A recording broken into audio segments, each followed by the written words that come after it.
This campaign highlighted the patriotism and unity across the nation. Viewers, a legend returns. It's not just riding on nostalgia. The iconic Yes D Roadster has made a spectacular comeback in all-new classic Avatar this time around, and it's got more than just old-school charm. Yes D Roadster means business as it comes with some serious updates. Let's find out.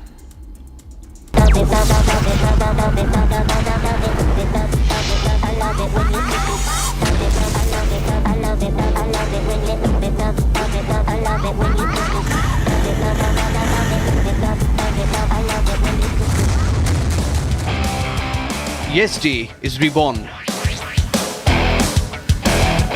The iconic Yes D Roadster has hit the Indian market with some major updates. A single-cylinder liquid-cooled engine, this motor packs a punch.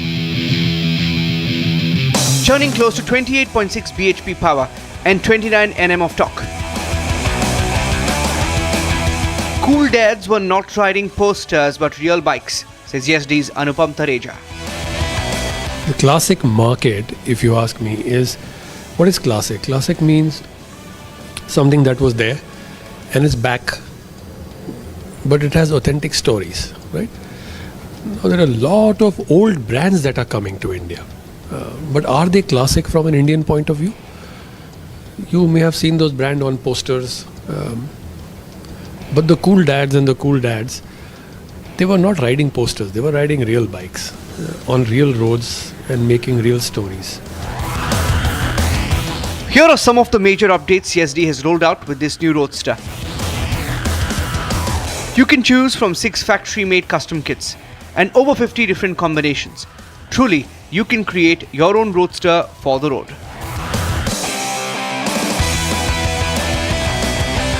The 350 Alpha 2 engine comes with a 6-speed gearbox with slipper clutch assist to ensure your gears don't get in your way. Telescopic shock absorbers in the front with twin shock absorbers in the rear. The braking is effectively handled by a 320mm disc in the front and a 240mm disc at the rear. Deti kitna hai? Now this is a question every Indian has while purchasing a motorcycle. Before we get to that, Yes D has answered a more imperative question about chalegi kitna. The product which we are giving is absolutely unbreakable. It's a phenomenal product. This Yes D Roadster comes with a 4-year warranty and a comprehensive maintenance package that can be stretched to 5 years. Now that will surely give owners a peace of mind. It also comes with flexi seats, where you've got freedom to choose between going solo with a bobber seating or converting it into a tourer with a dual seat. The design of this Roadster resembles an urban classic. The born out-of-line design gives the Roadster a rebellious, standout look. Perfect for riders who want to turn heads. The Roadster will directly compete with other classic brands in India like Royal Enfield's Hunter and Honda's CB350. What gives it the edge will be for the Indian consumers to decide. There are people who are waiting to join a tribe.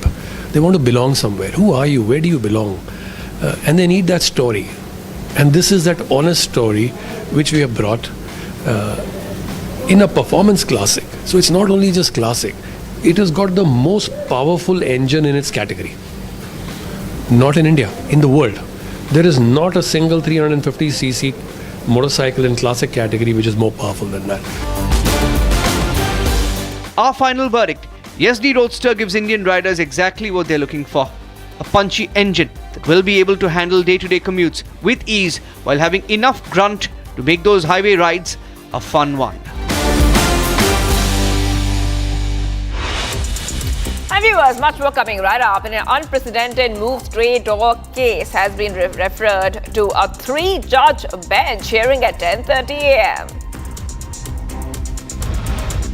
And after claiming threat to Rahul Gandhi's life, lawyer makes U-turn claiming application submitted without consulting Rahul. Stay tuned, viewers. We're live this morning.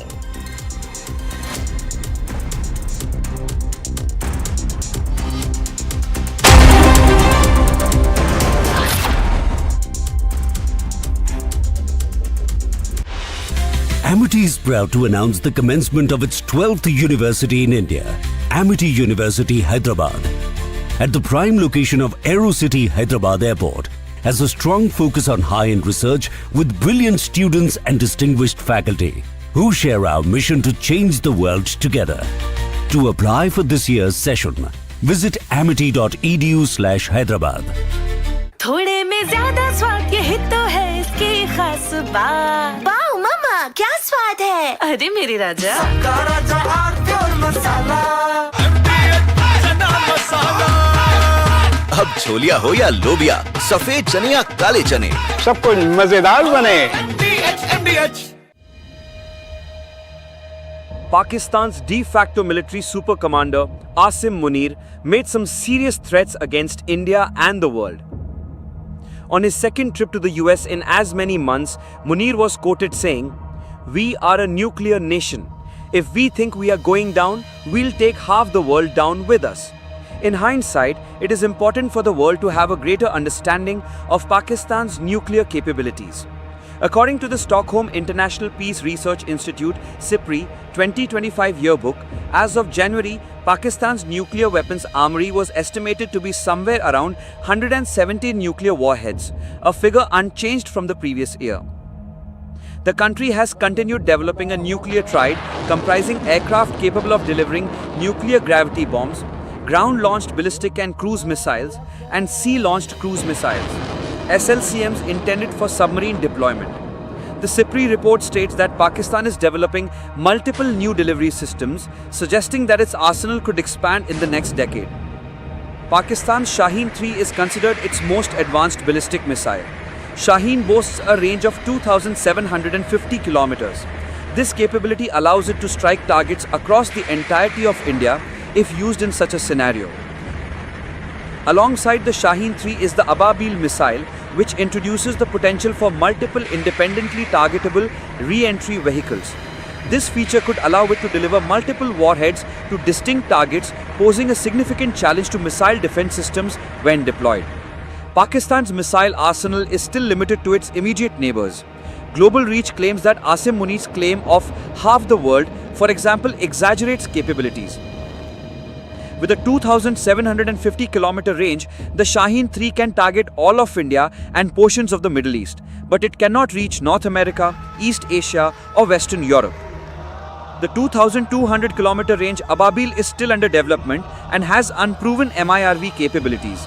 Regional and combat tasks are served by shorter range systems such as the Fatah 2, 400 kilometers hypersonic, Shaheen 2, 1,500 to 2,000 kilometers, and Ghauri 2, over 2,000 kilometers. The SIPRI report claims that Pakistan is attempting to develop a sea-based nuclear force in order to achieve a credible second strike capability. Tested in 2017 and 2018, the Babur 3 SLCM is intended to equip the 3 Agosta 90B diesel-electric submarines of the Pakistan Navy. Once operational, this capability would complete Pakistan's nuclear triad. The precise yields of Pakistan's warhead remain unknown. Nuclear tests conducted in 1998 showed a maximum output of about 12 kilotons. There is no publicly available proof of two-stage thermonuclear designs, but it is likely that boosted fission weapons with higher yields have since been created. Asim Munir, who is also supposedly gunning for the nation's supreme leadership, is not the only one threatening India with war. Regarding the suspension of the long-standing Indus Water Treaty, Pakistani politician Bilawal Bhutto also threatened India with war on Monday, claiming that New Delhi's actions had caused great damage to Pakistan and calling on all Pakistanis to unite against Prime Minister Narendra Modi. His warning was issued the day after Munir, Pakistan's military leader, threatened to destroy half the world and warn of a nuclear holocaust if Islamabad was threatened with extinction in a future conflict with India. हम इस जिद्दोजहद में मुझे आपकी ज़रूरत है। हमने सब एक होके मोदी की बर्बारियत पे, मोदी के इस हमले के बारे में, मोदी के इस इरादे के बारे में आवाज़ उठाना है और जिद्दोजहद करना है ताकि इस जुल्म को भी हम रोक सकें। मैं जानता हूं कि आप में इतना ताकत है, इस मुल्क के अवाम में इतना ताकत है कि जंग की सूरत हो तो जंग में भी हम इनका मुकाबला कर सकते हैं और जो आपके 6 के 6 दरिया है वो वापस हासिल भी कर सकते हैं। और अगर ये हमें मजबूर करते हैं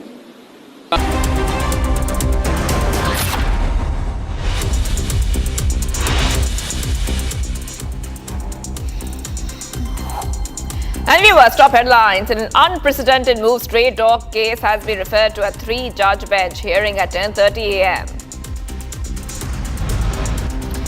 After claiming threat to Rahul Gandhi's life, lawyer makes U-turn, claiming application submitted without consulting Rahul Gandhi. Big success for armed forces, terror hideout busted in Kupwara, explosives and ammunition recovered. BSF Meghalaya police and villagers of Meghalaya border arrest 4 Pakistani terrorists and 1 Bangladeshi constable. Ahead of Alaska summit, Trump tells European leaders NATO cannot give security guarantee to Ukraine.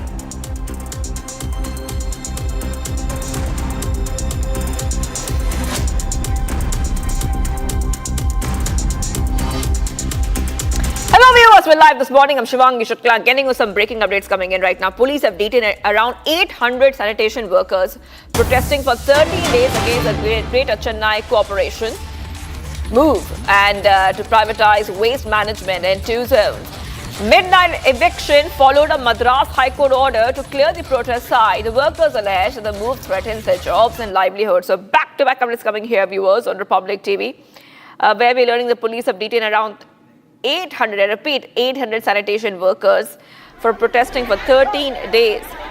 13 days against the Greater Chennai Corporation move to privatize waste management in 2 zones. Let's go straight across to my colleague who's joining us right now. This happened at midnight, Sharda. If you could just take our viewers through what happened, what led to all these sanitation workers being detained, and what are the demands? Shivangi, this happened last night around 12:30 a.m., like literally past midnight. So the sanitation workers in the evening, after the talks failed with the committee members and the ministers, they decided to continue their protest right outside the Greater Chennai Corporation office, following which the police tried to move the protesters away, but with the help of political parties that included BSP, TVK and Communists, the people there tried to lead on to the protest by sitting there, and also said that the police can arrest them if they want to, that they would not end their protest then and there, following which the police left the place stating that they could continue the protest. But right after midnight, when the traffic was completely off in the main gate, the police decided to arrest the sanitation workers who were protesting. So in a span of less than 30 minutes, over 800 people were arrested. The sanitation workers are taken to a place where they are detained right now, and the High Court order states that the workers can continue their protest, but only in a place where generally the protest happens in the state of Tamil Nadu. So there's 3 places in Chennai where the protest can happen, and that's the permission that the court has given, saying that these protesters are making a public nuisance by protesting outside the corporation office. The High Court passed the order yesterday morning, following which the police have taken a strict action. All right, thank you for getting those details, Sharda. 800 sanitation workers have been detained in Chennai. We move ahead right now to some of the other stories we're tracking, especially we put a focus on the international stories coming in. Firefighters across Spain, Portugal, Greece, Turkey and the Balkans were battling wildfires, with another heat wave pushing temperatures above 40 degrees Celsius across parts of Europe. Take a look at this report.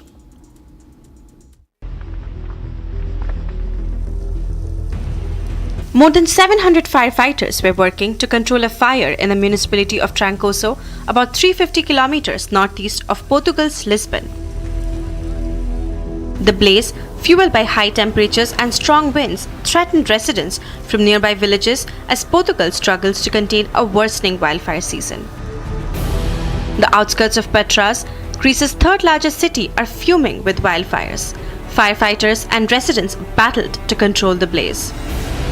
7 major wildfires, mostly in the west, forced multiple evacuations, destroying homes and businesses. The fire service scrambled resources to the port city of Petras, where a forest fire burning through mountain forest threatened an industrial area. High winds hindered firefighting efforts on the islands of Zakynthos and Kefalonia, where authorities were on standby to evacuate tourist resorts which were not in immediate danger. Other severe fires burned in several areas of the western Greek mainland and on the island of Chios in the eastern Aegean Sea. Firefighters in Montenegro battled fires as some locals blamed arsons for the blaze. A Montenegrin army sergeant died and another was seriously injured when their water truck overturned while battling wildfires in the Kuchi region. Wildfires have been burning for days in parts of Montenegro, including Kuchi region, northeast of the capital, Podgorica. An 80-year-old man died after he lit a fire in his yard in southern Albania that spread around the area. The incident took place in a village in Gramsh district, 80 kilometers south of Albania's capital, Tirana. Several villages have been evacuated as the wildfires continue to affect parts of Albania as 30 wildfires endangered residents and burning forest areas. Tourists were evacuated from the Blue Eye water spring in the southwest of the country after wildfires swallowed a bigger area of forests. Residents of 4 villages were also evacuated from the Polikin area in central Albania that is close to a former army ammunition depot. According to the Albanian authorities, thousands of firefighters, army personnel, and local staff have been mobilized. Meanwhile, the firefighting efforts are being supported by the United Arab Emirates, Czech Republic, Slovakia, and Greece. And viewers, after 3 years, the US president will meet the Russian president in a high-profile diplomatic engagement. The talks come as the Ukraine war enters its 3rd year with no sign of resolution. President Trump has repeatedly promised to end the conflict. Here's more to the story.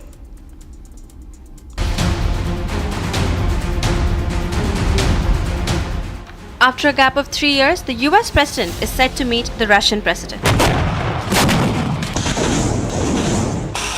The talks come at a time when the Ukraine war has entered its 3rd year with no end in sight. Ever since President Trump came to power, he has been promising to end the conflict. Often calling himself the president of peace, Trump has taken varied approaches, from not directly blaming President Putin for the war to giving him a 10-day ultimatum. Now, ahead of his meeting with Russian President Vladimir Putin, US President Donald Trump has blamed his predecessor, Joe Biden, for the ongoing war in Ukraine, saying this is Biden's work. A very good call. He was on the call. President Zelensky was on the call. I would rate it a 10, very, very friendly. I know the leaders because I was at NATO, as you know. I took it from 2% to 5%, 2% that wasn't paid, 5% that is paid, which is trillions of dollars in defense capability. No, it was always going to be, I was going to meet with President Putin, and then after that I'm going to call the leaders and President Zelensky. I'm going to call President Zelensky, and then I'll call, probably in that order, the leaders. There's a very good chance that we're going to have a second meeting, which will be more productive than the first. Speaking about the Alaska summit, Trump described it as a first step to assess Putin's intentions, adding that if the meeting goes well, a second round of talks could follow almost immediately. He also revealed plans for a potential trilateral meeting with Putin and Ukrainian President Zelensky, provided both leaders are willing. Highlighting his record, Trump claimed to have stopped 5 wars in the last 6 months and said that the US has obliterated Iran's nuclear capability. The president also stressed that a second meeting could only happen if the first yields the answers needed, warning that otherwise there would be no follow-up talks. And viewers, the Ukrainian President Volodymyr Zelensky has joined German Chancellor Friedrich Merz in Berlin for talks with European and US leaders ahead of a Trump-Putin summit later this week. Here's more to the story. Ukrainian President Zelensky arrived in Berlin for talks with German Chancellor Friedrich Merz ahead of Friday's planned summit between US President Donald Trump and Russian President Vladimir Putin in Alaska. The German Chancellor convened virtual meetings with Trump, Zelensky, and other European leaders to ensure Europe and Ukraine's positions are heard before the summit. Zelensky first met with European leaders, followed by a virtual call with Trump and US Vice President J.D. Vance. Звісно, ми обговорили сьогодні ситуацію на полі бою. Я сказав президенту Сполучених Штатів Америки і всім нашим європейським колегам, Путін блефує. Він старається натиснути перед зустрічю на Алясці, на всіх напрямках українського фронту. Росія намагається зобразити, що спроможна окупувати всю Україну. Безумовно, це їх бажання. Також Путін блефує, начебто санкції для нього не важливі і що вони не працюють. Насправді санкції дуже допомагають і б'ють по російській воєнній економіці. Later, President Zelensky met with leaders of the Coalition of the Willing, a group consisting mainly of European countries who are ready to help Ukraine. The Ukrainian leader further revealed his government has held over 30 conversations with partners ahead of the summit, but expressed doubt that Putin would negotiate in good faith. Trump has described the Alaska meeting as a feel-out session to gauge Putin's intentions. However, his remarks suggesting Ukraine must give up some Russian-held territory and agree to land swaps have alarmed European allies. European leaders insist that Ukraine must be part of any peace talks, warning that excluding Kyiv could tilt negotiations in Moscow's favor. And getting some more updates coming in, viewers from all across the world now. Typhoon Fodo that made a landfall in Taiwan, battering the island's southeast with heavy rain and strong winds. The storm hit shortly after noon, uprooting trees and damaging infrastructure and causing significant disruptions, including the closure of schools and government offices. In Taitung, powerful gusts ripped the roof off a gas station, scattered debris and sent a fishing raft crashing into the road. A typhoon which spans 120 kilometers moved at a steady pace of 36 kilometers per hour across the southern third of Taiwan, where it was expected to weaken as it passed over the central mountain range before heading towards the Taiwan Strait of China. The storm's impact also led to flight cancellations and delays, primarily affecting southern routes. Tensions in Serbia escalated as violent clashes erupted between pro-government and anti-government protests in several towns, leaving multiple people injured. In a town located in northwest of Belgrade, at least 16 police officers were reported injured after the clashes. Violence comes amid growing unrest over political grievances, with both sides clashing in a series of confrontations across the country. The situation has raised concerns about further instability as authorities struggle to contain the rising tensions. The Lebanese president emphasized Lebanon's stance against the foreign intervention in its internal affairs during a meeting with an Iranian security officials on Wednesday. He stressed the importance of stability and security for the Lebanese people. The visit comes after Lebanon's government voted for a US-backed plan aimed at disarming Hezbollah by the end of the year and establishing a ceasefire with Israel, which has been met with resistance from both Iran and Hezbollah.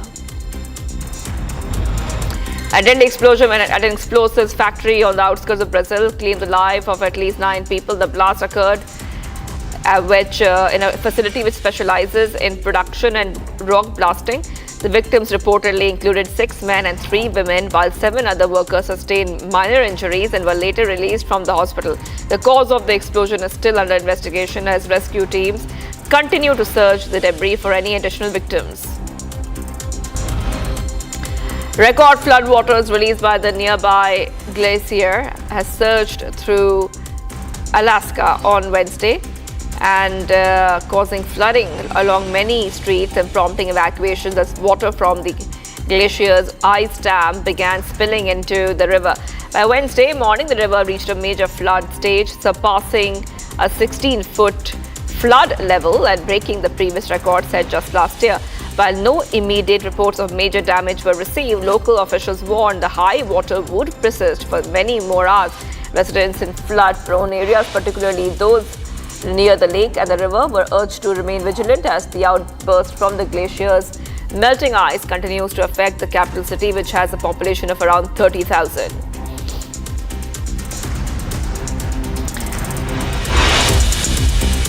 And viewers, much more coming right up. BSF Meghalaya police and villagers of Meghalaya border arrest 4 Pakistani terrorists and 1 Bangladeshi constable. Ahead of Alaska summit, Trump tells European leaders NATO cannot give security guarantee to Ukraine. Stay tuned, viewers. We are live this morning.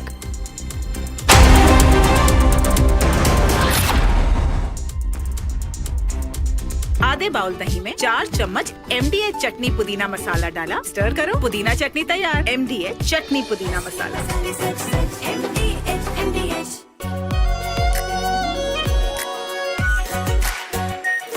RP pure shahi paneer masala, delicious, healthy every day.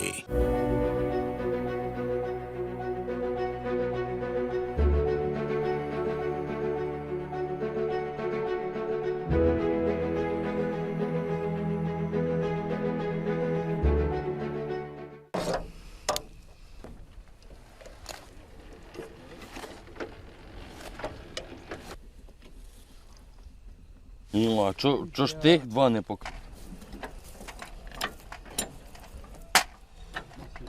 The current American president, he's traveled a very long and difficult path. There were hardships along the way on his way to the White House. Ми захищаємо населення, щоб шахеди не злетіли нікому ні в хату, нічого від людей. Зараз на даний час дуже важко, тому що їх побільшало.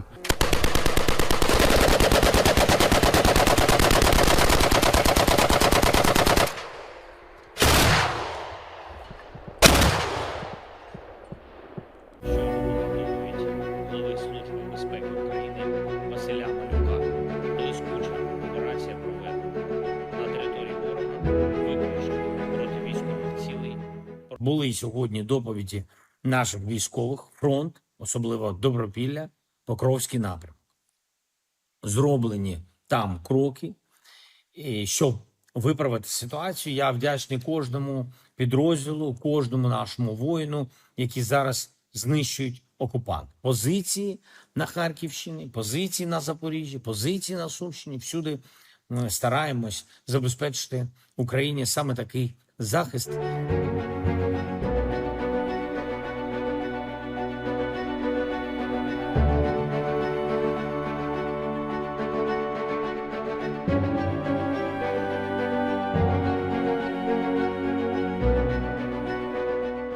I was a little bothered by the fact that Zelensky was saying, well, I have to get constitutional approval. I mean, he's got approval to go into war and kill everybody, but he needs approval to do a land swap because there'll be some land swapping going on. I know that through Russia and through conversations with everybody to the good, for the good of Ukraine.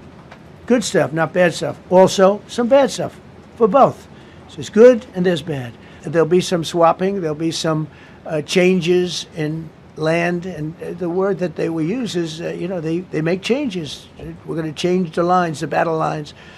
Russia's occupied a big portion of Ukraine.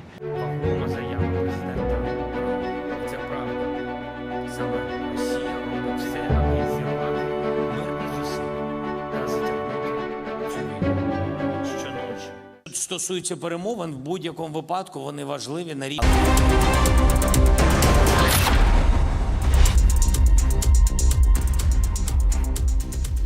Welcome back, viewers. We are live this morning. A crucial 10-day cholera vaccination campaign has been launched in Sudan's capital, Khartoum, as the country grapples with a rapidly escalating cholera outbreak. Humanitarian groups have raised alarms about the alarming spread of the disease, which has been worsened by ongoing conflicts, severe displacement, and recent heavy rainfall. The vaccination drive, which kicked off this week, aims to protect around 1.5 lakh children in the capital, with a focus on both adults and children above the age of 1. Now, the initiative comes amid a dire public health crisis, with over 83,000 cholera cases reported and thousands displaced by the ongoing civil war. Here's a report. A crucial 10-day cholera vaccination campaign has been launched in Sudan's capital, Khartoum, in response to a rapidly escalating cholera outbreak that humanitarian groups warn is spreading with alarming speed. The campaign, which kicked off this week, is part of ongoing efforts to curb the deadly disease amid the country's complex humanitarian crisis. الحملة بدأت من يوم 10 أغسطس حتستمر لحد يوم 19 في محلية الخرطوم. عندنا 8 وحدات إدارية مستهدفينها كلها. عندنا عدد 105 مركز ما بين مؤقت لثابت، ما بين مؤقت لثابت. مستهدفنا لأن احنا مفروض نغطيه 155,333 طفل. The cholera outbreak, fueled by ongoing conflict, severe displacement, and recent heavy rainfall, has resulted in thousands of cases across the country. The vaccination initiative, spread across 105 medical facilities in Khartoum, is targeting both adults and children with a special focus on protecting 155,000 children in the capital. الفئة العمرية المستهدفة من عام فأكثر، يعني كل الفئات العمرية أكبر من سنة مستهدفة معانا في التطعيم. Residents of Khartoum, many of whom have been displaced by the ongoing civil war, expressed both fear and relief as the vaccination drive began. The cholera situation in Sudan has grown increasingly dire. جينا يعني من النزوح كنا متخوفين من الكوليرا والحميات. الملاريات بقت منتشرة وملاريات قوية، يعني ما زي القديمة ديك اللي احنا بنعرفها. ملاريا قوية لكن الملاريا بتتعالج، لكن الكوليرا هي الصعبة. بس الحمد لله التطعيم الظاهر بقى بخوف بدي الناس طمأنينة إنه الكوليرا ما تنتشر. According to the United Nations Office for the Coordination of Humanitarian Affairs, over 32,000 suspected cholera cases have been reported in 2025 alone. Since the outbreak was first declared in July 2024, more than 83,000 cases and over 2,000 deaths have been documented, underscoring the severity of the crisis. While previous vaccination campaigns launched last year have had some success in containing the outbreak, the disease continues to spread.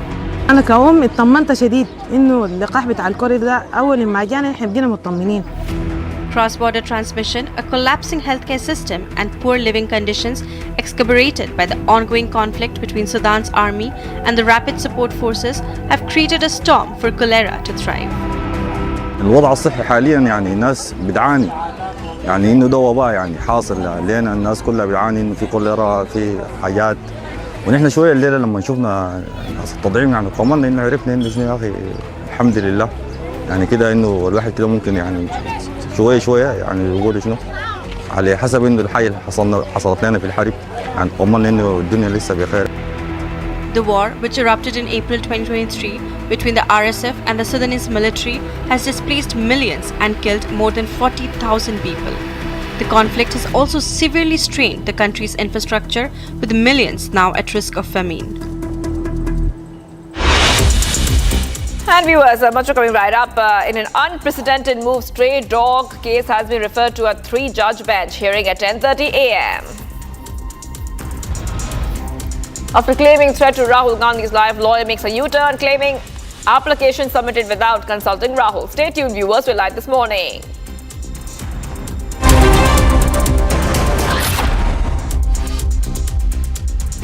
Pure सूजी pasta उबालो मिलाओ और खाओ 8 minute में तैयार। क्या taste है सबका राजा R pure masala.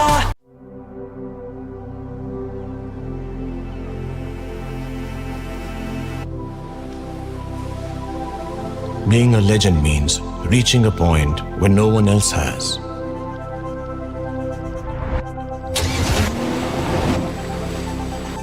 To give others a dream worth chasing. 10 years of Creta, legend forever. दादी के हाथों का जादू और खुशबू से महकता घर, माँ की मुस्कुराहट और खाने की सुगंध। MDH गरम मसाला, क्योंकि हर रिश्ता है स्वाद से जुड़ा।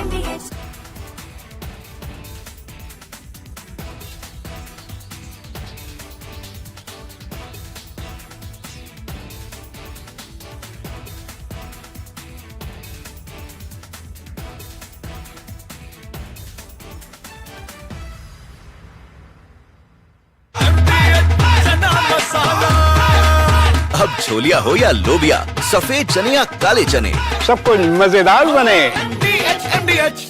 In the contested waters of the South China Sea, a dramatic and deeply embarrassing incident unfolded involving Chinese and Philippine vessels. The Chinese Coast Guard vessel CCG-3104, originally a repurposed PLA Navy 056 class corvette, collided with the PLA Navy's guided missile destroyer Guilin during a high-speed maneuver intended to block Philippine Coast Guard ships. The collision occurred as the CCG-3104 aggressively pursued the Philippine vessel BRP Suluan, which was engaged in a routine resupply mission to support Filipino fishermen operating near Scarborough Shoal, a flashpoint in the ongoing territorial dispute. The CCG-3104, though technically a law enforcement vessel, is militarized and routinely deployed for monitoring, blocking, and intimidation missions. Guilin 164, a heavily armed warship, was present to reinforce China's presence and provide backup in case of escalation. On the Philippine side, BRP Suluan and PMP Suluan 4406 were conducting a peaceful humanitarian operation escorted by the Philippine Coast Guard to ensure safe passage and protection for local fishermen. The collision itself was severe. CCG-3104 sustained major structural damage to its bow, with video footage showing the front section of the vessel crumpled and debris floating in the surrounding waters. The impact raised immediate concerns about possible casualties, especially after two unidentified floating objects were spotted nearby. However, Chinese authorities did not confirm any man overboard incident, nor did they issue any official statement acknowledging the mishap. In stark contrast, the Philippine Coast Guard offered assistance despite the aggressive behavior of the Chinese vessel, underscoring their professionalism and adherence to humanitarian norms. This incident is a significant embarrassment for China on multiple fronts. It reveals a troubling lack of coordination between its own maritime forces. The fact that a Coast Guard vessel collided with a Navy destroyer during a routine operation suggests serious flaws in communication, navigation, or command protocols. The event occurred in a region where China has been aggressively asserting its territorial claims, attempting to project strength and control. Instead, the collision undermined that narrative, turning a show of force into a spectacle of internal dysfunction. The response, or lack thereof, from Chinese authorities further compounded the humiliation. While the Philippine Coast Guard maintained composure and extended help, China remained silent, failing to acknowledge the incident or engage diplomatically. This contrast in behavior highlighted not only China's operational missteps, but also its inability.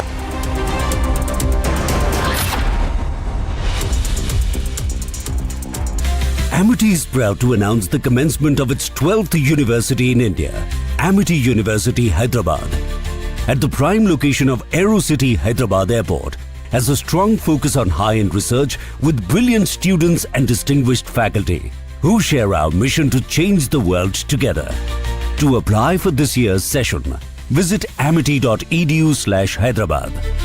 MDH की हल्दी मिर्ची धनिया करे कमाल, ये रंग दे, ये खुशबू दे, ये तीखा, ये कम पड़े, क्या निराला MDH मसाला। इसको घर पे लगाओगे तो शादी का तो पता नहीं, पर घर पक्का नहीं टूटेगा। रुंगटा नहीं तो घर स्ट्रॉन्ग नहीं। रुंगटा स्टील TMT बार एकदम सॉलिड। पहाड़ों में एक हाइकिंग स्टिक भी बन सकती है। प्योर सूजी पास्ता उबालो, मिलाओ और खाओ, 8 मिनट में तैयार। क्या टेस्ट है, सबका राजा R pure masala.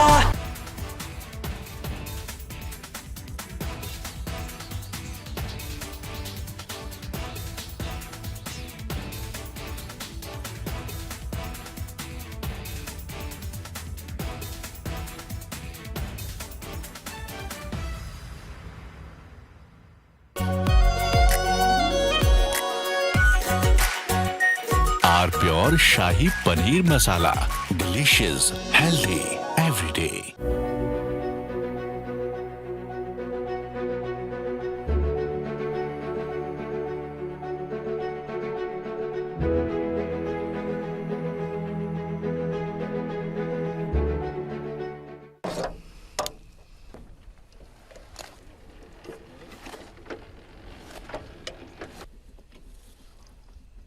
Ну, а чо ж тих два не пок... The current American president, he's traveled a very long and difficult path. There were hardships along the way, on his way to the White House. Ми захищаємо населення, щоб шахеди не злетіли нікому ні в хату, нічого від людей. Зараз на даний час дуже важко, тому що їх побільшало.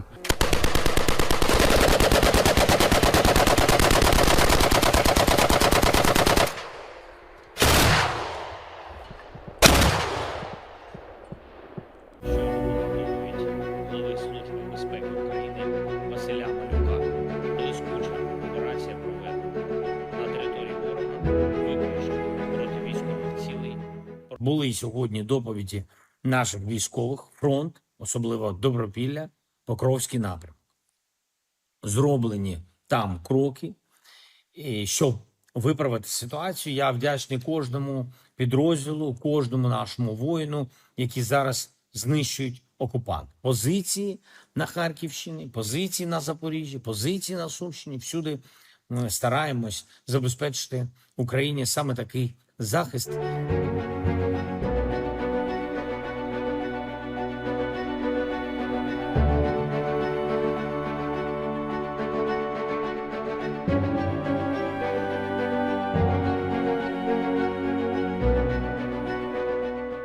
I was a little bothered by the fact that Zelensky was saying, well, I have to get constitutional approval. I mean, he's got approval to... From Asia's largest news headquarters, setting the agenda for Bharat.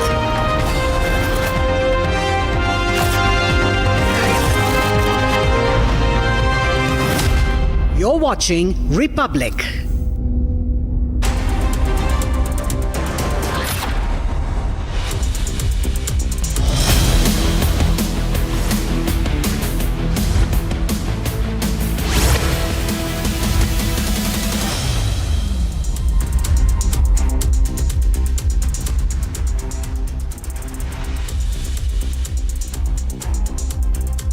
Good morning, viewers. Hello and welcome. You're watching live this morning. I'm Haranga Campaign. Well, it is the 79th Independence Day that is going to be celebrated tomorrow, and preparations are already high across the nation. We will bring you all details on that, but first up, the top headlines.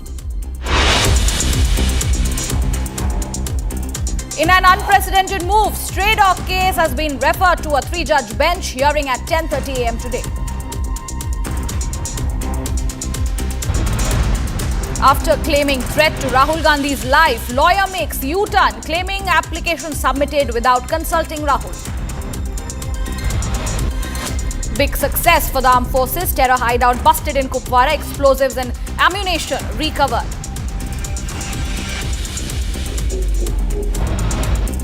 The BSF, Meghalaya police and villagers of Meghalaya border arrest 4 Pakistani terrorists and 1 Bangladeshi constable. Ahead of Alaska summit, Trump tells European leaders NATO cannot give security guarantee to Ukraine.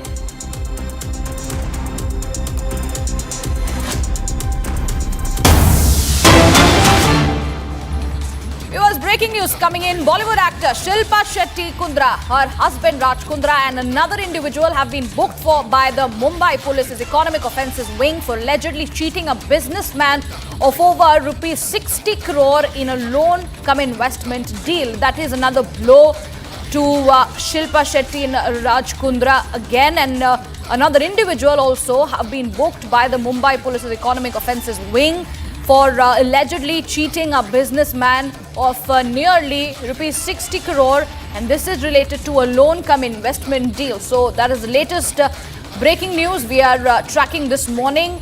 This particular incident has led Shilpa Shetty and Raj Kundra to be in trouble. The couple have been booked along with another person, and trouble continues to mount for Shilpa Shetty and Raj Kundra.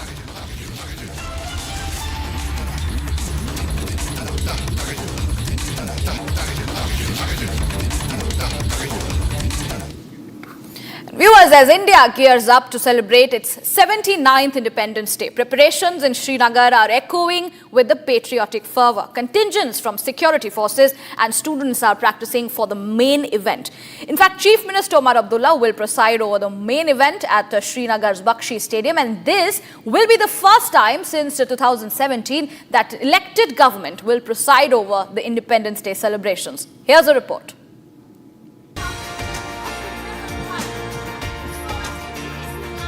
Preparations for tomorrow's 79th Independence Day celebrations are in full swing across the country. With streets filled with tricolors, Srinagar is no exception. It's showcasing vibrant patriotism and unity despite the state still recovering from Pahalgam terror attack. As part of the preparations, full dress rehearsals were held at Bakshi Stadium in Srinagar. Security forces and students were seen showcasing their marching skills. The colorful cultural programs demonstrated the fervor for Independence Day celebrations. These performances by students highlighted the rich cultural heritage of Kashmir. The mix of security forces and students preparing for the Independence Day celebrations is a sight to watch. The main event of August 15th will also feature a vibrant cultural program with patriotic songs sung by school students. Notably, after 8 long years, elected government will preside over Independence Day celebrations in Jammu and Kashmir. And Chief Minister Omar Abdullah will be the first elected head to preside over Independence Day program in Jammu and Kashmir since 2017. Kashmir's Inspector General of Police V.K. Birdi reviewed the arrangements. He assured that there will be no restrictions on public movement during the celebration. शहर श्रीनगर में जो कि main program होता है और उसमें VVIP यहाँ पे सैल्यूट लेते हैं, तो उसके मद्देनजर श्रीनगर पुलिस ने यहाँ पे मल्टी टीयर अरेंजमेंट्स करे हैं, जिसमें जम्मू कश्मीर पुलिस और सेंट्रल आर्म पुलिस फोर्स के जो कंटिजेंट्स है इसको मल्टीपल टीयर सिक्योरिटी अरेंजमेंट्स प्रदान करेंगे। और यहाँ पे हमारे हाई राइज जो स्पॉटर्स और जो मुफ्ती में स्पॉटर्स रहेंगे ताकि जो पूरा सिक्योरिटी अरेंजमेंट है प्रॉपर तरीके से मुकम्मल रहे। Divisional Commissioner of Kashmir also reviewed the preparations and expressed satisfaction over the arrangements. देखिए, ये तो आपने देखा ही है कि सिक्योरिटी जो पीस होती है प्री रिक्विजिट होती है डेवलपमेंट की, और कहीं ना कहीं डेवलपमेंट जो हम और कर सकते थे, शायद ये जो हमारी लॉ एंड ऑर्डर सिचुएशन का एक उसमें एक नेगेटिव रोल रहा इससे पहले, लेकिन आज की डेट में जो हम बढ़ रहे हैं आगे, ये उसी का ही नतीजा है जिसमें सभी लोगों का एक सुप्रीम सेक्रीफाइस सिक्योरिटी फोर्सेस का जो मैं कह सकता हूँ, चाहे जेकेपी हो, आर्म पुलिस हो, सीएपीएफ हो, बीएसएफ हो, एसएसबी हो, सीआरपीएफ हो, सभी ने इसमें जो है दिया है। Multiple layers of security will be in place with special arrangements at sensitive locations to ensure peaceful celebrations. The Independence Day celebration in Srinagar promise to be a grand affair.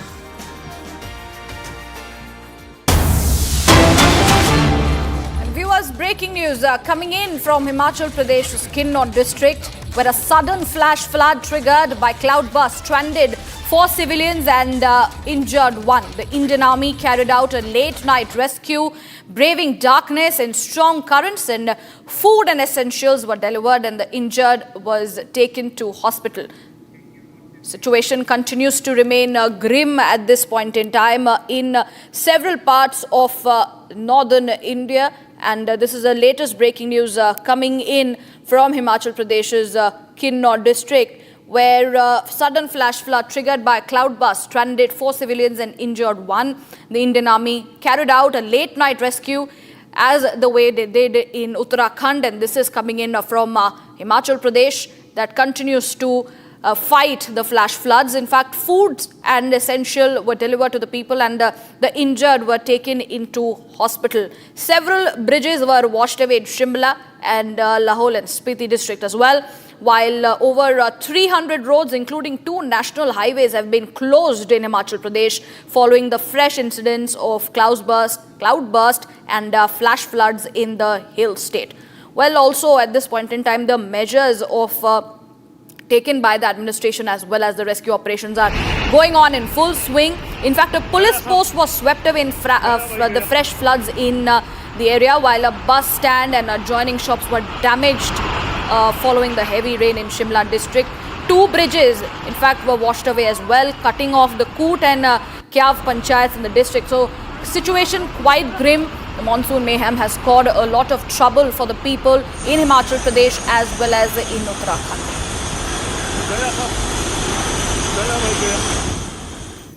And viewers, moving on from that, ahead of India's 79th Independence Day, the nation is ablaze with patriotism as the government's Har Ghar Tiranga campaign takes the center stage. From political leaders to everyday citizens, people across the nation are hoisting the tricolour in a powerful show of national pride.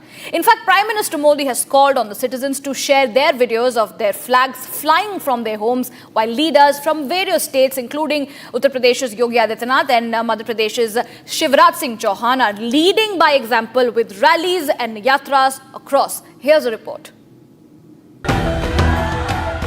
Har Ghar Tiranga, a campaign by the Indian government to show love for the nation by hoisting the Indian flag ahead of the 79th Independence Day, is sweeping the nation with patriotic fervour. Prime Minister Narendra Modi encourages citizens to send in a video waving the Tiranga from their homes and upload it to the Har Ghar Tiranga website. Union Minister Amit Shah was seen hoisting a Tiranga at his residence as part of the campaign. Bharatiya Janata Yuva Morcha also held a Tiranga Yatra in Ranchi under the Har Ghar Tiranga campaign. State BJP President Babulal Marandi, Rajya Sabha MP Aditya Sahu, and Organizational General Secretary Karamveer Singh were also present at the event. Uttar Pradesh Chief Minister Yogi Adityanath was also seen taking a selfie with the tricolour at his residence under the campaign.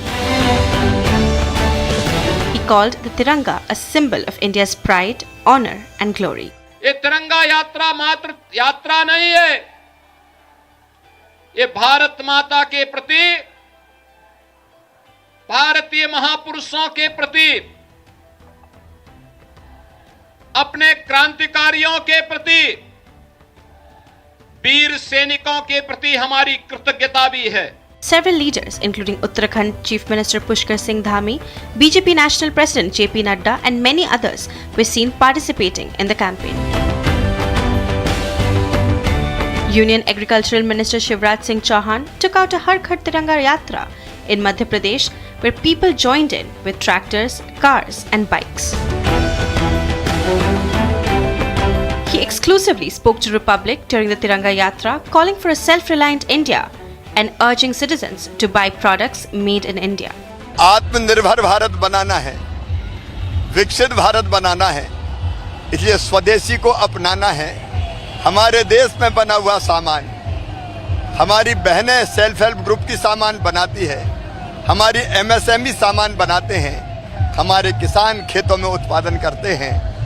144 crore भारतीय हमारे देश में बना हुआ सामान ही खरीदें, यही स्वदेशी संकल्प है.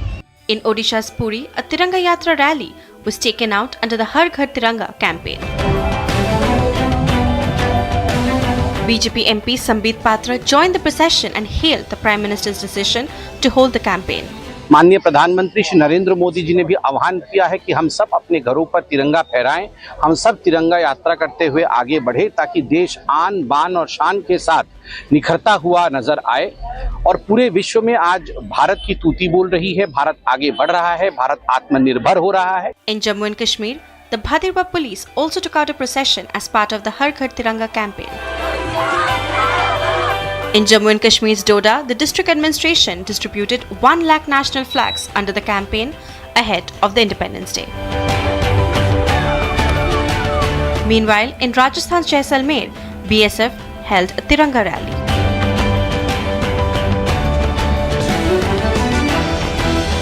Chandigarh also participated in the Har Ghar Tiranga campaign through a boat rally organized at the Sukna Lake by the Industrial and Tourism Development Corporation. This campaign highlighted the patriotism and unity across the nation. Shifting focus, viewers, to the down south, where the wild goose chase for dozens and dozens of bodies, mostly of women and children, in Dharms Tala started after shocking claims made by a masked man, a former sanitation worker, at the holy site. With a skull in his hand, he surfaced with claims that shook the conscience of the nation. An SIT was formed and then the digging began. The GRPs were brought in and the excavators dug deep and deeper, while the entire focus shifted to spot 13 in the end. Well, there was nothing found. Here's the latest episode from Dharms Tala. They brought in GPR systems. Then they brought in earth diggers. The heavy machines dug through the soil near the Netravati river for 3 consecutive days. But spot number 13 didn't see any skeleton tumble out. The masked man's theory didn't yield any fruit. No proof, no skeletal remains, and no evidence to his claims. There was not a single trace of human remains. Mask man ने बहुत confident में था, ये 13th point में कुछ तो मिलेगा बोल के एसीटी ऑफिसर के सामने उन्होंने बताया था। इसका वजह से 13th पॉइंट से कल 2 दिन से इधर एक्सकवेशन का काम चल रहा है, लेकिन आज भी वही पॉइंट में एक्सकवेशन किया, लगभग 18 फीट अंदर जाके उधर चेक किया तो उधर कुछ भी नहीं मिला है। And on the other hand, there were protests in Chikmagaluru.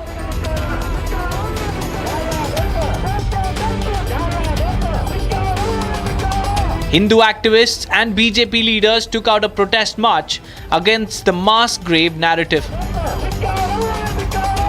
They claimed that it was a bid to tarnish the reputation of the Dharmasthala holy site. The masked man's claims, according to the protesters, was part of a conspiracy to malign the Dharmasthala top brass. In fact, the SIT, after concluding the excavation, has now prepared a detailed report. And this report has all the findings from spot number 1 to spot number 16. And this report will be submitted very soon before the court. But the updates had to be conveyed to Karnataka Home Minister. So the SIT chief, Pranab Mohanty and Anuchet met Dr. G. Parmeshwara. But the bigger question is, was this a conspiracy? A bid to hurt the Hindu sentiments? Well, the report holds all the answers to these questions. Now viewers, let's get you news coming in from Maharashtra, where meat ban order has triggered a massive political row. Civic bodies in Kalyan, Dombivli, Malegaon, Nagpur and Chambajinagar ordered meat shop shut down. Deputy Chief Minister Ajit Pawar called the move wrong and unconstitutional, while AIMIM Chief Owaisi questioned the rationale behind this particular move. Now, responding to the mounting criticism, Chief Minister Fadnavis said that there was no decision taken on the meat ban on August 15. Here's more to the story.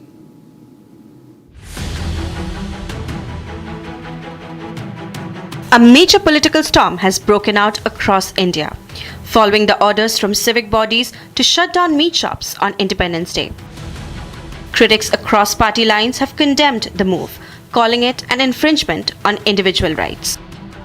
The issue drew a sharp attention when AIMIM Chief Owaisi strongly objected to Greater Hyderabad Municipal Corporation order issuing closure of meat shops. Owaisi questioned the rationale behind associating national pride with dietary restrictions, calling the move unconstitutional. तो ये अजीब व गरीब order है और मेरे नज़र में ये अनकॉन्स्टिट्यूशनल ऑर्डर है। यौम आज़ादी है, खुशी का मौका है और हम आज़ादी की लड़ाई में हमारे बुजुर्गों ने क्या क्या कुर्बानियाँ दी थी, तो अब उस दिन भी अगर हम ये बोलेंगे कि नहीं नहीं ऐसा नहीं है, ठीक नहीं है, वो ठीक नहीं है, मुझे समझ में नहीं आया ऑर्डर क्यों निकाला गया और मेरी नज़र में एक अनकॉन्स्टिट्यूशनल है। Owaisi's comments came amid reports that similar bans were being issued by civic bodies across the country. In Maharashtra, similar orders issued by civic bodies in Chhatrapati Sambhajinagar, Kalyan Dombivli, Malegaon and Nagpur triggered sharp political reactions. The development that left ruling alliance divided over the move. But the political fallout this year? Explosive. Deputy Chief Minister Ajit Pawar calling the move wrong. While the NCP questioned the move, BJP leaders defended it, citing a 1988 state government order. Authorities said that the move was not new and that such directives have been issued annually since 1988 as part of civic efforts during major religious and national events. In response to mounting criticism, Chief Minister Devendra Fadnavis said that the government has not yet taken any decision on meat ban. ये फैसला कोई इस सरकार ने लिया हुआ नहीं है। 1988 से ये फैसला चला आया है। हमने कोई नया फैसला किया नहीं है। जब उद्धव ठाकरे भी चीफ मिनिस्टर थे तब भी ये फैसला था, अब भी वो फैसला है। हमने कोई नया फैसला लिया नहीं है। From a civic order to a political storm, Maharashtra's meat ban row has left the state deeply divided. Now, viewers, shifting our focus. India's economic momentum is expected to hold steady despite the latest tariff shock from Washington.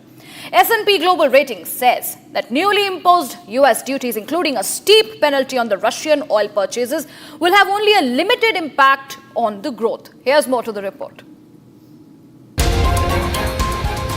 S&P Global Ratings say that the recent hike in US tariffs on Indian goods will have little impact on the country's growth prospects.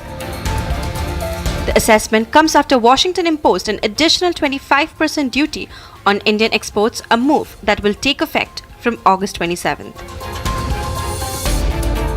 S&P has also argued that India's strong domestic consumption may cushion the economy against the ongoing US tariff measures. The ratings agency expects India's economy to grow at 6.5% in the next financial year, citing exemptions for electronics, especially smartphones, and pharmaceuticals as key buffers. Another indicator of the Indian economy's resilience is the recent surge in the stock market, which, despite tariff measures, suggests that the market is performing far better than expected. Notably, India's exports to the United States account for only about 2% of its GDP, reducing overall exposure. S&P warns that the heaviest impact could be felt within the next 2 years, but maintains that India's long-term outlook remains positive. The agency's assessment suggests that the Indian economy remains on a strong track and is unlikely to be derailed by President Trump's belligerent policy towards India. Latest breaking news coming in, viewers. US President Donald Trump has issued a stern warning to Russia, saying that there will be very severe consequences if President Putin refuses to stop the war with Ukraine after their meeting. Trump did not specify the nature of the consequences though, but that is a big statement coming in from Donald Trump, who is on a mission to bring in peace between Russia and Ukraine, and he has said that there will be severe, very severe consequences against Russia if Putin refuses to stop the war with Ukraine after their meeting. Remember, Donald Trump and President Putin are going to be meeting during the Alaska summit, and this is coming in ahead of the summit where Donald Trump has put a warning on President Putin that there is going to be severe consequences. Let's listen in to the soundbite of Donald Trump. Will Russia face any consequences if Vladimir Putin does not agree to stop the war after your meeting on Friday? Yes, they will. Yeah. What will the consequences there will be be? consequences. Sanctions, tariffs? There will be, I don't have to say, there will be very severe consequences, yes. Will Russia face any consequences if Vladimir Putin does not agree to stop the war after your meeting on Friday? Yes, they will. Yeah. What will the consequences there will be be? consequences. Sanctions, tariffs? There will be, I don't have to say, there will be very severe consequences. Viewers, coming up on the other side, BSF, Meghalaya police and villagers of Meghalaya border arrest 4 Pakistani terrorists and 1 Bangladeshi constable. And also ahead of the Alaska summit, Donald Trump tells European leaders that NATO cannot give security guarantee to Ukraine. We will be tracking in all the stories, but after this break.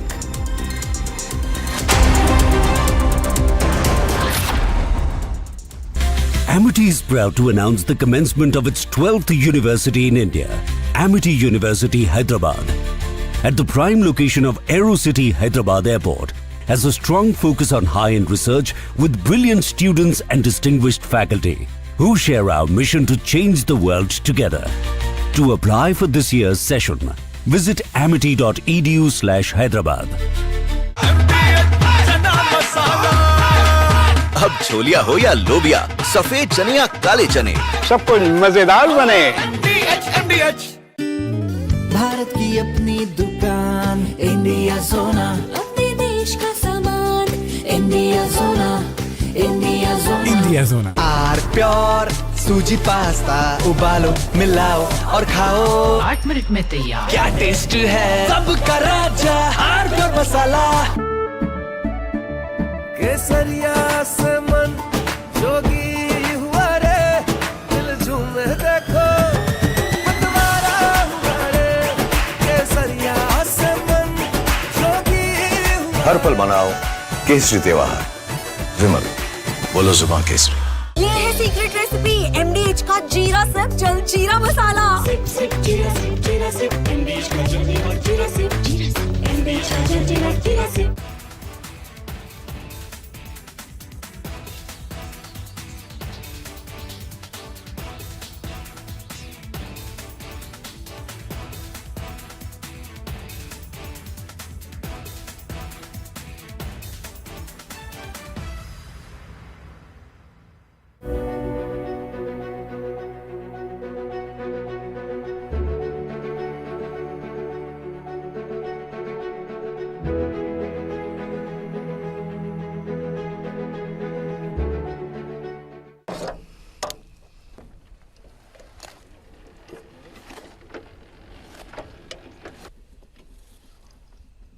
Ну, а чо ж тих два не пок... The current American president, he's traveled a very long and difficult path. There were hardships along the way, on his way to the White House. Ми захищаємо населення, щоб шахеди не залетіли нікому ні в хату, нічого від людей. Зараз на даний час дуже важко, тому що їх побільшало.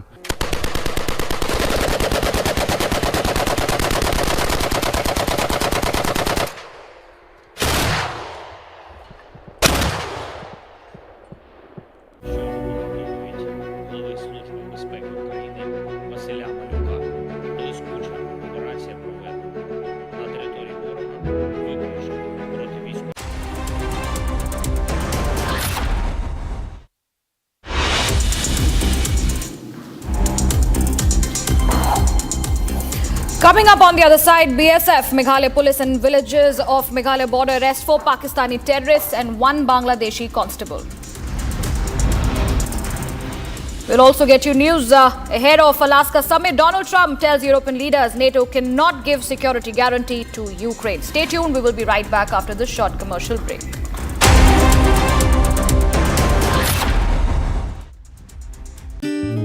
Bharat की अपनी दुकान India सोना अपने देश का सामान India सोना India जोना थोड़े में ज्यादा स्वाद यही तो है इसकी खास बात। वाओ मामा क्या स्वाद है। अरे मेरे राजा सबका राजा hardcore masala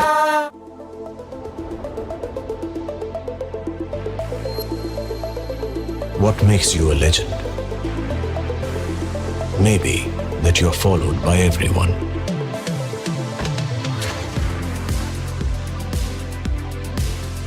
Maybe that you follow no one. Maybe both. 10 years of Creta, legend forever. Bharat की अपनी दुकान इंडिया सोना अपने देश का सामान इंडिया सोना इंडिया जोना MDH की देगी मिर्च देगी मिर्च का तड़का अंग अंग फड़का MDH की देगी मिर्च In the contested waters of the South China Sea, a dramatic and deeply embarrassing incident unfolded involving Chinese and Philippine vessels. The Chinese Coast Guard vessel CCG-3104, originally a repurposed PLA Navy 056 class corvette, collided with the PLA Navy's guided missile destroyer Guilin during a high-speed maneuver intended to block Philippine Coast Guard ships. The collision occurred as the CCG-3104 aggressively pursued the Philippine vessel BRP Suluan, which was engaged in a routine resupply mission to support Filipino fishermen operating near Scarborough Shoal, a flashpoint in the ongoing territorial dispute. The CCG-3104, though technically a law enforcement vessel, is militarized and routinely deployed for monitoring, blocking, and intimidation missions. Guilin 164, a heavily armed warship, was present to reinforce China's presence and provide backup in case of escalation. On the Philippine side, BRP Suluan and PMP Suluan 4406 were conducting a peaceful humanitarian operation escorted by the Philippine Coast Guard to ensure safe passage and protection for local fishermen. The collision itself was severe. CCG 3104 sustained major structural damage to its bow, with video footage showing the front section of the vessel crumpled and debris floating in the surrounding waters. The impact raised immediate concerns about possible casualties, especially after two unidentified floating objects were spotted nearby. However, Chinese authorities did not confirm any man overboard incident, nor did they issue any of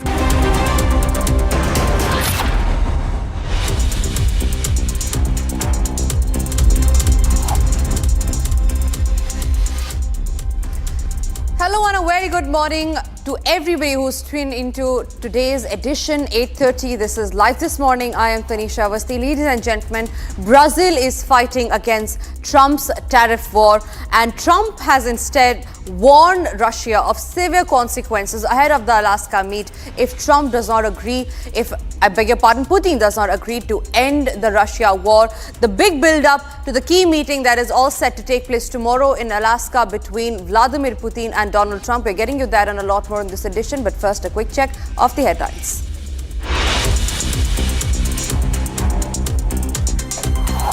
In an unprecedented move, stray dog case has been referred to a 3-judge bench hearing today at 10:30 a.m. After claiming threat to Rahul Gandhi's life, lawyer makes a U-turn, claiming application submitted without consulting Rahul.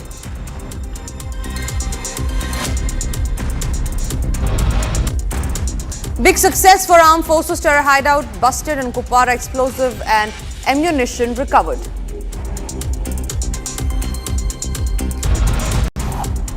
BSF Meghalaya police and villagers of Meghalaya border arrest 4 Pakistani terrorists and 1 Bangladeshi constable.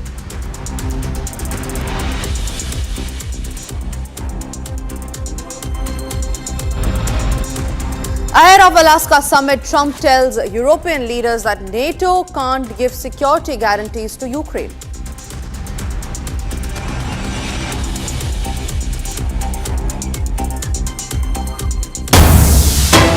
And we start this edition with some big breaking news that's coming in, and this is from the political sphere here in India, where RJD leader Tejasvi Yadav has now accused the JDU MLC Dinesh Singh of holding 2 voter IDs in different constituencies. He claims that the JDU MLC with MP wife Veena Devi has also duplicated voter IDs, alleging collusion between the NDA and the Election Commission. A big charge there that Tejasvi Yadav, the RJD leader, has to make. Remember, this comes also in the backdrop of Rahul Gandhi raising the vote theft allegations on the Election Commission. However, many of the voters that he claimed were fake and that had registered not in an appropriate manner have now come out slamming Rahul Gandhi and busting his claims. That's the big war of words politically that has erupted here in India. The stalemate also continues in the parliament, with opposition creating ruckus inside the house, on the streets, demanding answers from the Election Commission.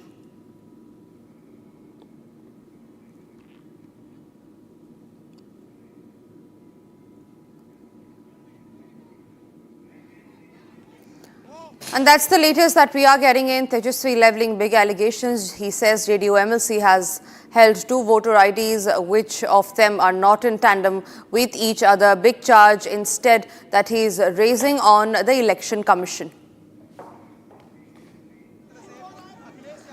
Now, after 3 years after the United States President will meet the Russian President Vladimir Putin in a high-profile diplomatic engagement, the talks come at the time when Ukraine war has entered its 3rd year with no sign of resolution. President Donald Trump has repeatedly promised to end the conflict. Here's more to the story.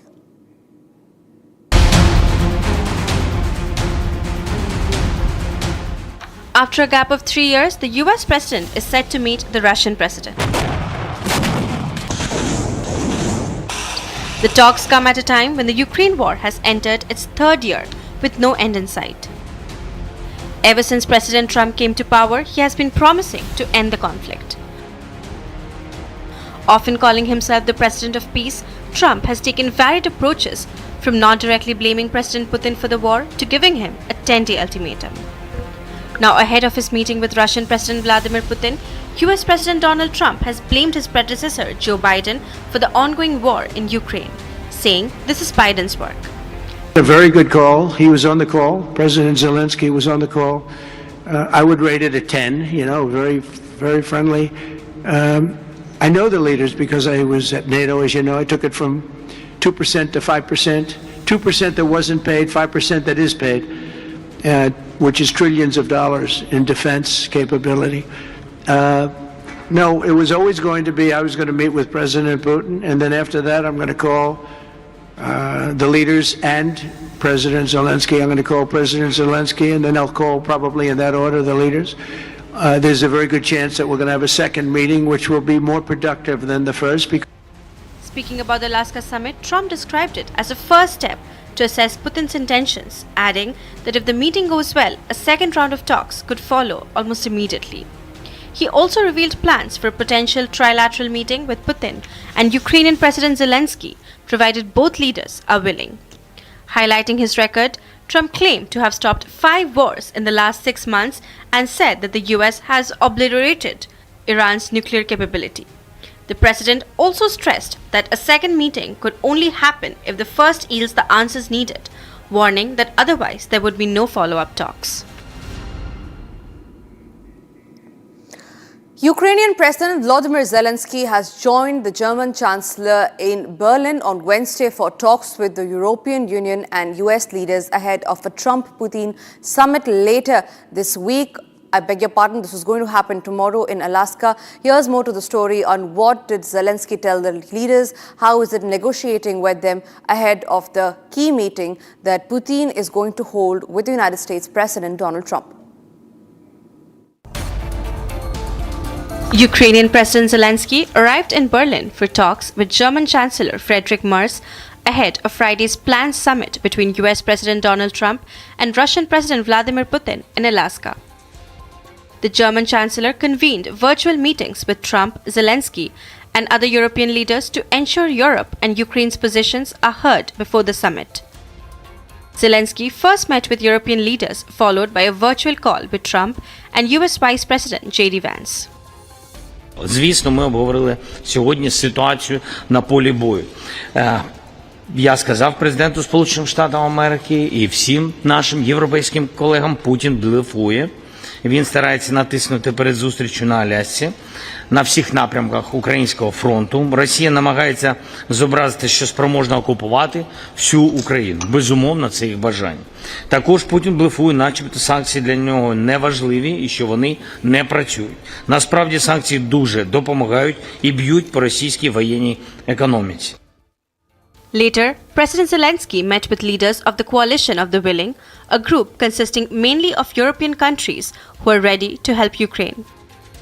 The Ukrainian leader further revealed his government has held over 30 conversations with partners ahead of the summit, but expressed doubt that Putin would negotiate in good faith. Trump has described the Alaska meeting as a feel-out session to gauge Putin's intentions. However, his remarks suggesting Ukraine must give up some Russian-held territory and agree to land swaps have alarmed European allies. European leaders insist that Ukraine must be part of any peace talks, warning that excluding Kyiv could tilt negotiations in Moscow's favor. Firefighters across Spain, Portugal, Greece, Turkey and Balkans were battling wildfires with another heat wave pushing temperatures above 40 degrees Celsius across parts of Europe. Here's what the situation on ground looks like right now.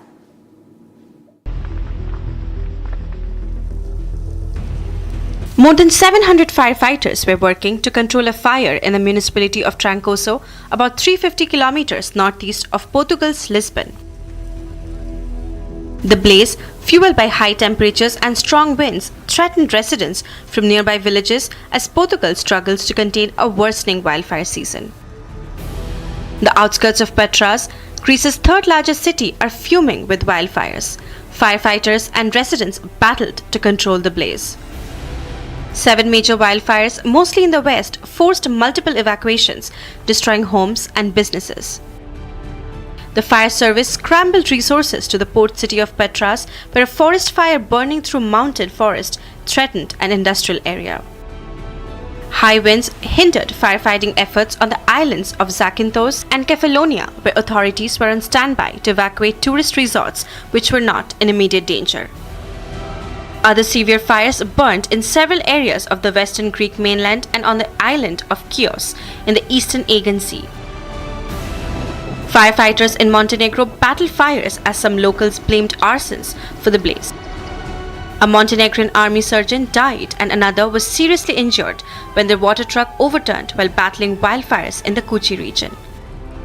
Wildfires have been burning for days in parts of Montenegro, including Kuchi region, northeast of the capital, Podgorica.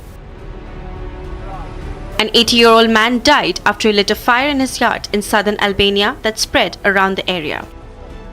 The incident took place in a village in Gramsh district, 80 kilometers south of Albania's capital, Tirana. Several villages have been evacuated as the wildfires continue to affect parts of Albania, as 30 wildfires endangered residents and burning forest areas. Tourists were evacuated from the Blue Eye water spring in the southwest of the country after wildfires swallowed a bigger area of forests. Residents of 4 villages were also evacuated from the Polikin area in central Albania that is close to a former army ammunition depot. According to the Albanian authorities, thousands of firefighters, army personnel, and local staff have been mobilized. Meanwhile, the firefighting efforts are being supported by the United Arab Emirates, Czech Republic, Slovakia, and Greece.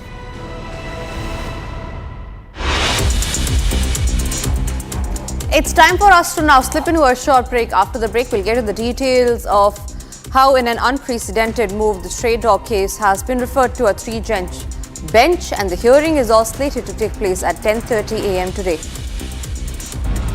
Also after the break is Rahul Gandhi's U-turn on the threat. After claiming that Rahul Gandhi has threat to life, his lawyer now makes a U-turn, claiming that application has been submitted without consulting Rahul Gandhi.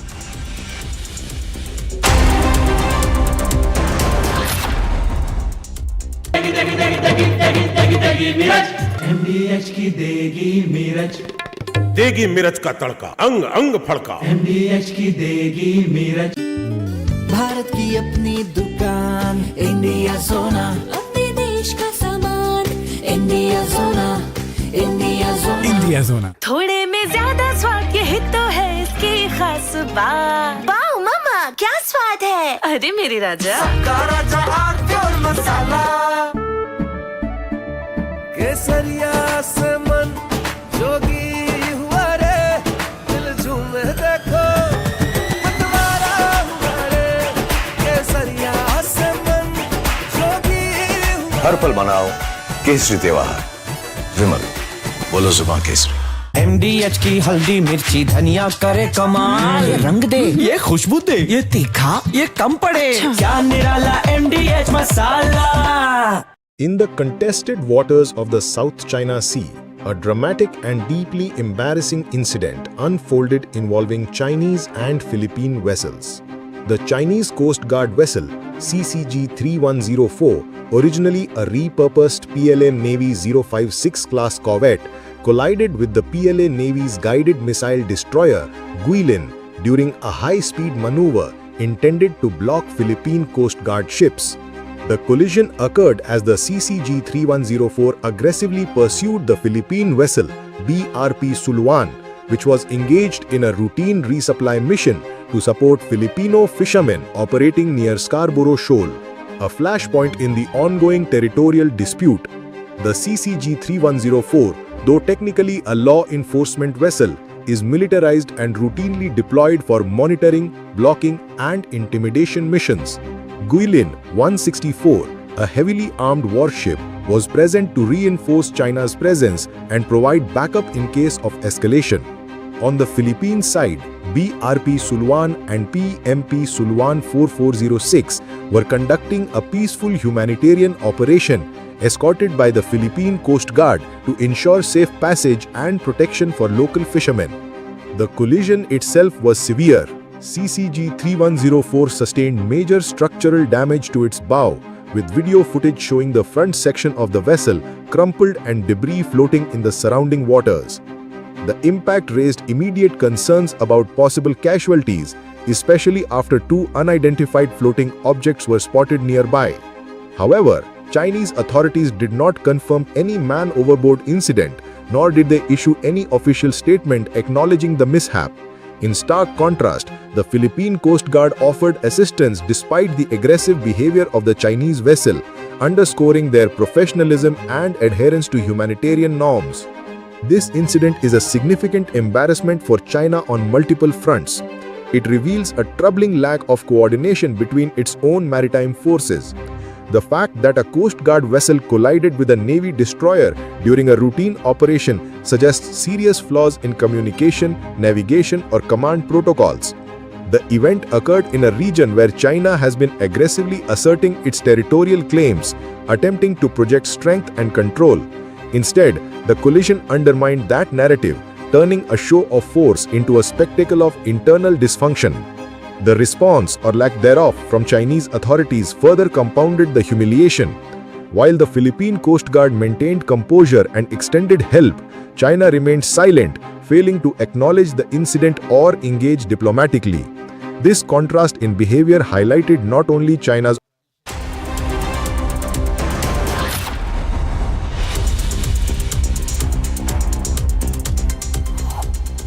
Thank you for staying with Republic. In a powerful address at KIIT Law School, former Supreme Court Judge and retired Karnataka Lokayukta Justice N. Santosh Hegde warned that greed is the root cause of declining social values, calling it a disease with no cure. Speaking on the topic, fall in social values and its consequences, he criticized the relentless pursuit of money and power, which he said has led to massive scams and drained national resources. Here's a report on that. Former Judge of Supreme Court and retired Karnataka Lokayukta Justice N. Santosh Hegde delivered a powerful address on fall in social values and its consequences at KIIT Law School. Speaking at the event, Justice Santosh Hegde said that greed is a disease for which there is no medicine, and it is at the root of the fall in our social values. Starting from cleanliness, discipline, and infrastructure that is provided for the students, apart from charity that is outlining almost all the project. Thousands and thousands of the students who were otherwise deprived of education have been provided free education, free stay, free meal by Kalinga group of institutions, for which the one and the only person who contributed is Dr. Samantha. He urged the students to cultivate contentment without abandoning ambition. Drawing from his own experiences, he noted that he has seen countless people suffer at the hands of institutions created under our Constitution to ensure good governance. He recalled that in earlier times, the fear of punishment extended beyond the wrongdoer to their family, acting as a deterrent against misconduct.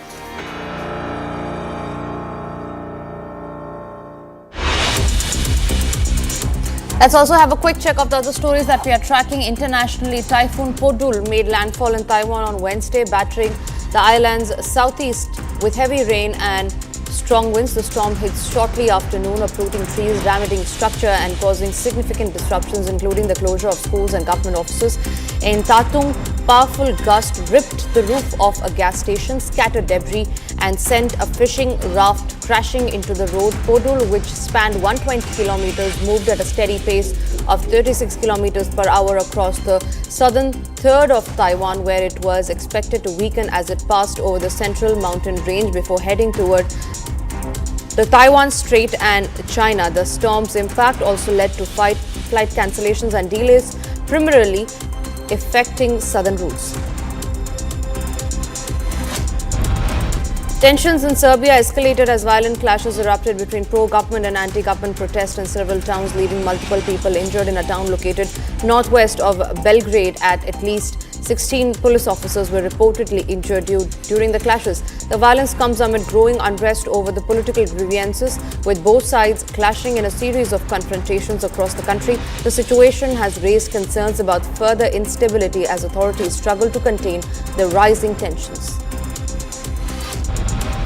The Lebanese president emphasized Lebanon's stance against foreign intervention in its internal affairs during a meeting with the Iranian security official on Wednesday. He stressed the importance of stability and security for the Lebanese people. The visit comes after Lebanon's government voted for a United States-backed plan amid a disarming Hezbollah by the end of the year and amid establishing a ceasefire with Israel, which has been met with resistance from both Iran and Hezbollah.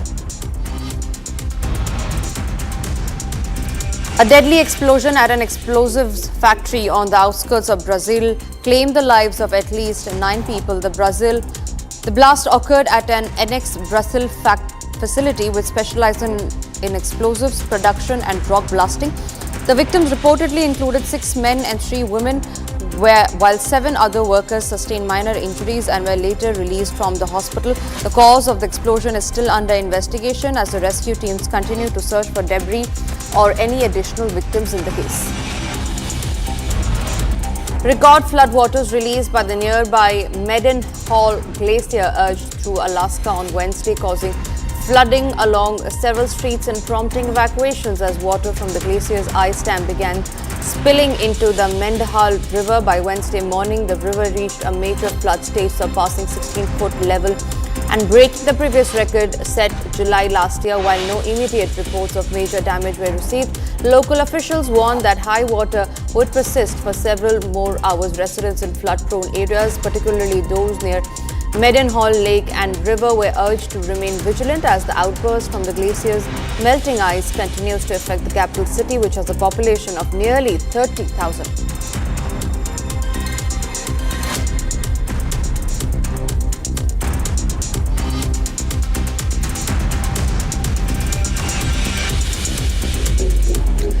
Now, a crucial 10-day chlorella vaccination campaign has been launched in Sudan's capital as the country grapples with a rapidly escalating cholera outbreak. Humanitarian groups have raised alarms about the alarming spread of the disease, which has been found out by the ongoing conflict, severe displacement and recent heavy rainfall. The vaccination drive, which kicked off this week, aims to protect around 1.5 lakh children in the capital, with a focus on both adults and children aged 1 year and above. This initiative comes amid a dire public health crisis, with over 83,000 cholera cases reported and thousands displaced by the ongoing civil war. Here's a report on that. A crucial 10-day cholera vaccination campaign has been launched in Sudan's capital, Khartoum, in response to a rapidly escalating cholera outbreak that humanitarian groups warn is spreading with alarming speed. The campaign, which kicked off this week, is part of ongoing efforts to curb the deadly disease amid the country's complex humanitarian crisis. الحملة بدأت من يوم 10 أغسطس حتستمر لحد يوم 19 في محلية الخرطوم. عندنا 8 وحدات إدارية مستهدفينها كلها. عندنا عدد 105 مركز ما بين مؤقت لثابت مستهدفنا لأن احنا مفروض نغطيه 155,333 طفل. The cholera outbreak, fueled by ongoing conflict, severe displacement and recent heavy rainfall, has resulted in thousands of cases across the country. The vaccination initiative, spread across 105 medical facilities in Khartoum, is targeting both adults and children, with a special focus on protecting 155,000 children in the capital. الفئة العمرية المستهدفة من عام فأكثر، يعني كل الفئات العمرية أكبر من سنة مستهدفة معانا في التطعيم. Residents of Khartoum, many of whom have been displaced by the ongoing civil war, expressed both fear and relief as the vaccination drive began. The cholera situation in Sudan has grown increasingly dire. جينا من النزوح كنا متخوفين من الكوليرا والحميات. الملاريات بقت منتشرة وملاريات قوية، يعني ما زي القديمة ديك اللي احنا بنعرفها.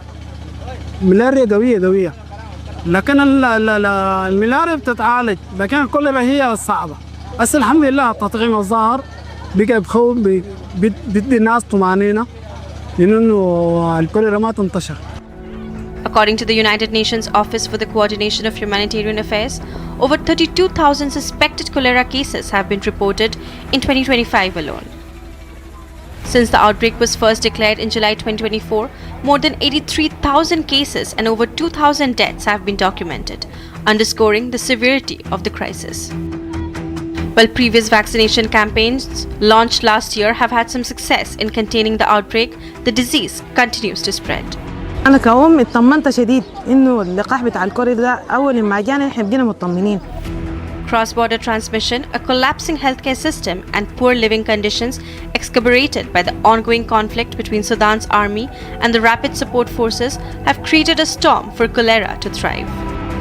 الوضع الصحي حاليا يعني الناس بتعاني، يعني إنه ده وباء يعني حاصل لنا، الناس كلها بتعاني إنه في كوليرا في حاجات.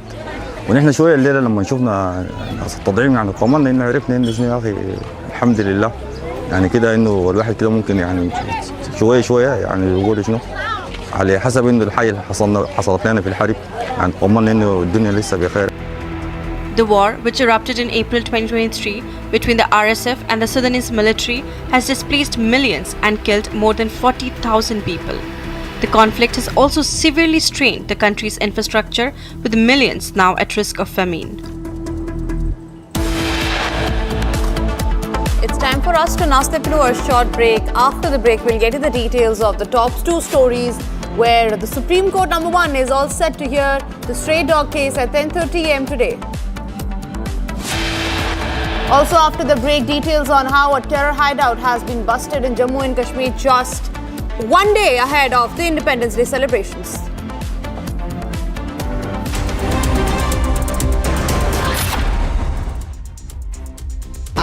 Pure सूजी pasta उबालो मिलाओ और खाओ 8 minute में तैयार। क्या taste है सबका राजा आर प्योर मसाला। भारत की अपनी दुकान इंडिया सोना, अपने देश का सामान इंडिया सोना, इंडिया सोना, इंडिया सोना। R pure shahi paneer masala, delicious healthy everyday.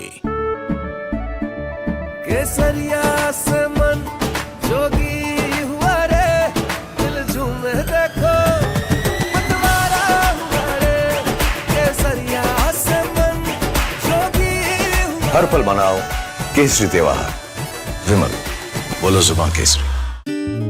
Bharat की अपनी दुकान इंडिया सोना, अपने देश का सामान इंडिया सोना, इंडिया सोना, इंडिया सोना। ये है सीक्रेट रेसिपी MDH का जीरा सिप जलजीरा मसाला। सिप सिप जीरा सिप, जीरा सिप MDH का जलजीरा, जीरा सिप, जीरा सिप MDH का जलजीरा, जीरा SIP.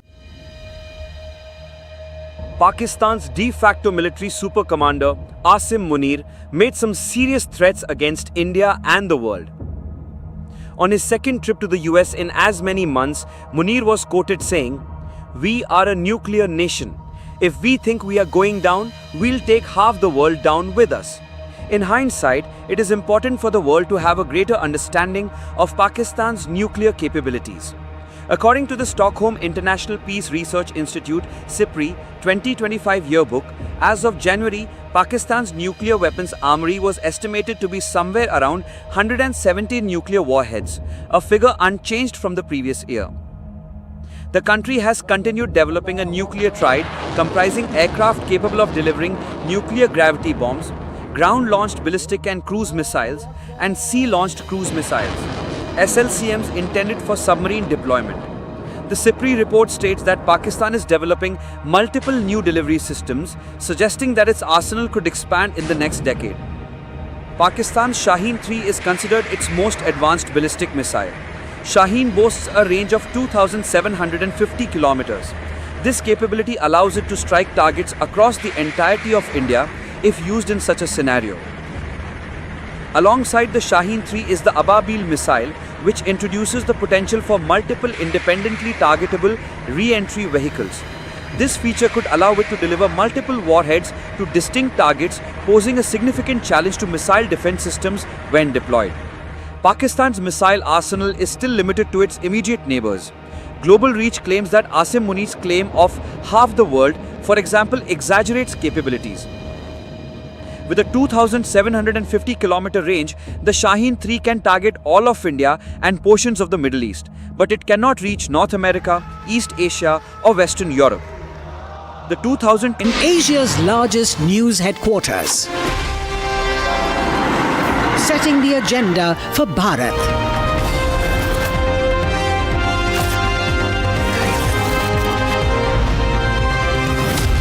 You're watching Republic.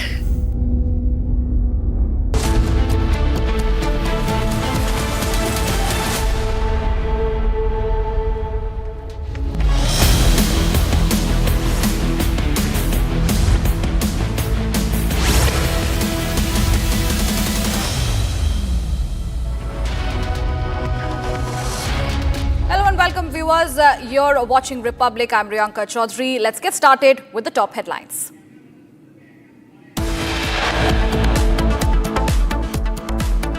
In an unprecedented move, stray dog case has been referred to a 3-judge bench hearing at 10:30 a.m. today.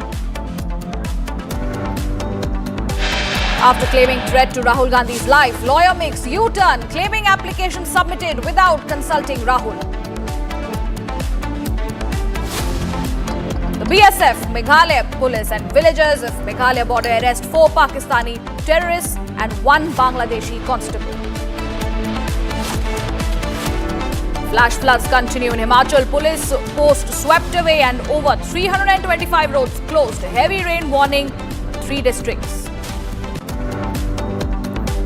Actor Shilpa Shetty and husband, businessman Raj Kundra, have been charged with defrauding a Mumbai-based businessman of rupees 60 crore.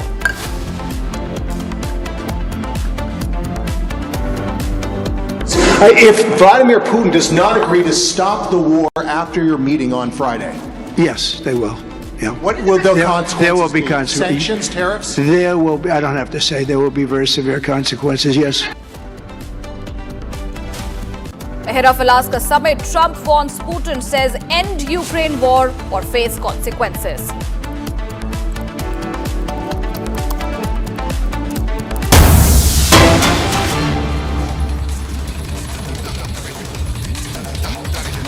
But viewers, breaking news coming in. Pakistani Prime Minister Shehbaz Sharif seeks intervention of the United States in the Kashmir issue. Rattled Pakistan now asked for Trump to intervene and play key role in resolving the Kashmir issue. That is the big breaking news we are tracking on top of this hour, where Pakistan once again at it, with the Prime Minister Shehbaz Sharif seeks intervention of the United States in the Kashmir issue. We understand that Pakistan is rattled, but they have gone ahead and now asked Donald Trump to intervene and play an important role in resolving the Kashmir issue.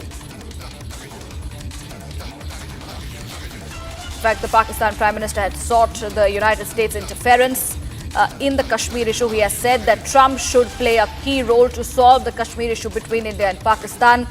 And this is coming in as the latest development. He's also gone ahead and said Trump should resolve issue for a lasting peace, is what we understand at this point in time. Well, Donald Trump should play a key role to resolve Kashmir issue for long-lasting peace. Major General Rajan Kochar is joining me on the phone line. Major General Kochar, at this point in time, how do you view this development? Because Shehbaz Sharif looks like he's quite rattled. He's gone ahead and asked Donald Trump to be involved and intervene in the Kashmir issue.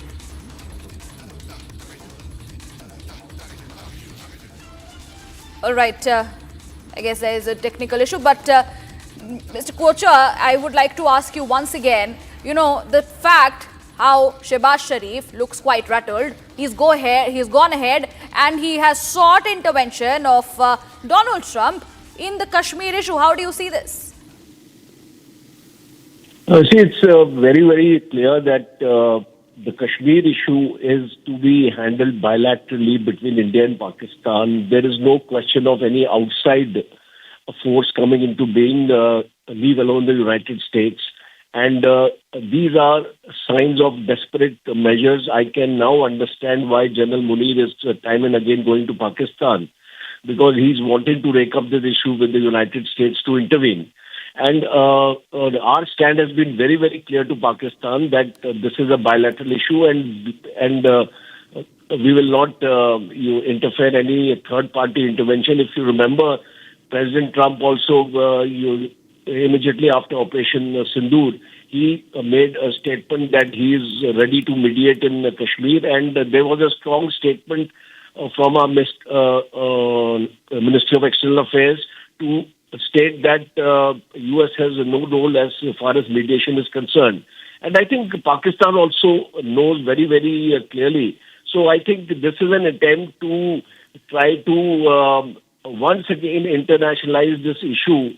And since this recent bonhomie we are seeing between Pakistan and the USA, Pakistan is wanting to cash on this sort of a situation and put pressure on India. But we are absolutely very, very clear as far as India is concerned that we will not accept any third-party mediation into Kashmir. And one thing more I'd like to add, I think this is a direct result of the Indus Water Treaty also, because if you remember, yesterday there was a statement from Shehbaz Sharif on Indus Water.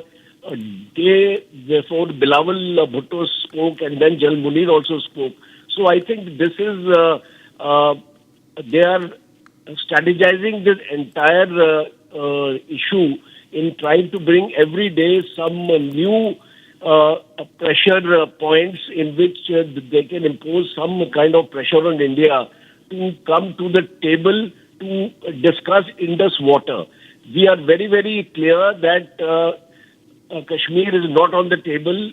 Kashmir is not for discussion. In case Pakistan wants to come to a discussion on Indus Water Treaty, India has said that they are ready for that.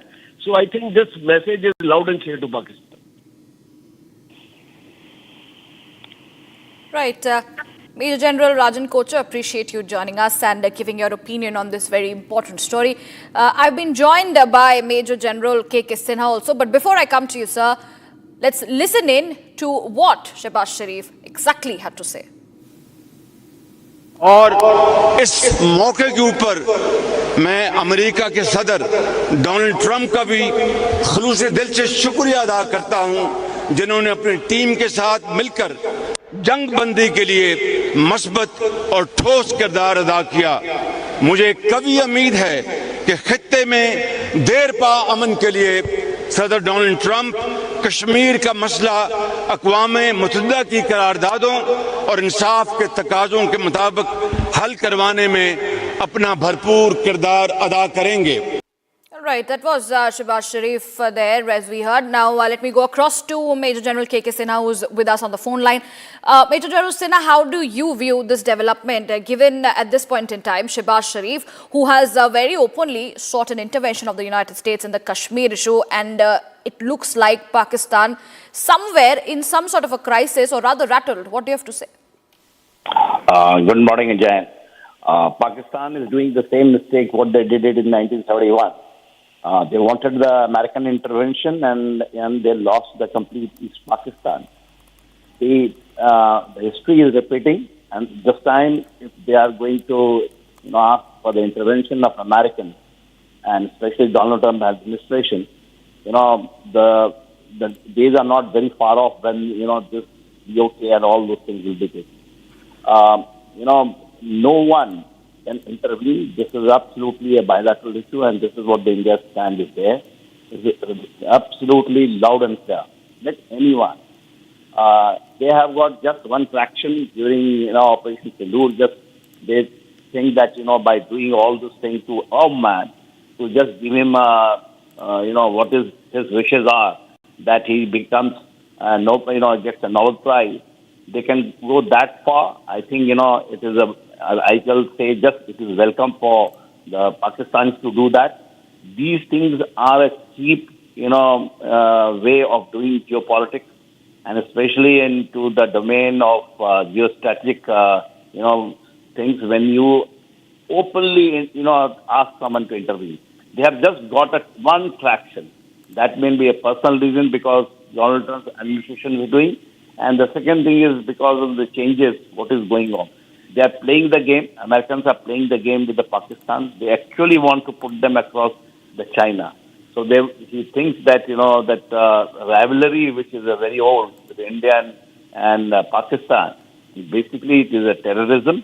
They have just got a small traction. And that, what he is saying, that he intervened and he will request the Trump to intervene. What Trump has got and what America has got to do, they have seen this. This happened in 1971, and I feel that the moment of 1971 is coming. Pakistan is on the verge of, getting. India is absolutely ready, militarily, strategically, and we have got our own way of doing things. And no better time can come. And I wish all the best to Pakistan, that they are starting on the day on, I think, the 14th August is coming, that is Independence Day, they will lose their path. The balkanizations of the Pakistan is absolutely, it is not getting in reality. Right. Major General Sinha, appreciate you joining us and speaking with us on Republic regarding this pertaining issue with Pakistan, and now Shehbaz Sharif making fresh directions or requests to Donald Trump to intervene in the Kashmir issue. We will be tracking those details very, very closely. Now, let's shift our focus to more breaking news coming in, viewers. Prime Minister Modi has spoken on partition. He said the horrors Remembrance Day, India observes the partition, and he's gone ahead and said that remembering the upheaval and I beg your pardon, viewers, and the pain endured by the countless people during that tragic chapter of our history. It is also a day to honor their ability to face unimaginable loss and still find the strength to start afresh. Many of those affected went on to rebuild their lives and achieve remarkable milestones. This day is also a reminder of our enduring responsibility to strengthen the bonds of harmony that hold our country together. So that is Prime Minister Narendra Modi's statement, viewers. This very morning he has spoken on the Partition Horrors Remembrance Day, and as India observes the Partition Horrors Remembrance Day, Prime Minister has gone ahead and given a statement and said that people during that tragic chapter of our history have suffered a lot. It is also a day to honor their ability to face unimaginable loss and still find the strength to start afresh. Prime Minister Modi also went on to say that many of those affected went on to rebuild their lives and achieve remarkable milestone. This also is a reminder of our enduring responsibility to strengthen the bonds of harmony that hold our country together. So very, very strong message there coming in from Prime Minister Narendra Modi this very morning, honoring the great of people who had suffered. And he also said that it is a reminder of our enduring responsibility, this responsibility to strengthen the bonds of harmony that hold our country together.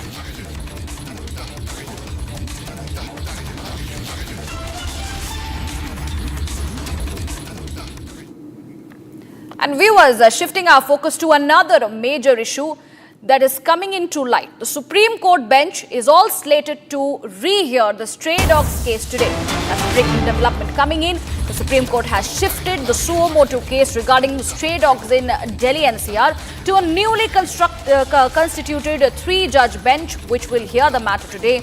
And the special bench will hear multiple petitions related to the stray dog issue, including fresh pleas against the rounding up of strays. Now, a bench of Justice Vikram Raj, Sandeep Mehta and N.V. Anjaria will hear the matter. Meanwhile, Supreme Court also uploaded the order passed in the Delhi NCR stray dogs matter, which stated the past 2 decades were systematic failure of authorities and streets should not be proved to vulnerable places. My colleague Aditya is joining us to give us more details. Aditya, the Supreme Court is all set to rehear the stray dog case today. And what are we going to be, expecting? Because the court has shifted the entire suo motu case regarding the stray dog to a newly constituted 3-judge bench. Well, the first order which came on Monday was on 3 parameters. The first, the Supreme Court ordered about the removal of the dog from the streets. Second, about the relocation from the of the dog from the streets to the shelter homes. And the third, about not releasing them back on the streets. So after which there was some protest, and now the matter is gone back to the Supreme Court. The matter was listed for hearing today, but mentioned yesterday in the court of the CJI. Now the CJI has constituted a new bench for the matter to be heard. And now what we can actually expect from the court is two. First, either they can uphold the order which was passed on Monday by the bench of Justice Pardiwala and Justice Mahadevan, or second, they can actually have something more in terms of direction to the authorities, that how should these kind of directions can be implemented. So what can we expect is two. The first, either they can uphold the order of the Monday in total sense, or second, they can add some of them the authorities, which is MCD, NDMC,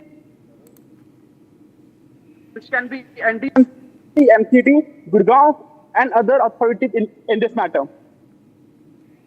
All right, Aditya, appreciate you giving us those details, but we will be keeping a very, very close eye on today's hearing regarding the stray dog case in the Supreme Court. And we will also get in more news and updates on the other side. And viewers, breaking news coming in. Security forces have uncovered hidden terrorist hideout in Kupwara. Several arms and ammunition have been recovered, and the hideout has been busted in Kupwara by the Chinar warriors and the Kupwara police. Several pistol, explosives and ammunitions have been recovered. We're also bringing you those visuals exclusively on Republic, where the security forces have once again uncovered a hidden terrorist hideout in Kupwara. My colleague Gursimran is joining us live on the broadcast. Gursimran, the security forces are on their toes, and time and again, every day we are hearing them succeeding in several operations, and they have recently were able to uncover a hidden terrorist hideout in Kupwara. Help us understand about the entire operation and what all has been recovered. Right ahead of the Independence Day, a major terror hideout has been busted. It is in the Alachi Zab area of the Gulgam forest in the Kupwara, the North Kashmir's Kupwara district, that Indian Army along with the Jammu and Kashmir police launched an operation, and during the operation they have recovered a huge cache of arms and ammunition, that is a pistol, grenades, 2 magazines. The magazines of AK has also been recovered, along with hundreds of round and other materials. What it seems that this was kept by the terrorists to carry out an act of terror, but due to the timely intervention of the security forces, that terror threat has been foiled, because the recovery of the weapons that has taken place, especially the pistol and the magazines, that appears to be a new one. So possibly it has been kept by the terrorists for their overground workers to carry out the targeted killings, or by the terrorists themselves, because there are the AK magazines and the hundreds and rounds of the AK that have also been recovered, but this weapon is missing. That clearly shows that it was kept as one of the safe hiding places, but it was unearthed timely by the security forces. Now as we speak, a massive anti-terror operation has been launched in the nearby area. Also in the Handwada, we are getting to know that some of the suspects have been picked up by the Handwada police with regards to their involvement in the terror cases. So everything is being worked upon, because tomorrow is the 79th Independence Day. Country will be celebrating, and there are chances that the Pakistan may try to foment the trouble, like the provocative statements we have seen on the Kashmir coming from the Prime Minister of Pakistan. It can be said that the Pakistan is hell-bent, because yesterday only there was an infiltration that was foiled in the Uri sector of the Baramulla, wherein one brave heart of the Indian Army, Havaldar Ankit Kumar, he made the supreme sacrifice while pushing the Pakistani terrorists back to their territory. So back-to-back incidents of terror are being reported, be it on the line of control or in the hinterland, but the security forces have successfully foiled this terror attempt by the Pakistan, and this hideout of the terrorists has been busted with the recovery of multiple grenades, pistols, magazines and hundreds of ammunition of the AK series. Right, Gursimran, appreciate you joining us and giving us all the details there. We will be coming and tracking all the updates on the other side. But viewers, it's time to shift our focus because some breaking news is coming in. The BSF and the Meghalaya police have foiled an ISI operation. 4 Pakistani terrorists and 1 Bangladeshi constable have been arrested. Security forces have uncovered new ISI route through Bangladesh. That is the latest breaking development we are tracking for our viewers now. BSF and the Meghalaya police have foiled the ISI operation where 4 Pakistani terrorists and 1 Bangladeshi constable have been arrested. The security forces have uncovered this new ISI route through Bangladesh.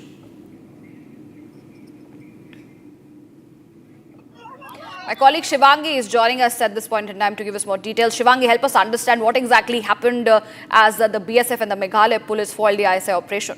That is right. You know, is almost here right now. It's 15th August, and as we count down to Independence Day, security has been ramped up across all the border areas all across the nations. Particularly BSF and Meghalaya, they have launched an operation called Operation Alert. So Operation Alert is to make sure that no infiltration happens across the border.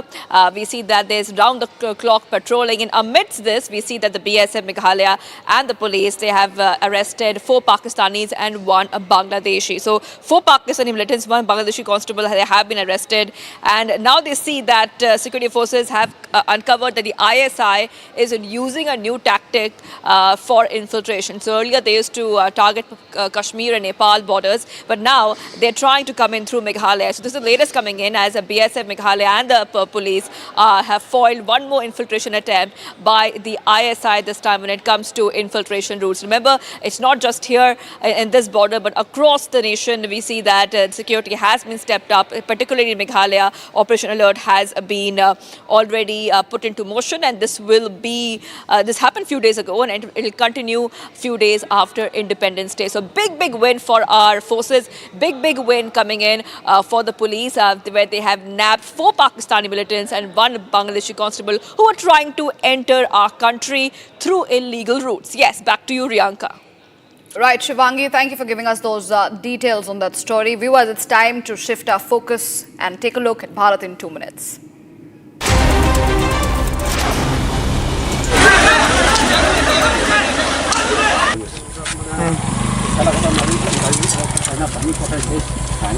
After a mob attacked a police team and vandalized the vehicles of security personnel in Assam's Hojai district, 7 people have been arrested so far, and as per the police officials, the unrest began when locals detained a heavy vehicle along with its driver. A police team then was dispatched to the scene to rescue the driver, but an argument broke out between the officers and some residents. The situation then quickly escalated into violence. People took to the streets in North 24 Parganas over the death of a delivery boy allegedly due to fire in a car after an accident near Salt Lake area. Police used tear gas shells to disperse the protesting crowd.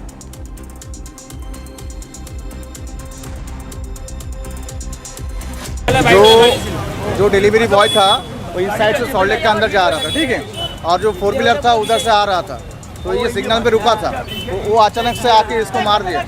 जो लड़का था यहाँ पे जो rod है, इस rod में उसका पैर फंस गया था, ठीक है, तो फंसने के बाद क्या है, कोई मदद करने नहीं आया, पुलिस वगैरह कोई मदद करने नहीं आया। गाड़ी में फायर लग गया, लगने के बाद वो बॉडी पूरा जल गया। जलने के बाद कोई चित्कार कर रहा था, कोई भी नहीं आया, पुलिस भी नहीं आया, कोई भी नहीं आया, ठीक है। जब यहाँ पे सब भीड़ लग गया तो पुलिस ने लाठीचार्ज करके जो आंसू पे जो बोला था, आंसू जो गैस छोड़ता है ना, वो करके सबको यहाँ से भगा दिया। After the protests taking place in Chennai against the privatization of solid waste management and to seek job permanency, the police detained all the conservancy workers of the Greater Chennai Corporation. Over 800 workers have been arrested and 5 are injured during the protest. The protesters were forcibly removed around midnight and taken away by buses within 45 minutes. A government-constituted team of experts will inspect the disaster-affected area in Tharali. The team included Shantanu Sarkar, Director of the Uttarakhand Landslide Mitigation and Management Centre, Dr. D.P. Kanungo, Chief Scientist at the Central Building Research Institute, and Ravi Negi, Director of the Geological Survey of India. Other members were Dr. Amit Kumar from the Wadia Institute of Himalayan Geology and Mohit Kumar, Principal Advisor of ULMMC. The expert will probe the damage caused by the disaster. Uttarakhand Cabinet approves the Uttarakhand Freedom of Religion Amendment Bill 2025 under the chairmanship of Chief Minister Pushkar Singh Dhami. The bill includes punishment for marriage by false identity and incitement for conversion through social media, messaging apps or any online medium, among others.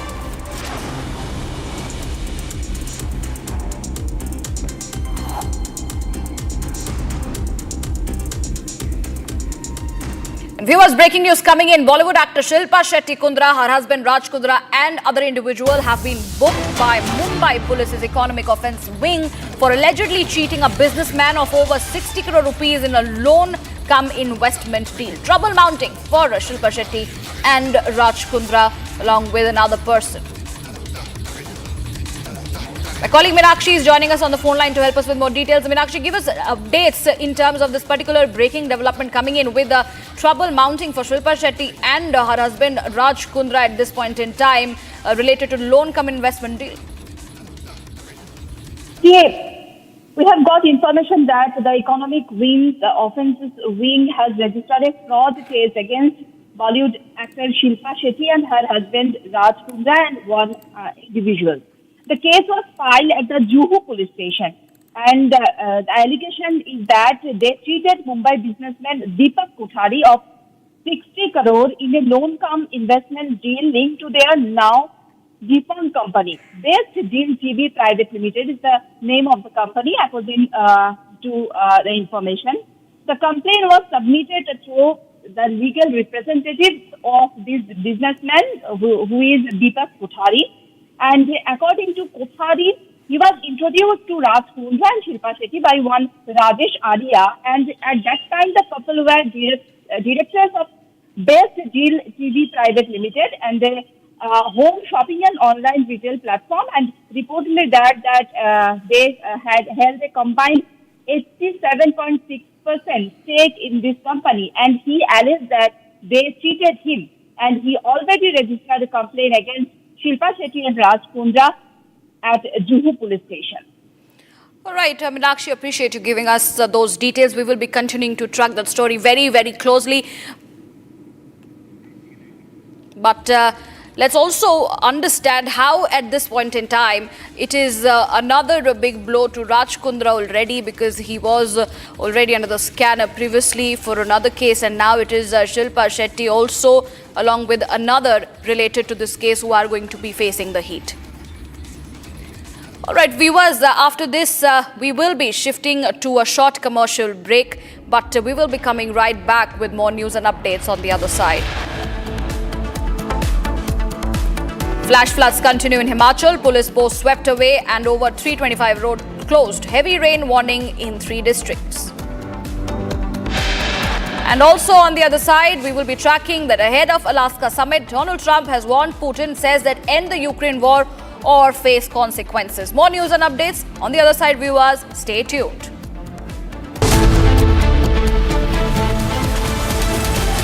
Amity is proud to announce the commencement of its 12th university in India, Amity University, Hyderabad.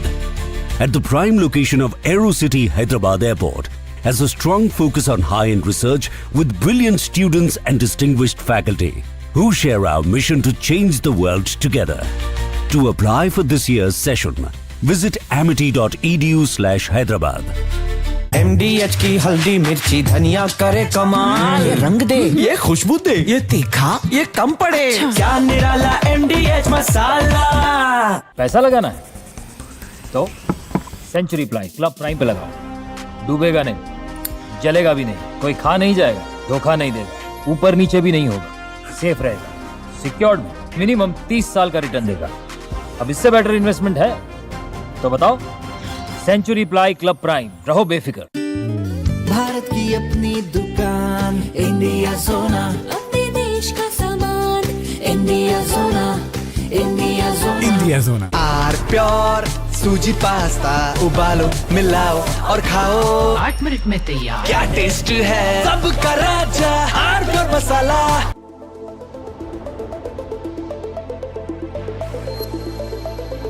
What makes you a legend? Maybe that you're followed by everyone.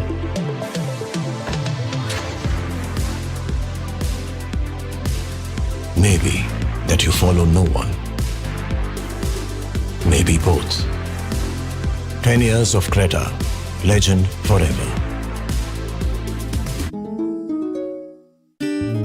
Bharat की अपनी दुकान India सोना अपने देश का सामान India सोना India सोना इंडिया जोना। दादी के हाथों का जादू और खुशबू से महकता घर, माँ की मुस्कुराहट और खाने की सुगंध। MDH गरम मसाला, क्योंकि हर रिश्ता है स्वाद से जुड़ा।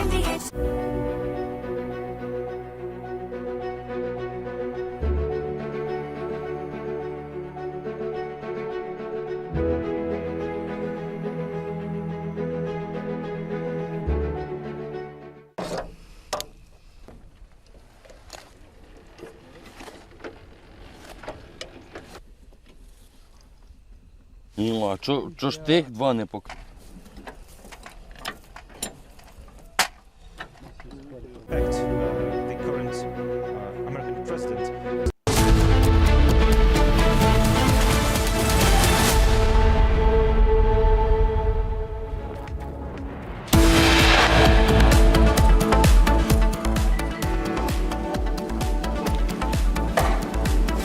Viewers, top headlines attracting right now. In an unprecedented move, stray dog case has been referred to a 3-judge bench, hearing at 10:30 a.m.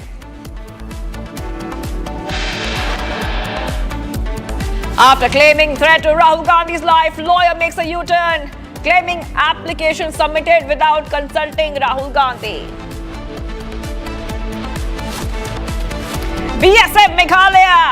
Police and villagers of Meghalaya border arrest 4 Pakistani terrorists and 1 Bangladeshi constable.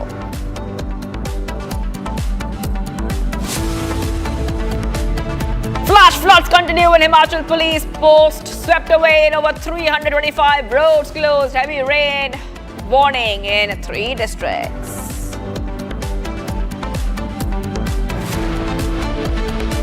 Actor Shilpa Shetty and husband, businessman Raj Kundra, have been charged with defrauding a Mumbai-based businessman of rupees 60 crores. Face any consequences if Vladimir Putin does not agree to stop the war after your meeting on Friday? Yes, they will. Yeah. What will the consequences There will be be? consequences. Sanctions, tariffs? There will be, I don't have to say, there will be very severe consequences, yes. Ahead of Alaska summit, Trump warns Putin, says end Ukraine war or face consequences.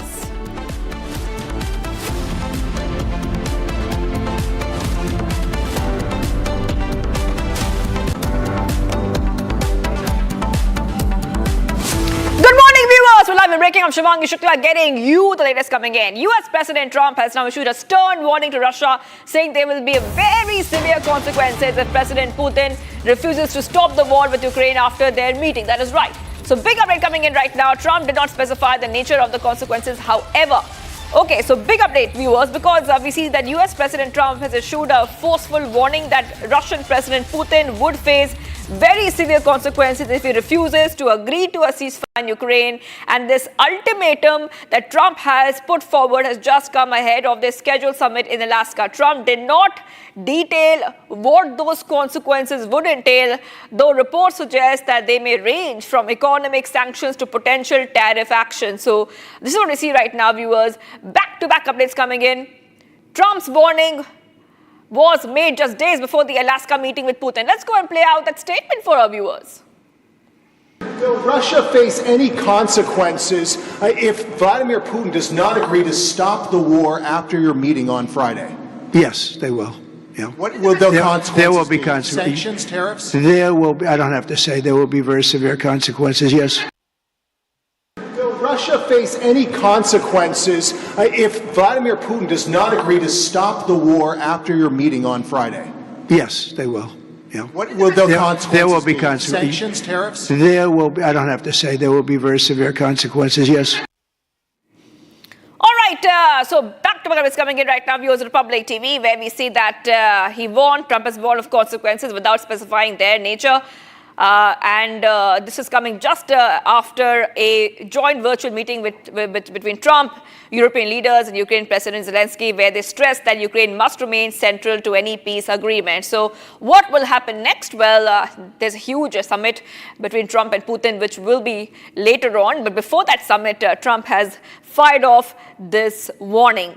We'll try to connect to our reporter in a short while from now. We'll try to connect to Nick. But for now, let's move ahead. Let's move ahead to some of the other stories we're tracking on Republic TV, where US President Trump and Russian President Putin will meet on August 15th at joint base in Alaska. 3 rounds of talks between Russia and Ukraine this summer, held at Trump's behest, have yet to bring the two sides any closer to peace. And while the world is waiting for the key meeting, Republic is the only Indian channel to be reporting live from Alaska, the venue for the crucial meeting. Let's go ahead and look at this report.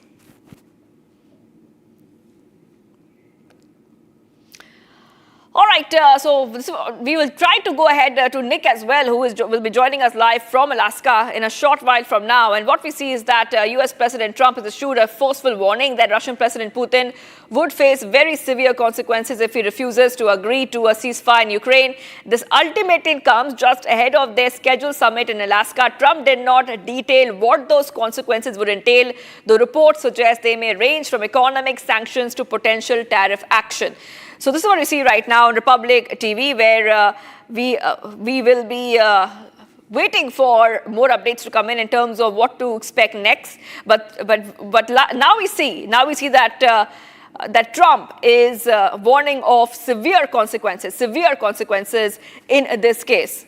All right, let's go straight across to Nick, joining us live from Alaska. Nick, I'm coming across to you right now. You're in Alaska, and we know Alaska is it's a very icy place, and this entire summit will be taking place in Alaska. But the cold vibes are already being felt, Nick, because Trump is saying that if Putin does not consider what he wants to put forward, there'll be very severe consequences, even though Trump has not really laid out what those consequences are, Nick. Yes, that's right. Here now is really rainy in Alaska. I'm now driving next to the military base where Donald Trump and Vladimir Putin will meet in less than 48 hours. And there are a lot of speculations in the Western media about what are the things that Trump wants from Putin. But actually, in the Russian delegation, there is a lot of optimism, and they are thinking that this time Trump and Putin can reach agreement. All this talk now in the media, in the Western media, is just because Ukraine is in a lot of stress, and they are feeling that Trump and Putin will now agree to conclude the war, to end the war. And it is not so good for Ukraine right now because they want to have a better outcome of this war. Back to you. That is right. And Nick, you're joining us live from Alaska, and before of course, we will be waiting for that summit. But we know that Ukraine has made it very clear that it does want to stay central to the agreements which will be taking place. So how can US ensure that Ukraine stays central to the agreements and the talks which will take place? We know how the Russia-Ukraine war has now entered its 3rd year already. So it looks like a very prickly issue. Yeah, that's right. I think that right now we still can't know exactly what will happen, but the fact that the meeting is happening here behind me in Alaska, in the United States, in an area that used to be the Russian America, it used to be a place belonging to the Russian Empire. And there is a lot of symbolic idea behind choosing this place. I think all of that showing that this meeting will be with some conclusion, with some outcome. It will not be for nothing, because I don't think Donald Trump will put all his reputation in this meeting if in the end he thinks nothing will happen. I believe that Putin and Trump already agreed about a lot of things that are really important for both countries, and it's not just about Ukraine, it's also about the mutual relationship between the United States and Russia. There are a lot of things that can be really interesting for the both countries, and one of them is the Arctic region here next to Alaska, and there are a lot of resources there, a lot of money, and Trump likes good deals, and here he can make a great deal with a lot of potential regarding Arctic region, regarding other regions, and other regions where United States and Russia can cooperate. Back to you. That is right. And you know, Nick, as you're in Alaska, and we also know that the US is giving an ultimatum, right? It's saying that you really have to come down and agree on a ceasefire. But do you think that President Trump putting that pressure on Putin is going to help the situation or make it worse? Do you think that the US has enough bargaining power to make Putin agree to a ceasefire like he has been saying for the longest time? I think for sure U.S. has a lot of leverage on Russia, because the Russian economy right now is struggling because of the sanctions, because the SWIFT is not working and all those international transactions are not working. It's really bad for the Russian companies and for Russian businessmen and for Russian banking system. And there are a lot of other areas in which United States putting hurdles on Russia. So for sure now it is the time for Russia to end this war. And they also want to do that because the people of Russia, the population, they also tired of this war. A lot of people are dying, a lot of people coming injured, and Russians can't travel easily around the world as they used to. They can't use international services. Now even the Telegram is not working anymore in Russia. And I think WhatsApp as well will be cut off, and all the international services are not working. So there are a lot of hurdles on the lives of regular people also. And I think the Russian government, President Putin, wants also to make the life better for its people. And the only thing that now they need to decide is how to conclude the war in Ukraine in a way that both leaders can work and live with that. And Ukraine will need to concede, they will need to agree on the deal that Trump and Putin will make. All right, thank you for getting those details for us and Nick. And we're counting down to that summit between Trump and Putin, and we'll have to wait and watch exactly what happens between the two leaders. Let's move ahead right now to our next segment, Bharat in 2 minutes, where we'll tell you all about all the stories we're tracking. Let's get started.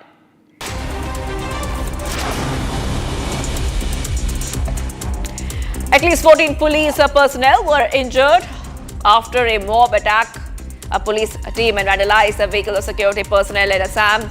7 people have been arrested so far as per the police officials. The unrest began when locals detained a heavy vehicle along with its driver. A police team then was dispatched to the scene to rescue the driver when an argument broke out between the officers and some residents. Situation then quickly escalated into violence. People took to the streets in North 24 Parganas over the death of a delivery boy allegedly due to fire in a car after an accident near Salt Lake area. Police used tear gas shells to disperse the protesting crowd.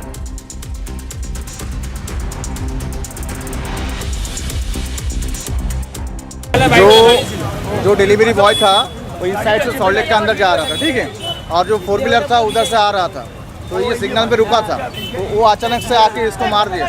जो लड़का था यहाँ पे जो rod है, इस rod में उसका पैर फंस गया था, ठीक है। तो फंसने के बाद क्या है, कोई मदद करने नहीं आया, पुलिस वगैरह कोई मदद करने नहीं आया। गाड़ी में फायर लग गया, लगने के बाद वो बॉडी पूरा जल गया। जलने के बाद कोई चित्कार कर रहा था, कोई भी नहीं आया, पुलिस भी नहीं आया, कोई भी नहीं आया, ठीक है। जब यहाँ पे सब भीड़ लग गया तो पुलिस ने लाठीचार्ज करके जो आंसू जो बोला था, आंसू जो गैस होता है ना, वो करके सबको यहाँ। After the protest taking place in Chennai against the privatization of solid waste management and to seek job permanency, the police detained all its conservancy workers of the Greater Chennai Corporation. Over 800 workers have been arrested and 5 are injured during the protest. The protesters were forcibly removed around midnight and taken away by buses within 45 minutes.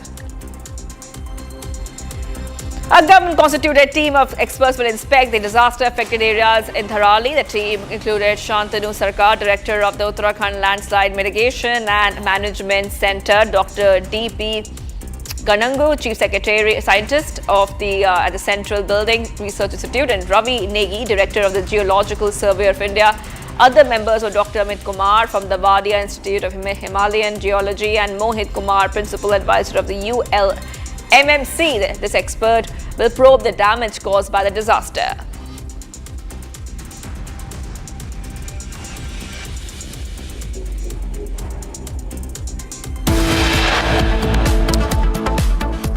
And viewers, much more coming right up. Supreme Court is slated to hear the Nimisha Priya case today after central government on July 18 argued before the court that they are in contact with Yemen's authority and friendly nations to seek a mutually agreeable solution in Priya's case. Stay tuned, we are live and breaking.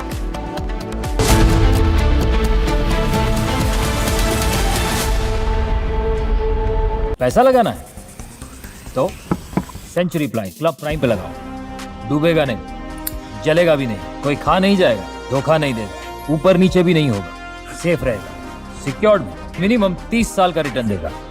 अब इससे better investment है तो बताओ। Century club prime, रहो बेफिक्र। MDH की हल्दी मिर्ची धनिया करे कमाल, ये रंग दे, ये खुशबू दे, ये तीखा, ये कम पड़े, क्या निराला MDH मसाला। भारत की अपनी दुकान, इंडिया सोना, अपने देश का सामान, इंडिया सोना, इंडिया सोना, इंडिया सोना। इसको घर पे लगाओगे तो शादी का तो पता नहीं, पर घर पक्का नहीं टूटेगा। रुंगटा नहीं तो घर स्ट्रॉन्ग नहीं। रुंगटा स्टील TMT बार एकदम सॉलिड। पहाड़ों में एक हाइकिंग स्टिक भी बन सकती है। आर प्योर सूजी पास्ता, उबालो मिलाओ और खाओ, 8 मिनट में तैयार। क्या टेस्ट है, सबका राजा आर प्योर मसाला। थोड़े में ज्यादा स्वाद, यही तो है इसकी खास बात। वाओ मामा, क्या स्वाद है, अरे मेरे राजा, सबका राजा R pure masala.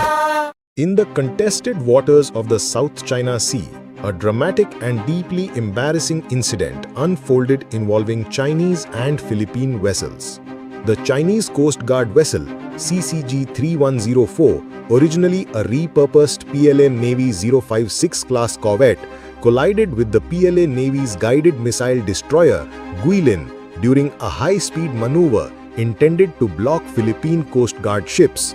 The collision occurred as the CCG-3104 aggressively pursued the Philippine vessel BRP Suluan, which was engaged in a routine resupply mission to support Filipino fishermen operating near Scarborough Shoal, a flashpoint in the ongoing territorial dispute.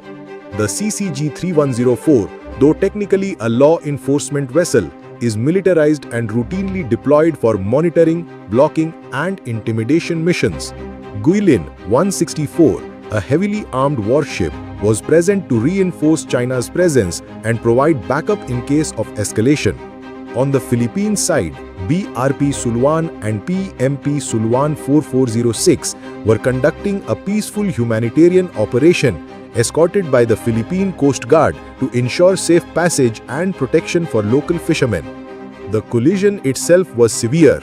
CCG-3104 sustained major structural damage to its bow, with video footage showing the front section of the vessel crumpled and debris floating in the surrounding waters. The impact raised immediate concerns about possible casualties, especially after two unidentified floating objects were spotted nearby. However, Chinese authorities did not confirm any man overboard incident, nor did they issue any official statement acknowledging the mishap. In stark contrast, the Philippine Coast Guard offered assistance despite the aggressive behavior of the Chinese vessel, underscoring their professionalism and adherence to humanitarian norms. This incident is a significant embarrassment for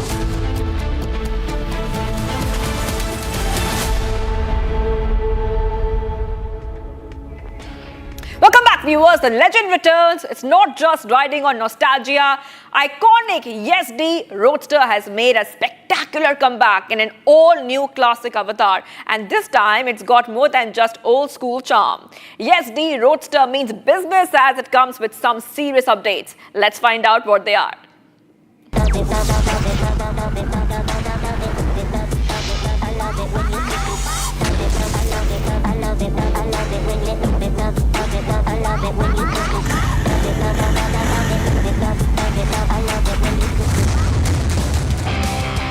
YesD is reborn. The iconic YesD Roadster has hit the Indian market with some major updates. A single-cylinder liquid-cooled engine, this motor packs a punch. Churning close to 28.6 bhp power and 29 Nm of torque. Cool dads were not riding posters but real bikes, says YesD's Anupam Tareja. The classic market, if you ask me, is what is classic? Classic means something that was there and it's back, but it has authentic stories, right? Now, there are a lot of old brands that are coming to India, but are they classic from an Indian point of view? You may have seen those brands on posters, but the cool dads and the cool dads, they were not riding posters, they were riding real bikes on real roads and making real stories. Here are some of the major updates YesD has rolled out with this new Roadster. You can choose from 6 factory-made custom kits and over 50 different combinations. Truly, you can create your own Roadster for the road.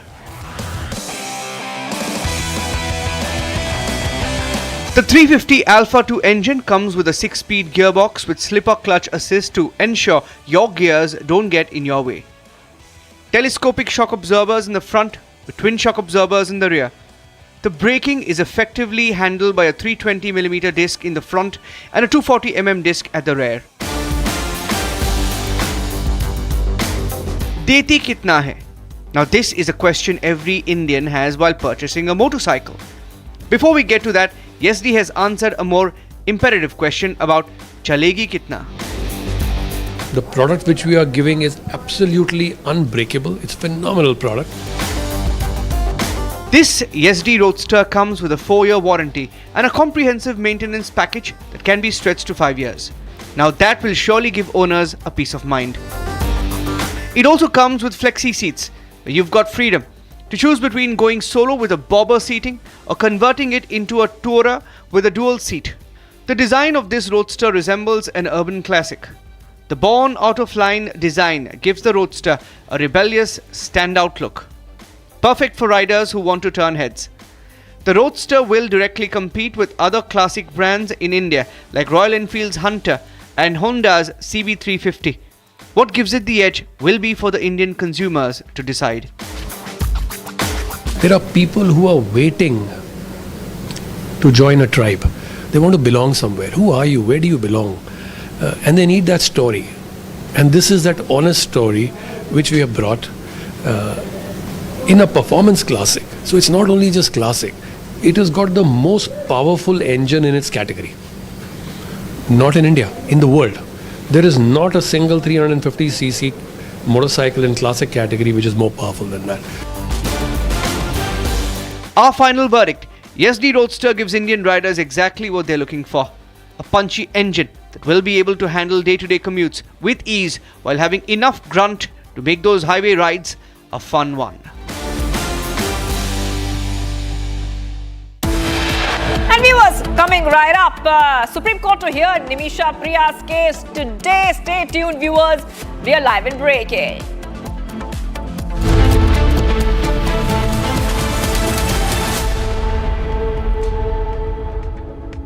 Amity is proud to announce the commencement of its 12th university in India, Amity University, Hyderabad.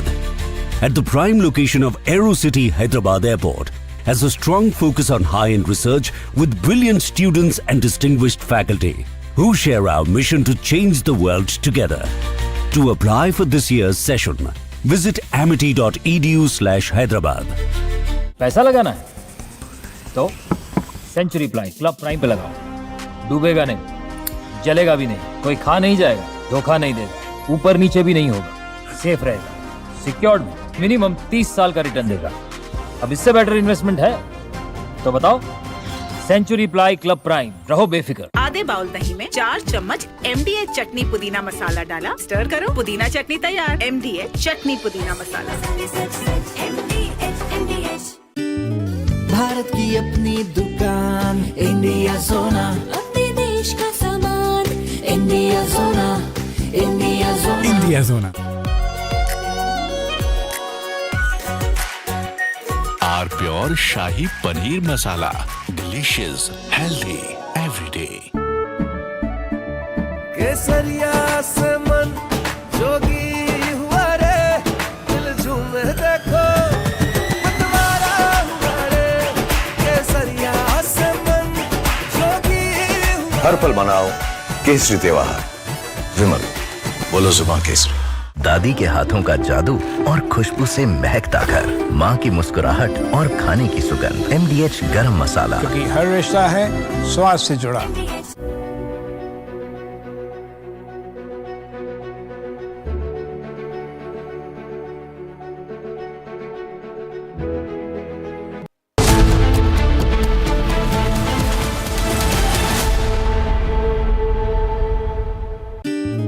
Bharat की अपनी दुकान, India सोना, अपने देश का सामान, India सोना, India सोना, इंडिया सोना। आधे बाउल दही में 4 चम्मच MDH चटनी पुदीना मसाला डाला, स्टर करो, पुदीना चटनी तैयार। MDH चटनी पुदीना मसाला।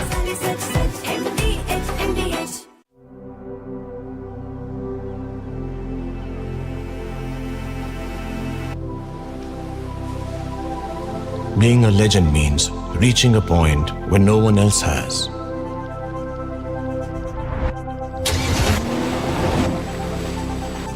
To give others a dream worth chasing. 10 years of Creta, legend forever. केसरिया से मन जोगी हुआ रे, दिल झूमे देखो मतवारा हुआ रे, केसरिया से मन जोगी हुआ। हर पल मनाओ केसरी त्योहार। विमल, बोलो जुबान Kesari.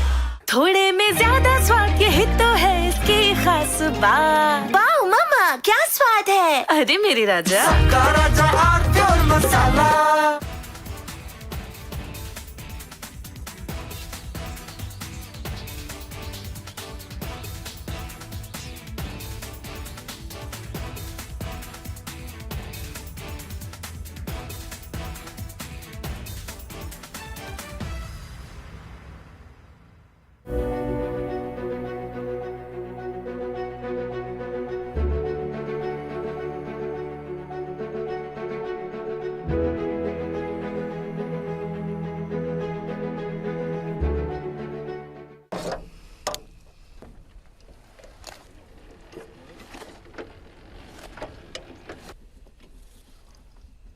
Ну, а чо ж тих два не пок...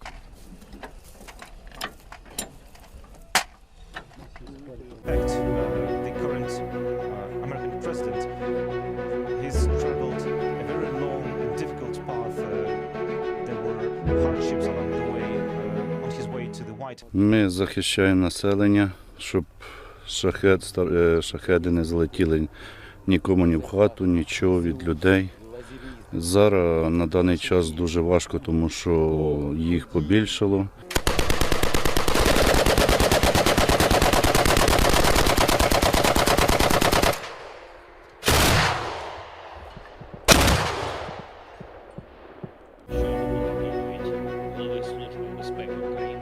Василя Малюка. Блискуча операція проведена на території ворога.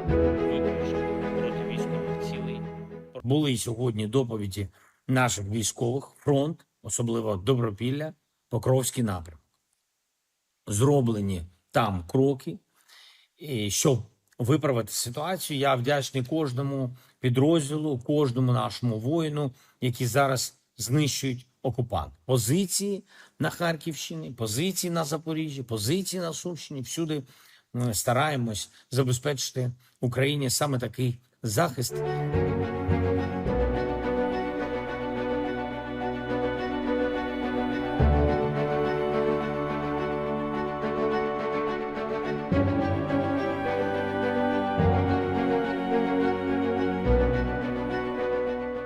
I was a little bothered by the fact that Zelensky was saying, well, I have to get constitutional approval. I mean, he's got approval to go into war and kill everybody, but he needs approval to do a land swap because there'll be some land swapping going on. I know that through Russia and through conversations with everybody to the good, for the good of Ukraine. Good stuff, not bad stuff. Also, some bad stuff for both. So there's good and there's bad. There'll be some swapping, there'll be some changes in land, and the word that they will use is, they make changes. We're going to change the lines, the battle lines. Russia's occupied a big portion of Ukraine.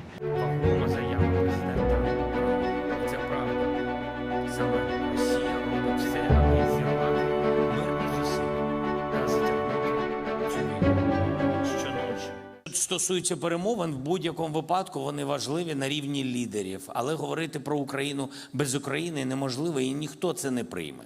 Тому розмова президента Сполучених Штатів і Путіна, безумовно, може бути важливою для їх двостороннього треку, але нічого про Україну без нас вони прийняти не можуть. Pakistan's de facto military super commander, Asim Munir, made some serious threats against India and the world. On his second trip to the US, from Asia's largest news headquarters, setting the agenda for Bharat.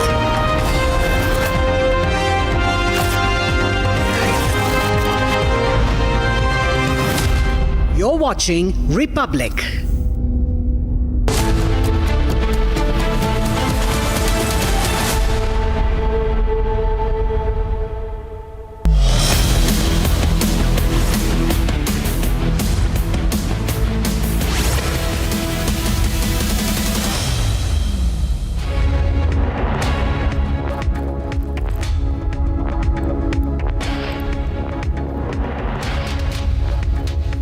Hello and welcome. You're watching Live and Breaking at 10 a.m. I am Tanisha Avasthi. Ladies and gentlemen, just one day before we hit the Independence Day tomorrow, and there are a plethora of Har Ghar Tiranga rallies that are being conducted nationwide, from Amit Shah to JP Nadda to even the opposition parties who are following the lead.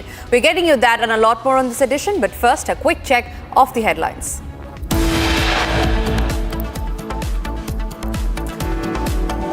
Amid uproar, Supreme Court to hear again Delhi dogs case with larger bench today at 10:30 a.m.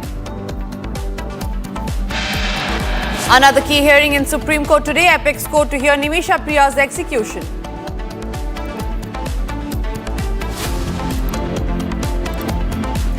Trump, in an attempt to become the global cop, yet again warns of severe consequences if Putin continues the Ukraine war after the summit.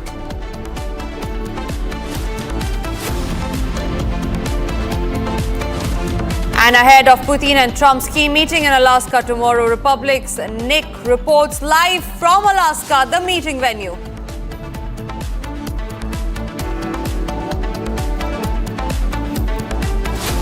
Shilpa Shetty and Raj Kundra charged with cheating a businessman of rupees 60 crore. Case has been registered with the Economic Offences Wing.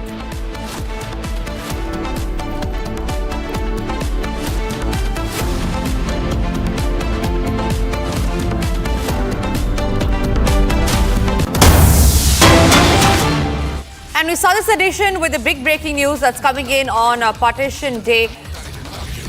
This is the Partition Horrors Remembrance Day, where Home Minister Amit Shah has paid tribute to the victims of partition, remembering the violence, exploitation and displacement faced by millions, Shah has blamed Congress for dividing the country and hurting the pride of Mother India, vowing that the pain and history of partition will never be forgotten.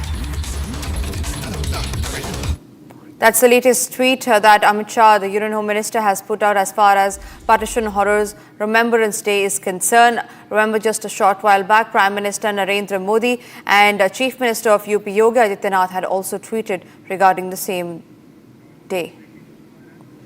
All right, more breaking news that's coming in. 3 terror associates linked to Lashkar-e-Toiba, that is the LET, have been arrested in Kalkhud area of Handwara, Kupwara district. Arms and ammunition have been recovered from the possession. All right, this is a key development that has come to fore from Kupwara. 3 LET terrorists have been arrested. Arms and ammunition have been seized. Gursimran, my colleague, is reporting live from Jammu on that note. Gursimran, this is a big development as far as the cracking down on terror is concerned, and this, remember, comes at a very crucial time, just 24 hours ahead of the Independence Day celebrations. Gursimran. Yes, 3 terror associates of Lashkar-e-Toiba have been arrested by the Handwara police, and FIR stand registered after the recovery of weapons. What we are picking up from the sources that they have been identified as Mohammad Iqbal Pandit from the Langate area. The second name is Sajjad Ahmed Shah from the Chekparan area, and the third name, the overground worker, the associate of the terrorist who has been apprehended, has been identified as Ishfaq Ahmed Malik, who is from the Kralkund area.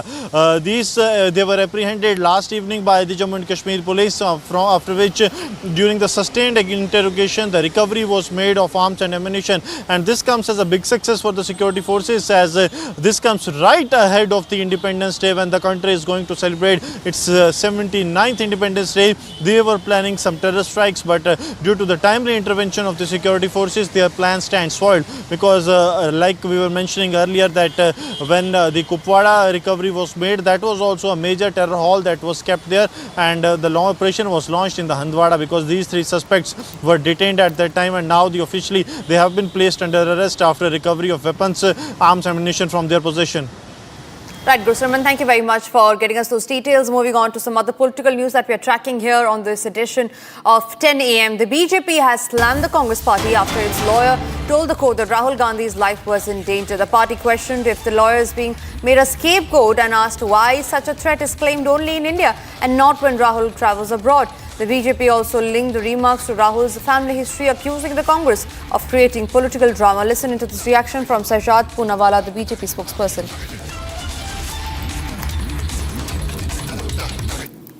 Congress party ने कहा है कि उनके वकील ने उनसे बिना पूछे, राहुल गांधी से बिना पूछे ये कह दिया कि राहुल गांधी के जिंदगी को खतरा था। ये वकील की गलती थी या वकील को बलि का बकरा बनाने का प्रयास? जिस प्रकार से राहुल गांधी के लिए तर्क दिया गया कि राहुल गांधी को थ्रेट है, राहुल गांधी ये बताए कि विदेश जाते हैं तब उनको थ्रेट महसूस नहीं होता, पर भारतीयों के बीच में उनको थ्रेट महसूस होता है। विदेश में तो एसपीजी सिक्योरिटी छोड़कर वो चले जाते हैं। और राहुल गांधी, अगर लीनिएज और बैकग्राउंड ही देखना है तो आपका भी बैकग्राउंड देख लीजिए ना। इंदिरा गांधी के पोते हैं जिन्होंने इमरजेंसी लगाई, आप तो उनके वंशज हैं जिन्होंने सिख नरसंहार को जस्टिफाई किया 1984 में। आपके परिवार ने सबसे बड़े दंगे दिए इस देश को। तो राहुल गांधी जो कहते हैं कि उनको इसलिए डर लगता है क्योंकि कोई किसी लीनिएज से है, तो आपका खुद का लीनिएज भी चेक कर लीजिए। ये राहुल गांधी के द्वारा केवल और केवल बलि का बकरा बनाने की बात है। And there's more breaking news that's coming in. RJD leader Tejasvi Yadav has accused the JDU MLC Dinesh Singh of holding 2 voter IDs in different constituencies. He claims that Singh's MP wife Veena Devi has also duplicated her voter IDs, alleging collusion between the NDA and the Election Commission.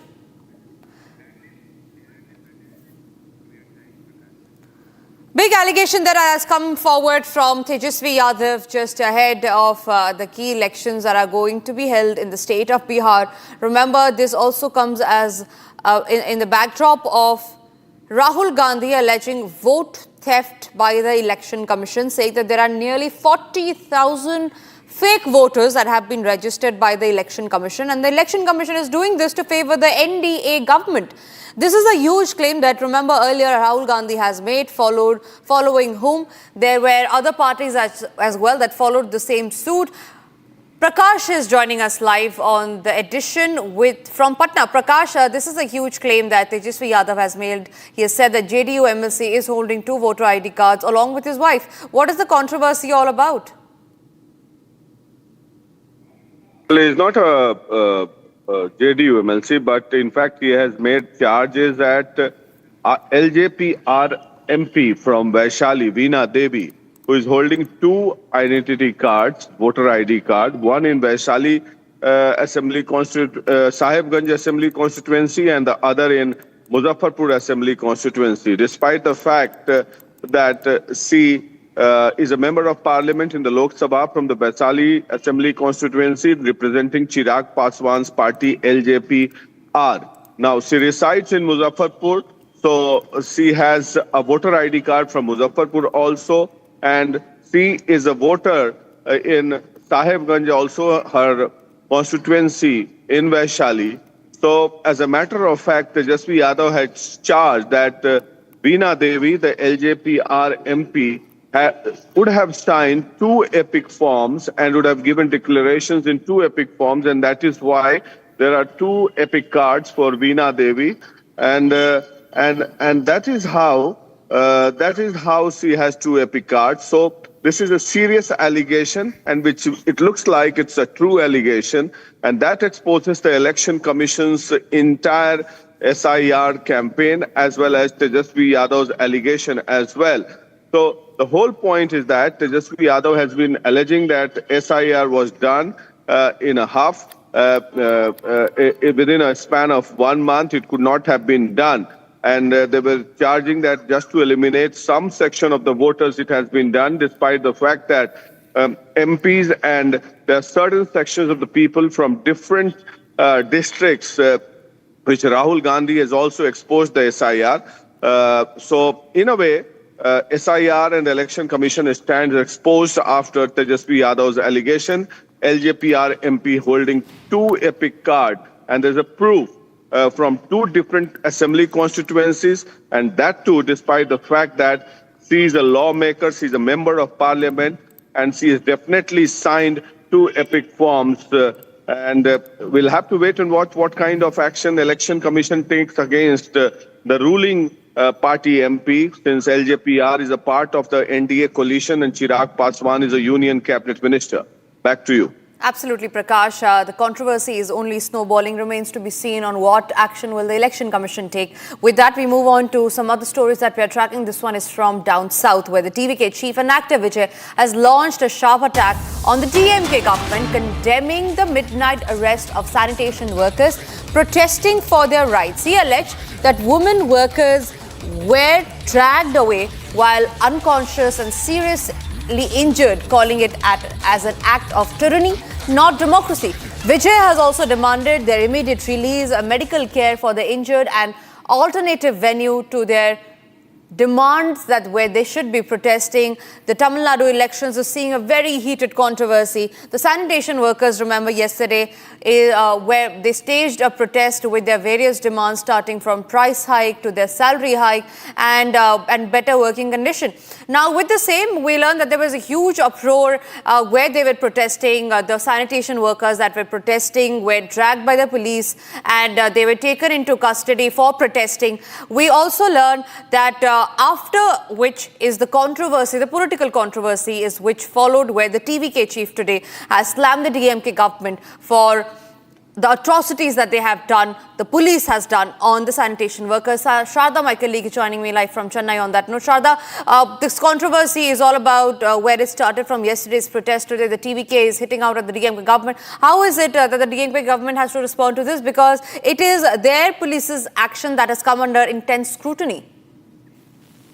The DMK government last evening, after the talks failed between the minister, the administrative minister and the sanitary workers committee, stated that they do not have the permission to continue to protest, as the High Court order says that they should be moving to a place where the permission for protest is already given and not outside the corporation office.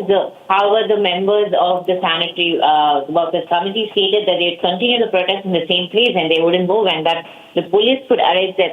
But it was after 6 p.m. and the police could not arrest the women, and that was the reason they gave when they left in the evening. However, exactly at midnight, multiple holds by the Tamil Nadu police made sure that the people protesting were pushed away from the place. They forced them to be taken into buses and then taken into separate places where now sanitation workers do not have any contact with the outside world. They are not allowed to speak to the family members also. They are now detained. Also, during this arrest was when multiple women faced lashes from the police. They were lathi charges also who were protesting very fiercely. And by this, 5 women were already hurt and they were taken to Rajiv Gandhi Hospital last night. And that is what the TVK leader Vijay is now stating. He's also saying that the DMK is now using the police in this particular way and saying that this is immoral among the humans and this is how it's being treated. Right, Sharda. Sharda, thank you very much for getting us those details. Remains to be seen on how this controversy pans out to be now. Viewers, shifting our focus now, Supreme Court is all slated to hear the Nimisha Priya case today after the central government on July 18 had argued before the court that they are in contact with Yemenese authority and friendly nations to seek a mutually agreeable solution in Nimisha Priya case. On that note, I'm also being joined by Subhash Chandra, who is Nimisha Priya's lawyer, on the phone line. Subhash ji, thank you very much for speaking to Republic this morning. The Supreme Court is all slated to hear the case today. What are you expecting and the arguments that you think will be presented inside the court today? So good morning. Actually, we will be informing the court regarding the recent update in Nimisha's case. As there is an understanding between the family and the political leadership in Yemen to revoke the death sentence of Ms. Nimisha Priya in Yemen. So we will be informing the Honorable Supreme Court regarding that. And now we are working on her release. So we'll have to work with the family and the political administration there. And we will have to make some agreement with the family also. So we are on it, and we will be informing the Honorable Supreme Court regarding that recent development. And already also we have requested the central government to grant the permission to travel to Yemen for a delegation, which is been declined by the ME Internal Affairs. So we'll raise that issue also before the Supreme Court today. Right, so as far as we talk about Nimisha Priya's case and the lawyers presenting her case, what is it that the lawyers are looking forward to present their arguments in as far as the top court is concerned? Because the case has dragged for far too long now. So as it now, the death sentence of Nimisha Priya is suspended, and there is no immediate threat to her life now. So we are now working to release her from the gallows, and we have the political administration and the family of the victim has reached to a consensus, and we have an understanding with the family. So now we will have to execute an agreement with the family, and we are working on it. So it may take some time. So we will have to follow many procedures. We will have to complete many formalities. So it may take some time, and we hope we can do it at the earliest. Right, sir. Thank you very much for sharing those details. All eyes will be now on the Apex Court hearing Nimisha Priya's case. With that, we shift our focus as India celebrates its Independence Day Eve. The Tiranga is waved with pride and people are full of patriotism. The Valley in Doda saw a vibrant Tiranga rally organized by Jammu and Kashmir Police. Here's a quick report on that.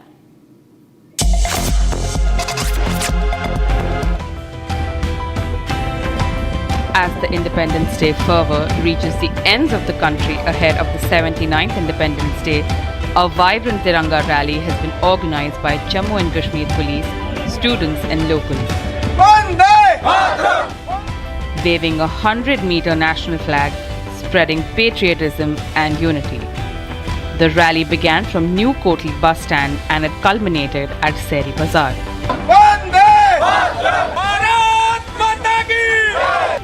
The main highlight of this rally was a display of a 100-meter-long flag that evoked loud cheers and applauses from the crowd.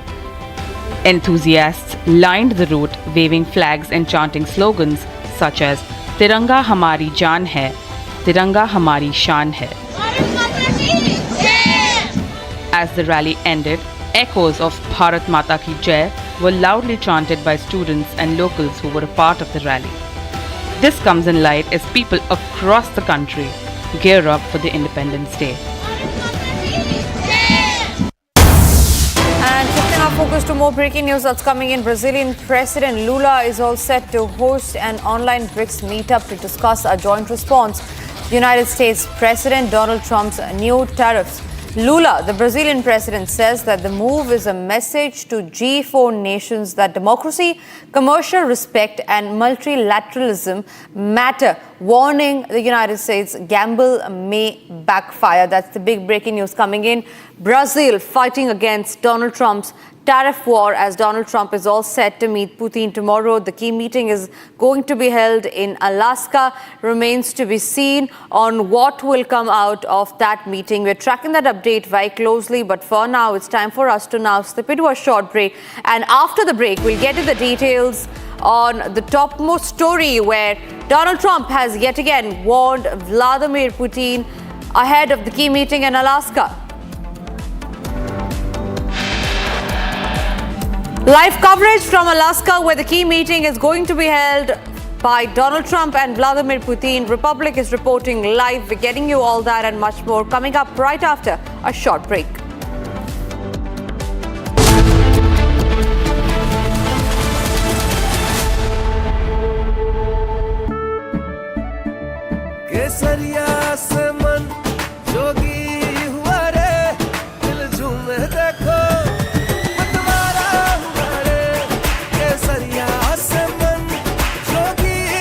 हर पल मनाओ केसरी त्योहार विमल बोलो जुबान केसरी थोड़े में ज्यादा स्वाद यही तो है इसकी खास बात। वाओ मामा क्या स्वाद है। अरे मेरे राजा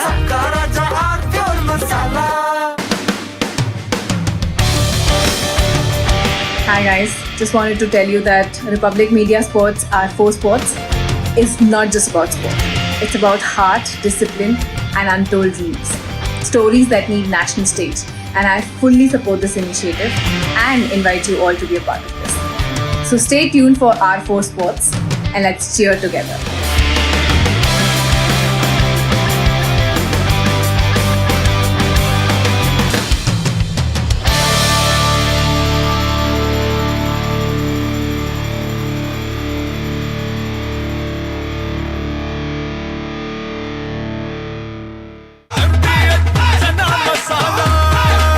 अब छोलिया हो या लोबिया, सफेद चने या काले चने, सब कुछ मजेदार बने।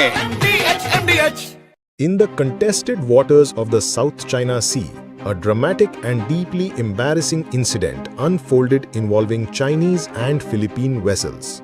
The Chinese Coast Guard vessel CCG-3104, originally a repurposed PLA Navy 056 class corvette, collided with the PLA Navy's guided missile destroyer Guilin during a high-speed maneuver intended to block Philippine Coast Guard ships. The collision occurred as the CCG-3104 aggressively pursued the Philippine vessel BRP Suluan, which was engaged in a routine resupply mission to support Filipino fishermen operating near Scarborough Shoal, a flashpoint in the ongoing territorial dispute. The CCG-3104, though technically a law enforcement vessel, is militarized and routinely deployed for monitoring, blocking, and intimidation missions. Guilin 164, a heavily armed warship, was present to reinforce China's presence and provide backup in case of escalation. On the Philippine side, BRP Suluan and PMP Suluan 4406 were conducting a peaceful humanitarian operation escorted by the Philippine Coast Guard to ensure safe passage and protection for local fishermen. The collision itself was severe. CCG-3104 sustained major structural damage to its bow, with video footage showing the front section of the vessel crumpled and debris floating in the surrounding waters. The impact raised immediate concerns about possible casualties, especially after two unidentified floating objects were spotted nearby. However, Chinese authorities did not confirm any man overboard incident, nor did they issue any official statement acknowledging the mishap. In stark contrast, the Philippine Coast Guard offered assistance despite the aggressive behavior of the Chinese vessel.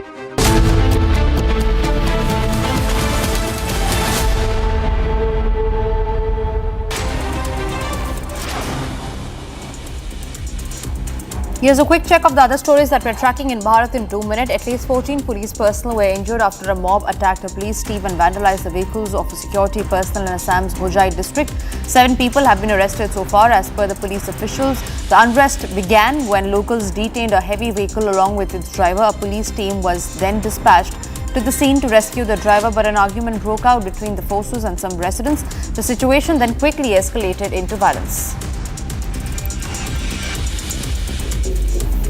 People took to the streets in North 24 Parganas over the death of a delivery boy allegedly due to fire in a car after the accident near Salt Lake area. Police used tear gas shells to disperse the protesting crowd.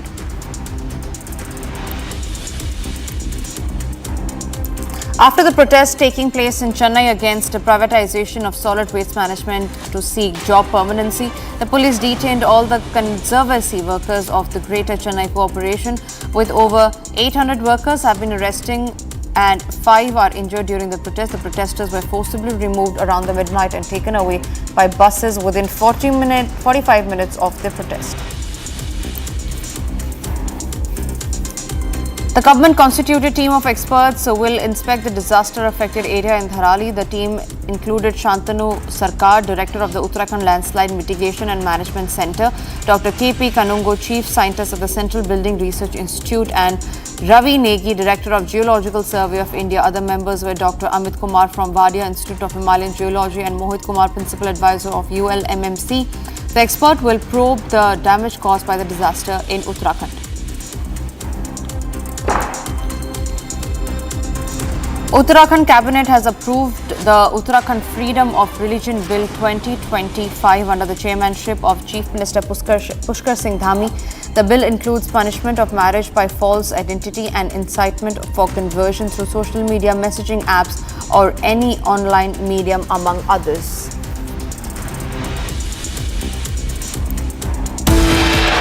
Time for us to now slip into a short break, but after the break, we'll get you the top details as Supreme Court is all set to hear the stray dogs case. Also, after the break, details on why Shilpa Shetty and Raj Kudra are now in legal trouble.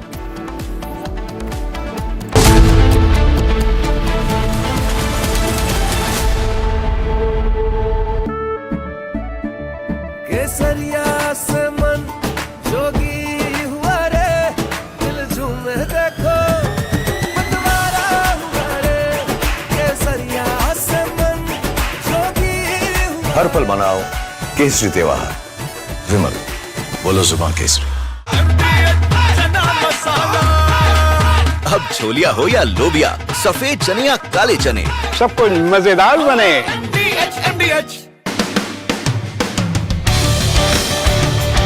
Hi guys, just wanted to tell you that Republic Media Sports, our 4 sports, is not just about sport.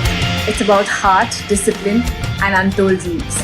Stories that need national stage. And I fully support this initiative and invite you all to be a part of this.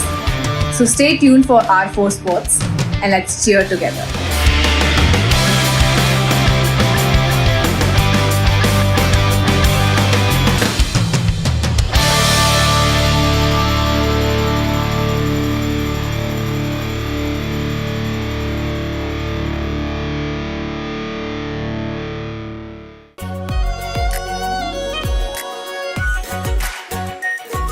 Pure Shahi Paneer Masala. Delicious, healthy, every day. In the contested waters of the South China Sea, a dramatic and deeply embarrassing incident unfolded involving Chinese and Philippine vessels.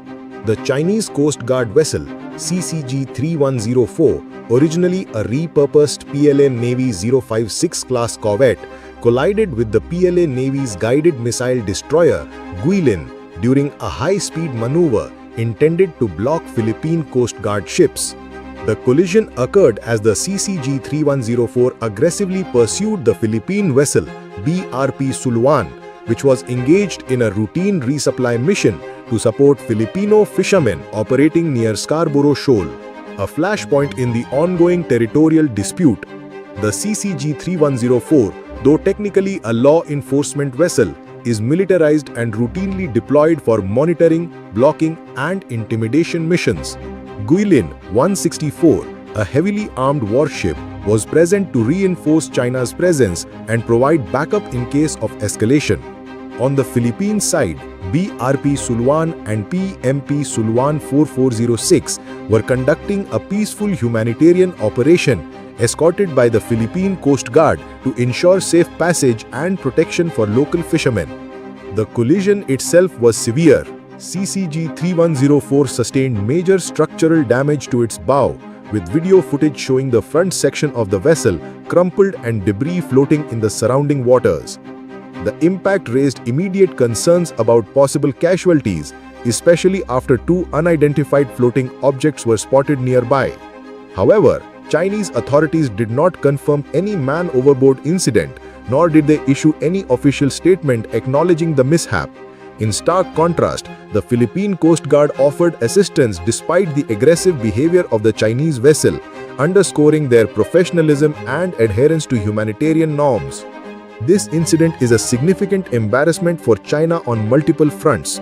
It reveals a troubling lack of coordination between its own maritime forces. The fact that a Coast Guard vessel collided with a Navy destroyer during a routine operation suggests serious flaws in communication, navigation, or command protocols. The event occurred in a region where China has been aggressively asserting its territorial claims, attempting to project strength and control. Instead, the collision undermined that narrative, turning a show of force into a spectacle of internal dysfunction. The response, or lack thereof, from Chinese authorities further compounded the humiliation. While the Philippine Coast Guard maintained composure and extended help,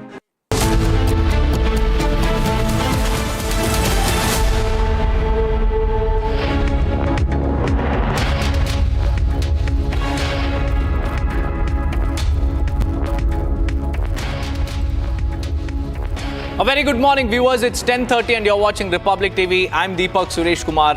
On the occasion of Independence Day, the honor will be paid to our Operation Sindoor heroes as well, and the government will be speaking about the success of this retaliatory operation against Pakistan-sponsored terrorism.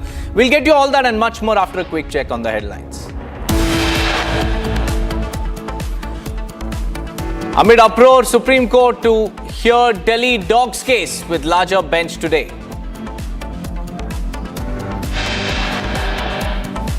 Another key hearing in the Supreme Court today, Apex Court to hear Nimisha Priya's execution. Trump, in an attempt to become the global cop, yet again warns of severe consequences if Putin continues Ukraine war after summit. Ahead of Putin and Trump's key meeting in Alaska tomorrow, Republic's Nick reports live from the venue. Shilpa Shetty Raj Kundra charged with cheating businessman of 60 crore rupees.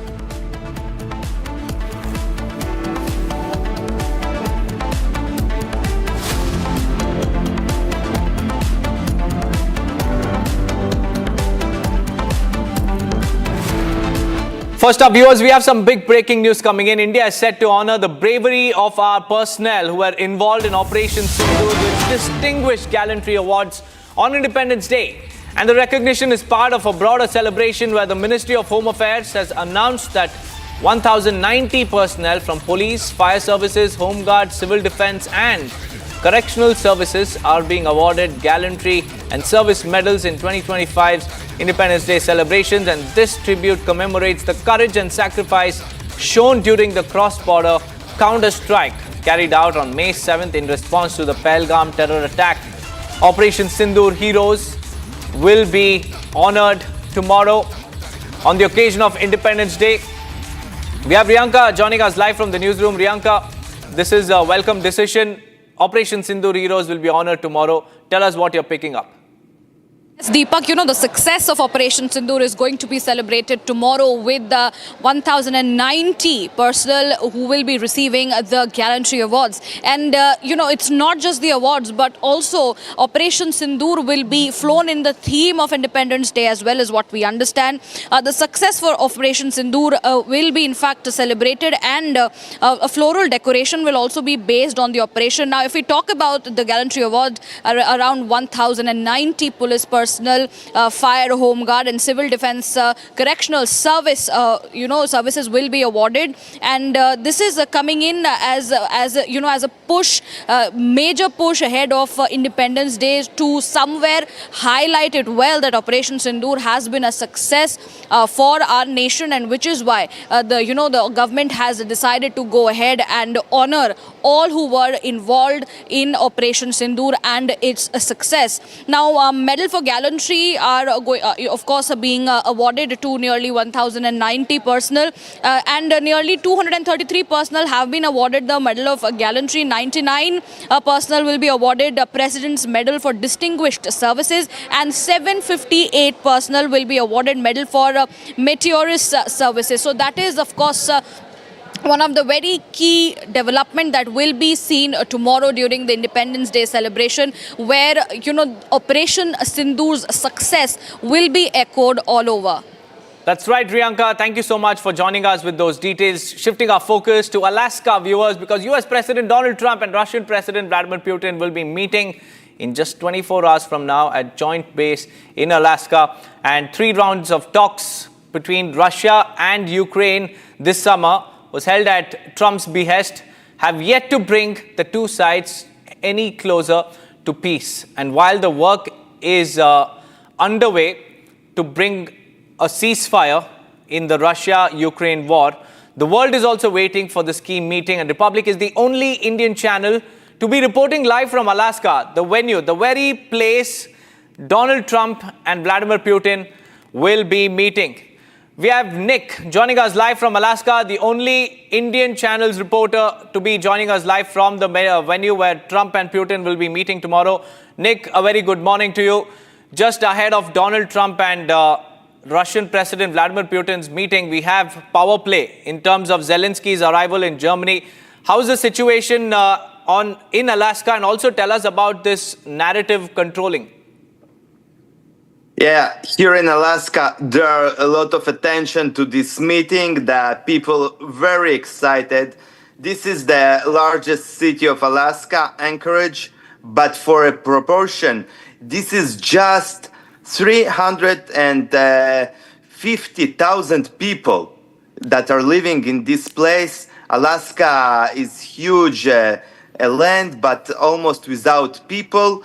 And maybe this is one of the reasons that here is the meeting, because there are no any provocation or protests or people that can interrupt this meeting. And also it is in the middle of the way between Washington and Moscow. Both presidents will fly here for about 8 hours. And the situation on the ground right now is that the military base is secured with a lot of forces. We are seeing a lot of jets, F-22, that are flying all over the place, and the airspace will be closed. All the roads are monitored, and the international airport as well will not be working while the 2 presidents are landing in the military base. And there is a lot of media from all around the world, and they are really interested in what will be in this meeting. And this place is really symbolic because Alaska used to be Russian. Russia gave it to the United States for a small amount of money in the middle of the 18th century, and since then this place making a lot of money to the United States because of gold, oil, and now this is the way to the Arctic. And also interesting point is that here there are some people from the Russian Empire that are still living here, and they are continuing to worship the Christianity, the Orthodox Christianity, and there are still here a Russian Orthodox church, and this is a really symbolic place, and maybe this is one of the reasons why the presidents are meeting here. And maybe this meeting will conclude with the end of the war in Ukraine. That's right, Nick. And just ahead of the meeting, Nick, we have Donald Trump coming out with a warning for Vladimir Putin, saying that if there is no conclusion at the end of this round of meeting, then there will be severe consequences if Putin goes ahead with the war. Yeah, I think Trump saying that because there is a lot of pressure on him from the European leaders and from Ukrainian president, and all of them want him to be more on their side and not on the side of the United States. But I think Trump, as he promised during his elections, he wants to end this war because this is the war of Joe Biden, the former president of the US. And also, by the way, it is important to mention that the son of Biden worked on the board of one of the Ukrainian main gas companies, made a lot of money. Biden was the point man of Ukraine for many years, and there's some personal connection to Ukraine. So now when President Trump is in power, he doesn't care about all those connections to Ukraine. He just wants to make peace so people will stop dying. And I think this is supposed to be the most important thing, to stop the war, because people are dying, and all the other political interests and the military interests of making money out of weapons, should be the second thing. That's right. And most importantly, Nick, Donald Trump has set his eyes on the Nobel Peace Prize. And that's why he's working round the clock to ensure that there is a ceasefire somewhere in some part of the world. But let's now listen in to that reaction, that stern warning of Donald Trump to Russia. But many thanks, Nick, for joining us with those details. Will Russia face any consequences if Vladimir Putin does not agree to stop the war after your meeting on Friday? Yes, they will. Yeah. What will the consequences There will be be? consequences. Sanctions, tariffs? There will be, I don't have to say, there will be very severe consequences, yes. Big breaking news coming in, viewers. The Supreme Court will pronounce its judgment of the Karnataka government's plea challenging the High Court's order granting bail to Kannada actor Darshan in the Renuka Swamy murder case. A bench of Justices J.B. Pardiwala and R. Mahadevan are set to hear this particular case and deliver the verdict any moment from now. The SC will be releasing its order on Darshan's bail plea, which the government of Karnataka had challenged. And this was a Karnataka High Court order that the government is now challenging in the topmost court, because we've seen how Darshan, while on bail, is completing his movie shooting. And we've seen him having a gala time in vacation mode. And now the government has approached the top court. In fact, the top court had also given some time for Darshan's lawyer to file its written reply. We have Aditya also joining us live. Aditya, what can we expect from the Supreme Court? Well, the Supreme Court is set to pronounce a judgment today in the matter of bail which was granted to Darshan by the Karnataka High Court. Now, the judgment was reserved on July 24 after an intense hearing from both the parties. During the hearing, the bench of Justice Pardiwala and Justice Mahadevan has observed that the ratio, the reason which were relied by the Karnataka High Court to grant the bail are not valid, not reasonable, and are actually erroneous. And I quote from the observations made by the Supreme Court during the hearing. So today, at any moment from now, the Supreme Court is set to pronounce the judgment. It's third in the order, so it will take around 10 to 15 minutes, but we will have a judgment on this matter very soon. That's right, Aditya. And the Supreme Court had also given the teams, a time to file their written response as far as the bail order is concerned by the Karnataka High Court. Do you have any details on what the written response could be? Well, the response which was submitted to the Supreme Court after the Supreme Court sought it from the parties it's a part of the procedural which need to be followed. That if there is a query, there is a legal query, there is a procedural query by the Supreme Court on the matter, a reply need to be filed by the parties before the Supreme Court, which will be taken into account while giving up announcement of the judgment. So what can we expect from the judgment is that the response of the darshan, which was filed before the Supreme Court, will be taken into account and will be a part of the judgment if the Supreme Court finds it valid.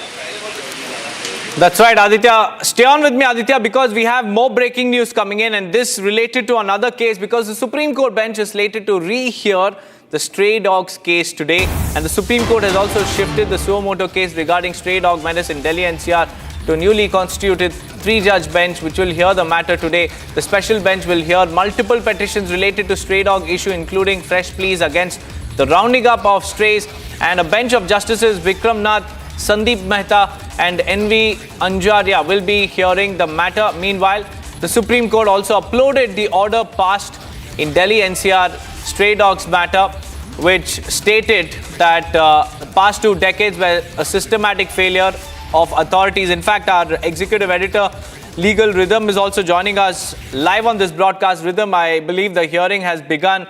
Take us through the arguments in the Supreme Court.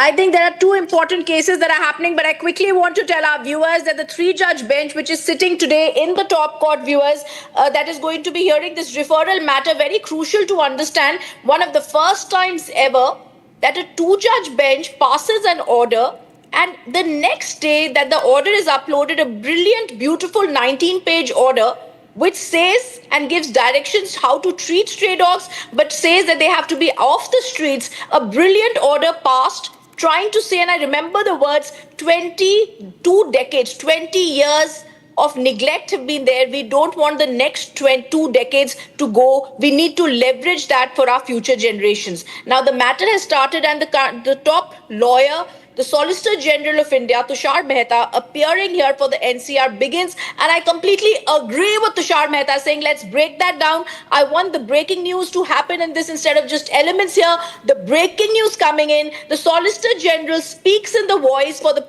people, and he says there is a very loud vocal minority and a silent suffering majority. I have seen people posting videos of eating meat and then claiming to be animal lovers. He then says children are dying. I will have Miss show the photographs. Sterilization does not stop rabies. Even if you immunize, that does not stop the mutilation of children.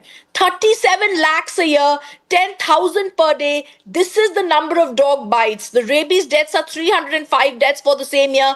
WHO's modeling shows much higher number. Nobody here is an animal hater. He clarifies the stand. He says we're unable to send the children out to play in the open. This is my stand, he says, not the government stand. He says your lordships, which is he's addressing the 3-judge bench, will have to find a solution. Ultimately, the solution is not in the rules. A vocal minority view as against the silent suffering majority view. We're seeing celebrity activism, animal lovers speak about it. There's a lot of people protesting. We're seeing people writing letters to the Chief Justice of India. However, just Tushar Mehta speaking and appealing to the justice system says it is time to also try and speak for the minority, the suffering majority, and not only listening to a vocal minority. I think these are very important and beautiful words coming in from Tushar Mehta, Solicitor General of India, speaking for the silent majority in this case. And I also want to tell our viewers that in this case, Kapil Sibal, of course, has started speaking as well.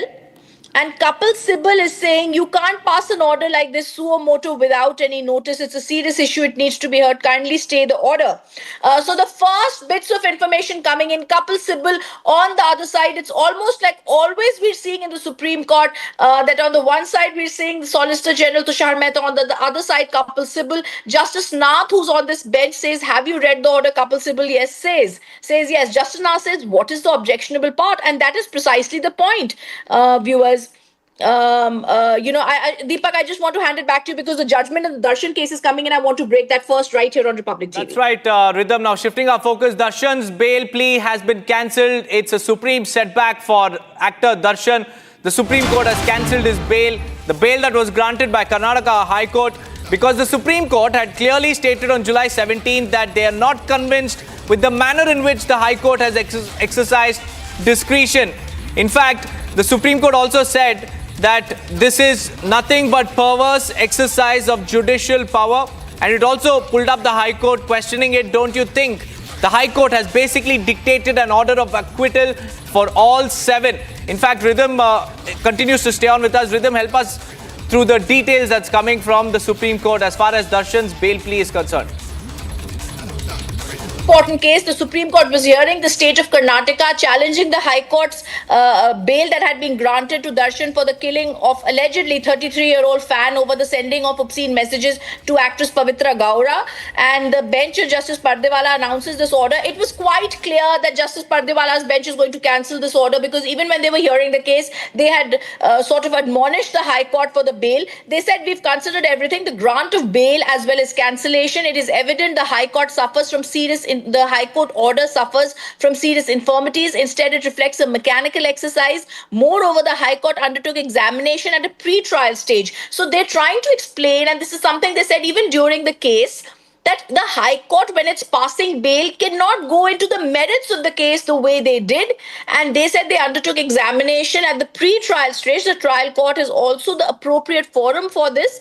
Granting bail without considering the allegations coupled with the forensic evidence reinforces that the cancellation of bail is there. We are satisfied in this exercise of extraordinary jurisdiction that was done. Therefore, the bail is cancelled. Justice Pardewala says that all I can say is the judgment is not right. It conveys a very strong message. Whoever the accused may be, they are not above the law. Very important words. It ensures justice delivery system at any level must ensure the rule of law. The day we come to know accused is provided 5-star treatment, the first step would be to suspend the jail superintendent. Fantastic words from the Supreme Court, which says bail has to be cancelled, no 5-star treatment to be provided to the accused. If we are shown photographs of the accused smoking, drinking in jail, we will call you. They say this, and this has been said to the Karnataka government. Appearing for the Karnataka government, very valiantly fought this case, Siddharth Luthra, senior advocate for this case. They said, we've passed this judgment at your instance. There should be no photographs which show that he's having a gala time, and this registry is of course going to circulate the order. Now I want to go across on this Darshan case to what had happened earlier. When this case had happened, the court had earlier also during this case said that they are not happy with the way the High Court had acted. The Supreme Court even earlier had said this. Remember, it was earlier said, Supreme Court had said High Court was, really wanting to grant bail. Kapil Sibal had asked to justify why the Supreme Court should not interfere. The Supreme Court earlier had expressed reservation about the manner in which the Karnataka High Court had granted bail to Kannada actor, and they had also said they were not convinced by the High Court's exercise of discretion. They'd asked his lawyers to present compelling reasons why the Supreme Court should not interfere. A special leave petition had been filed against the High Court's order of December 13 last year. He's accused of involvement in the torture and killing of the 33-year-old Renuka Swami. The victim was described as a fan of the actor and Darshan's associate Pavitra Gaura. They had allegedly, the victim had sent obscene messages to her. I'm giving the background of the case now. According to the police, he had allegedly abducted Renuka Swami from Chitragura and subjected him to brutal torture over 3 days in a shed in Bengaluru in June 2024 last year. The man had later died. His body was found dumped in a drain. Darshan, along with Pavitra Gaura and the others, had approached the High Court after the Sessions Court rejected their bail. At the outset of the hearing, Justice Pardewala had also spoken to Kapil Sibal, I remember, and he had appeared for Darshan and said, what do you have to say, Mr. Sibal? To be very honest, we're not convinced with the manner in which the High Court had exercised discretion. There had been arguments that had taken place. However, the Karnataka government had given certain arguments where they said that the accused had criminal antecedents that had gone against Darshan. The court had asked about details, and in the next hearing, those details had been prevented, and the Supreme Court had blasted the High Court for the actor's bail. Today, that has been now cancelled. So the bail hearing of the bail petition of Darshan that had been granted by the Karnataka High Court, Deepak, has been cancelled by the top court of the country. Right, Rhythm, thank you for joining me with those details. With that, viewers, we'll slip into a short break, but our focus will continue to remain on actor Darshan's bail that has now been cancelled by the Supreme Court. Stay tuned for more updates on the other side.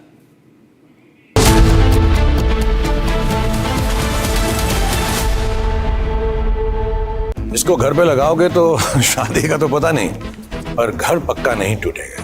Rungta नहीं तो घर strong नहीं। Rungta steel TMT बार एकदम solid. पहाड़ों में एक hiking stick भी बन सकती है।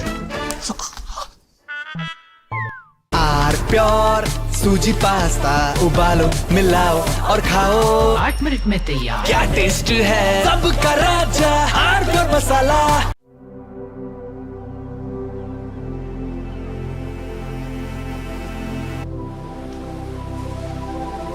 Being a legend means reaching a point where no one else has.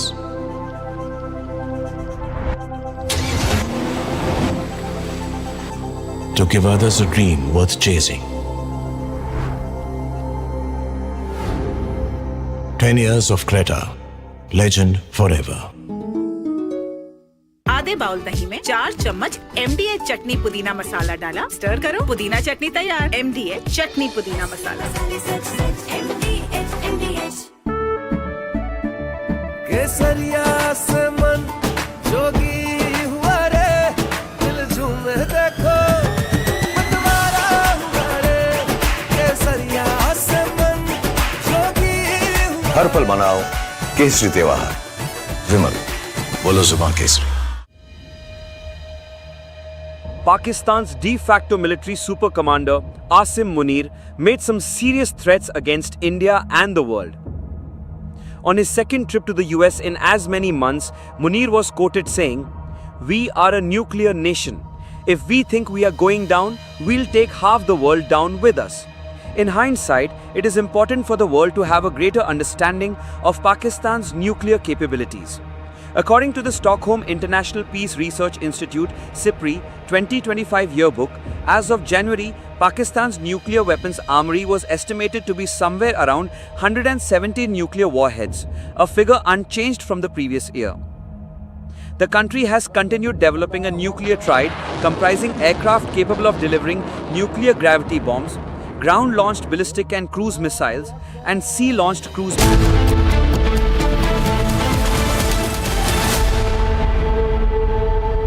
दादी के हाथों का जादू और खुशबू से महकता घर, माँ की मुस्कुराहट और खाने की सुगंध। MDH गरम मसाला, क्योंकि हर रिश्ता है स्वाद से जुड़ा। केसरिया से मन जोगी हुआ रे, दिल झूमे देखो मतवारा हुआ रे। केसरिया से मन जोगी हुआ। हर पल मनाओ केसरी त्योहार।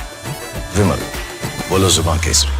आर प्योर सूजी पास्ता उबालो मिलाओ और खाओ 8 मिनट में तैयार। क्या टेस्ट है सबका राजा आर प्योर मसाला। थोड़े में ज्यादा स्वाद, यही तो है इसकी खास बात। वाओ मामा क्या स्वाद है। अरे मेरे राजा, सबका राजा R pure masala.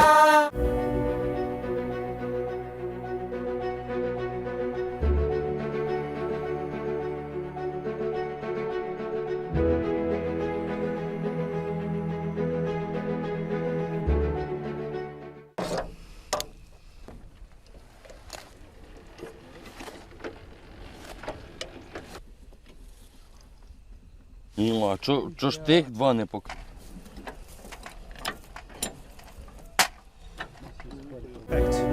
The current American president, he's traveled a very long and difficult path. There were hardships along the way on his way to the White House. Ми захищаємо населення, щоб шахеди не залетіли нікому ні в хату, нічого від людей. Зараз на даний час дуже важко, тому що їх побільшало.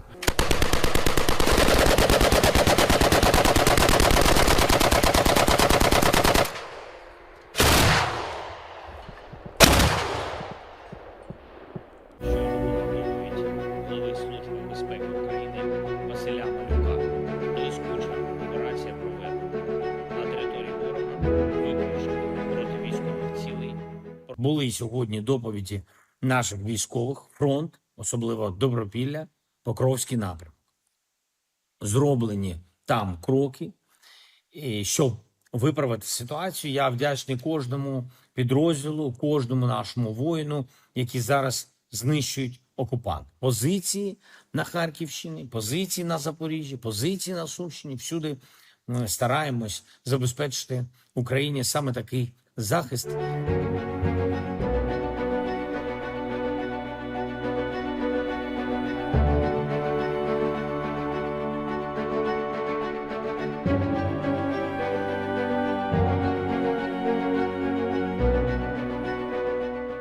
I was a little bothered by the fact that Zelensky was saying, well, I have to get constitutional approval. I mean, he's got approval to go into war and kill everybody, but he needs approval to do a land swap because there'll be some land swapping going on. I know that through Russia and through conversations with everybody to the good, for the good of Ukraine. Good stuff, not bad stuff. Also, some bad stuff for both. So there's good and there's bad. There'll be some swapping. There'll be some changes in land, and the word that they will use is, they make changes. We're going to change the lines, the battle lines. Russia's occupied a big portion of Ukraine.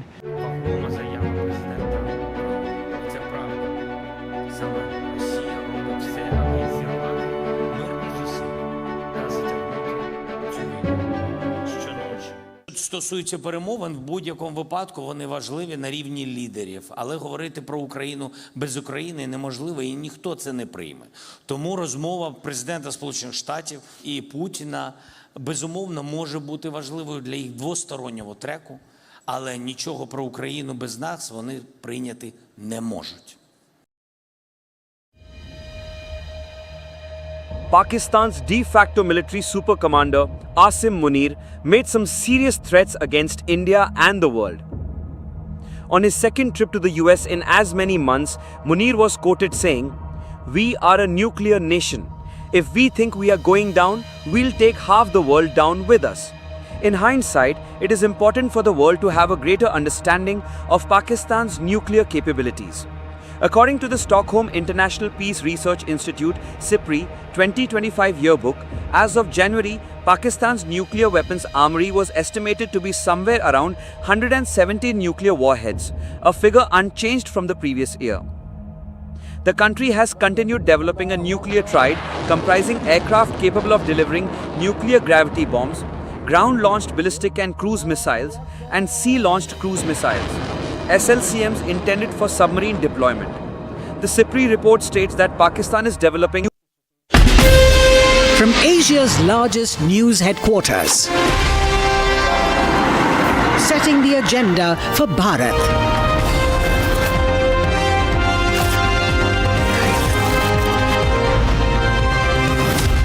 You're watching Republic.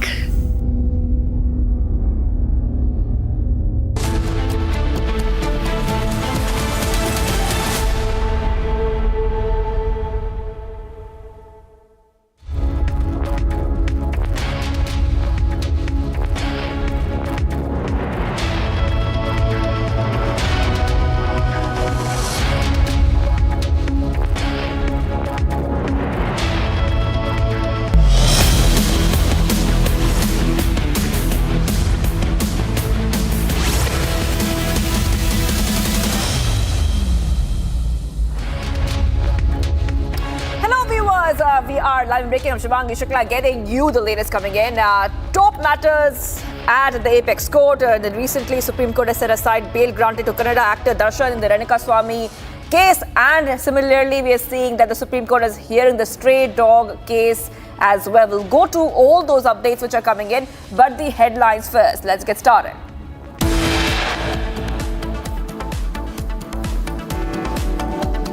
Big blow to actor Darshan. Supreme Court cancels bail granted in Renukaswamy murder case.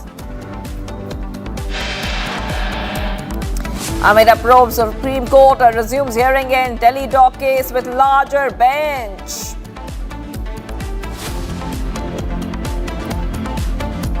Another key hearing in Supreme Court today, Apex Court to hear Nimisha Priya's execution.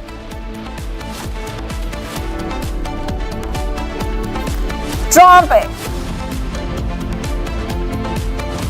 Will Russia face any consequences if Vladimir Putin does not agree to stop the war after your meeting on Friday? Yes, they will.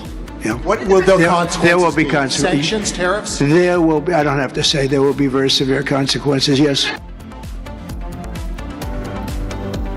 Trump, in an attempt to become the global cop, yet again warns of severe consequences if Putin continues Ukraine war after summit.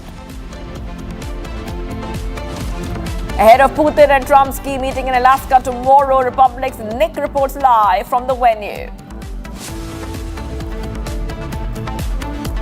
Shilpa Shetty Rajkundra charged with cheating businessman.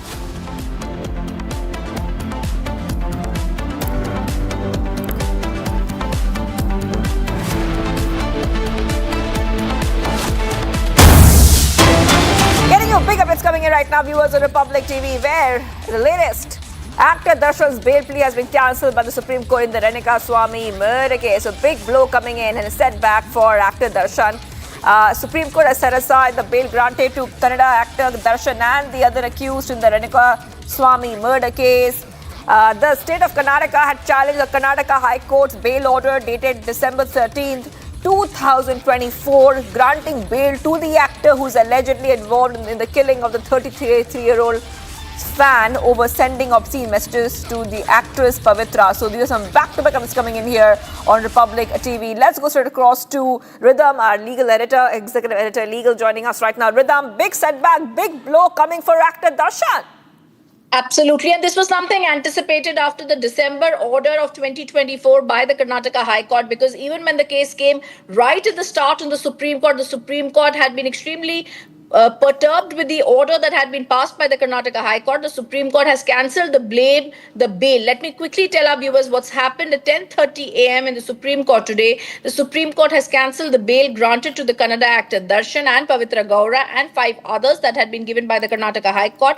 The bench of Justice Pardiwala and Justice Mahadevan has pronounced this order. This has been passed on the appeal filed by the Karnataka government against the High Court order. They came to the court and they said the order is set aside and the bail granted to the accused is also set aside. The bench also held that the High Court order suffers from perversity. It went on to give details of the witness statement, which it said is the prerogative of the trial court. The High Court, in fact, said the High Court order reflects a mechanical exercise of power.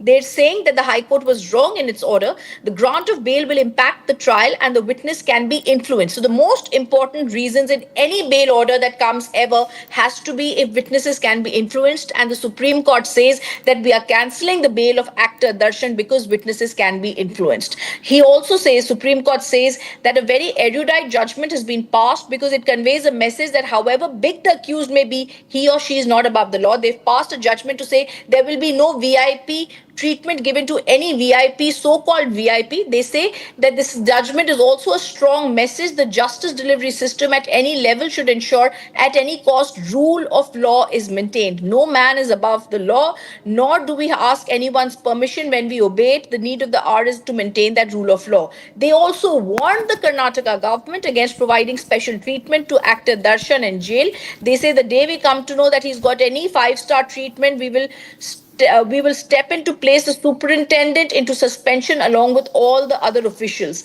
Remember, all these judgments and all these details coming in on the case where the dead body of the 33-year-old auto driver Renuka Swamy was found on June of 9th last year. It was alleged he died owing to brutal injuries. He succumbed to a torture that had been carried out allegedly at actor Darshan's instructions. The actor allegedly called upon his fans to kidnap Renuka Swamy for making derogatory comments against Pavitra Gaura on social media. This was an allegation that was made. He was arrested on 11th of June last year.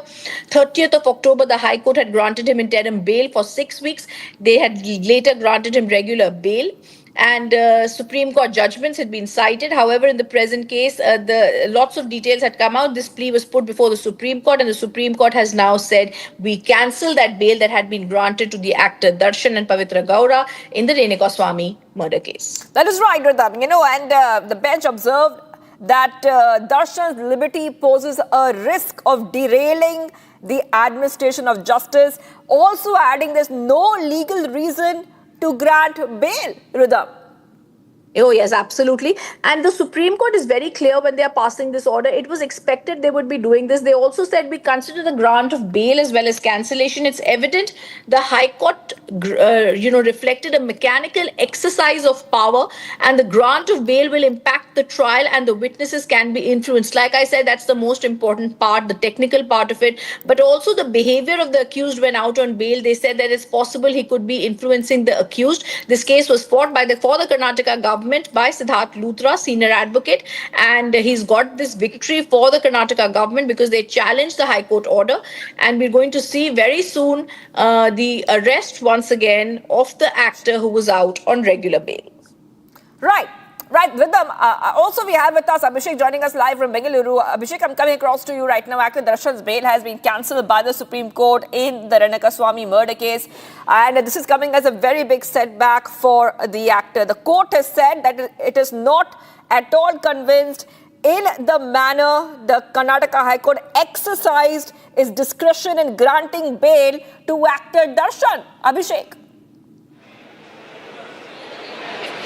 Shivangi, it was very clear when the Supreme Court judges who were speaking to the councils of Darshan and the Karnataka state government mentioned the fact that Justices Parindawala and Mahadevan, when they were talking, when they were pronouncing, when they were having a conversation in the open court, they mentioned they were unhappy on the grounds on which the High Court had granted bail to Darshan, despite having various other proofs which clearly show that Darshan was involved in Renakaswamy's murder case, and after which he had been to the jail. Also, the court has been submitted with some of the visuals where Darshan was seen smoking in the jail custody itself. So, this point of time, he was also having a conversation with various other rowdy sheeters who were already inside the jail, who were the inmates of the Parappana Agrahara.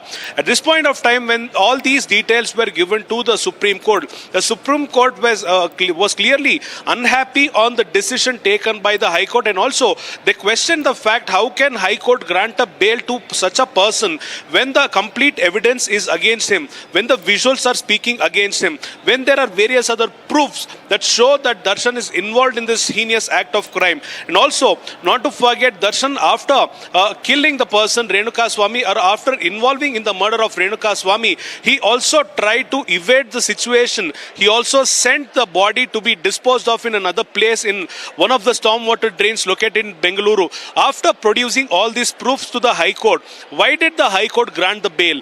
Despite the High Court knowing that he is influential enough to clear off the evidence once he is out on bail, why did the High Court have to do so? Was High Court facing any pressure? Is some of the questions which were raised in the open court of Supreme Court Hall. This point of time, Darshan's bail has been rejected or cancelled by the Supreme Court. The only choice that Darshan has of now is he will have to get back to the jail. He might have to give his various health reasons. He probably got the bail from the High Court because of mentioning the lower back pain which he was facing from the last couple of years, is what his advocates mentioned to the High Court. So there will be a complete run through on the basis of how he was granted the bail from the High Court. There will also be a medical procedure to check if the pain he claimed is actually true or is it only for the purpose of bail. So these are the updates as of now. We are also awaiting the response from actor Darshan's counsel at this point of time.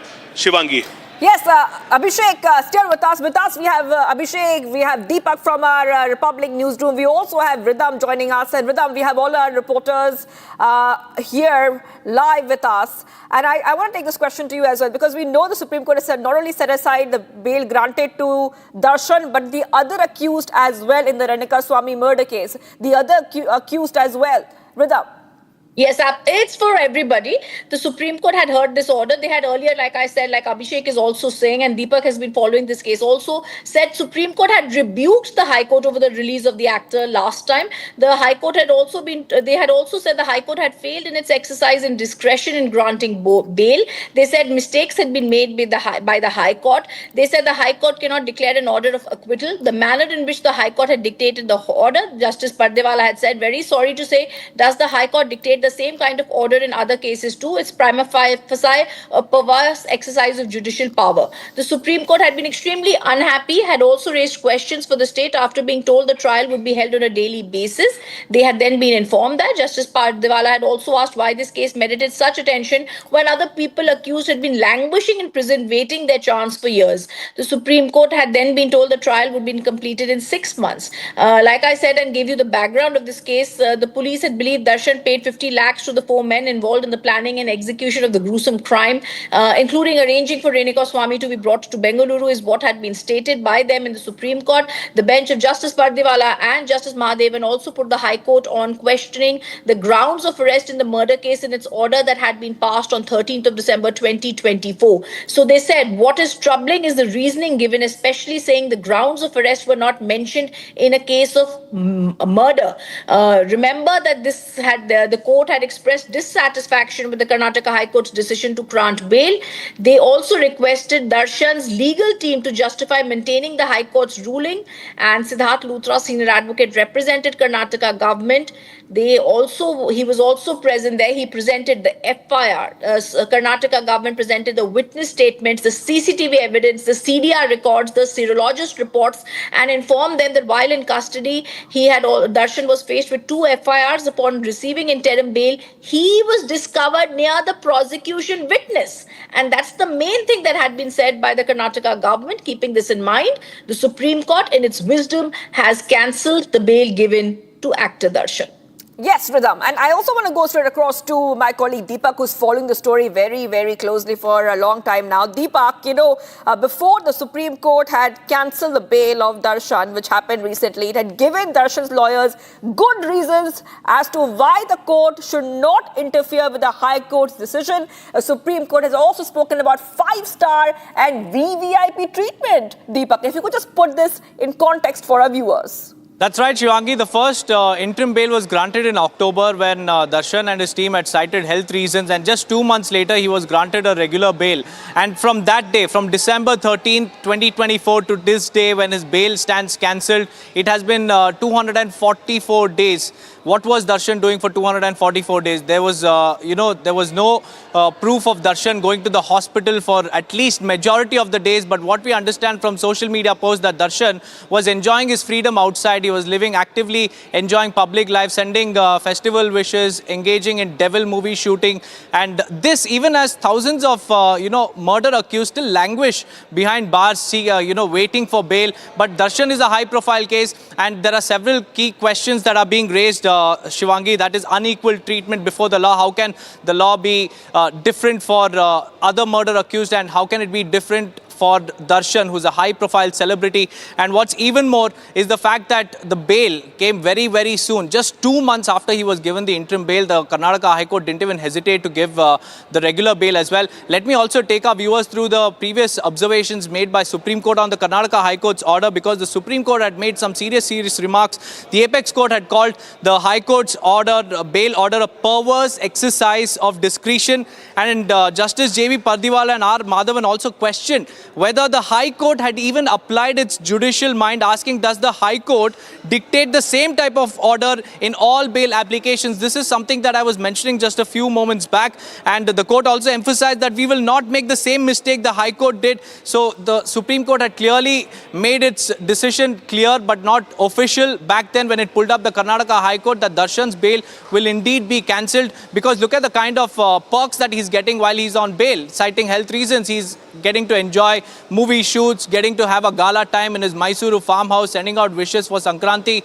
And this, even as several others, Shivangi, who are also accused of murder, continue to stay behind bars, hoping that someday their bail plea will be approved by the court. But in Darshan's case, it was done in just a quick matter of time. Deepak, thank you for getting those details. I really have to move ahead right now. I request Ridham to stay on with us, Ridham, because we're getting one more big update coming in from the Apex Court. Let's go to the next set of breaking update for our viewers. Stray dog hearing. Supreme Court reserves order on the prayer-seeking stay on suo motu order of 2-judge bench of Supreme Court on stray dogs. Big update coming in here, viewers. Where Supreme Court reserves order on interim plea seeking stay of suo motu directive. A bench headed by Justice Vikram Nath along with Justices Sandeep Mehta and N.V. Anjaria reserves the order on pleas seeking a stay on the Supreme Court's August 11, 2025 directive for the blanket removal of stray dogs in the Delhi NCR region. There have been arguments in the Supreme Court. So I really want to go ahead to Ridham. Ridham, there have been many arguments. If you could just take our viewers to the highlights. Absolutely. Now, I'll tell our viewers that this case also began in the Supreme Court. The three-judge bench began hearing the stray dogs case, and the Supreme Court bench, while hearing this case, has been told that they'd reserved their order, but they have not, as of now, gone ahead and they have not stayed the order. So let me give you the quick takeaways. The first takeaway: the Supreme Court three-judge bench reserves its order on the stray dog suo moto case that had been first heard by a two-judge bench on 11th of August, which is just Monday. 3 days ago, the Supreme Court had passed an order saying and giving out a slew of directions on how stray dogs have to be there. Now, the second big breaking news: this judgment has been reserved, but the three-judge bench, in its wisdom, has not right now stayed the two-judge order. They have only reserved the order. They will come out with a judgment. The third thing, I think, the breaking news coming in is also the words of the Solicitor General, who said, in a democracy, there is one is a vocal majority and one who silently suffers. We've seen videos of people eating chicken, egg, etc., and then claiming to be animal lovers. It's an issue to be resolved. Children are dying. Sterilization does not stop rabies, even if immunized. So there are three breaking news. First, I want to put into perspective the two-judge bench order that had been passed on Monday for the stray dogs, and all the directions that had been given continues, which means it has not been stayed by the three-judge bench. Very soon, possibly, the three-judge bench could be giving out an order. Appearing before them, that is for the majority, so as to say, Tushar Mehta, Solicitor General of India, one of the country's topmost law officers and authority, has said that he's also appearing for the silent majority. And he wants to say that it is they who silently suffer, whereas the vocal minority is speaking more here. Now, he's also gone on to show data, and he's gone into great details to show that there are people who are suffering and being bitten. Senior advocate Kapil Sibal, Dr. Abhishek Manu Singhvi spoke in favor of NGOs who wanted to protect stray dogs and said that they want the suo moto order of the Supreme Court to be stayed. We also saw senior advocate Siddharth Luthra highlighting certain arguments against the High Court order. However, we also saw senior advocate Aman Lekhi Colin Gonzalez, who appeared and protested against the order. Now, lots of people in the courtroom were protesting against the order.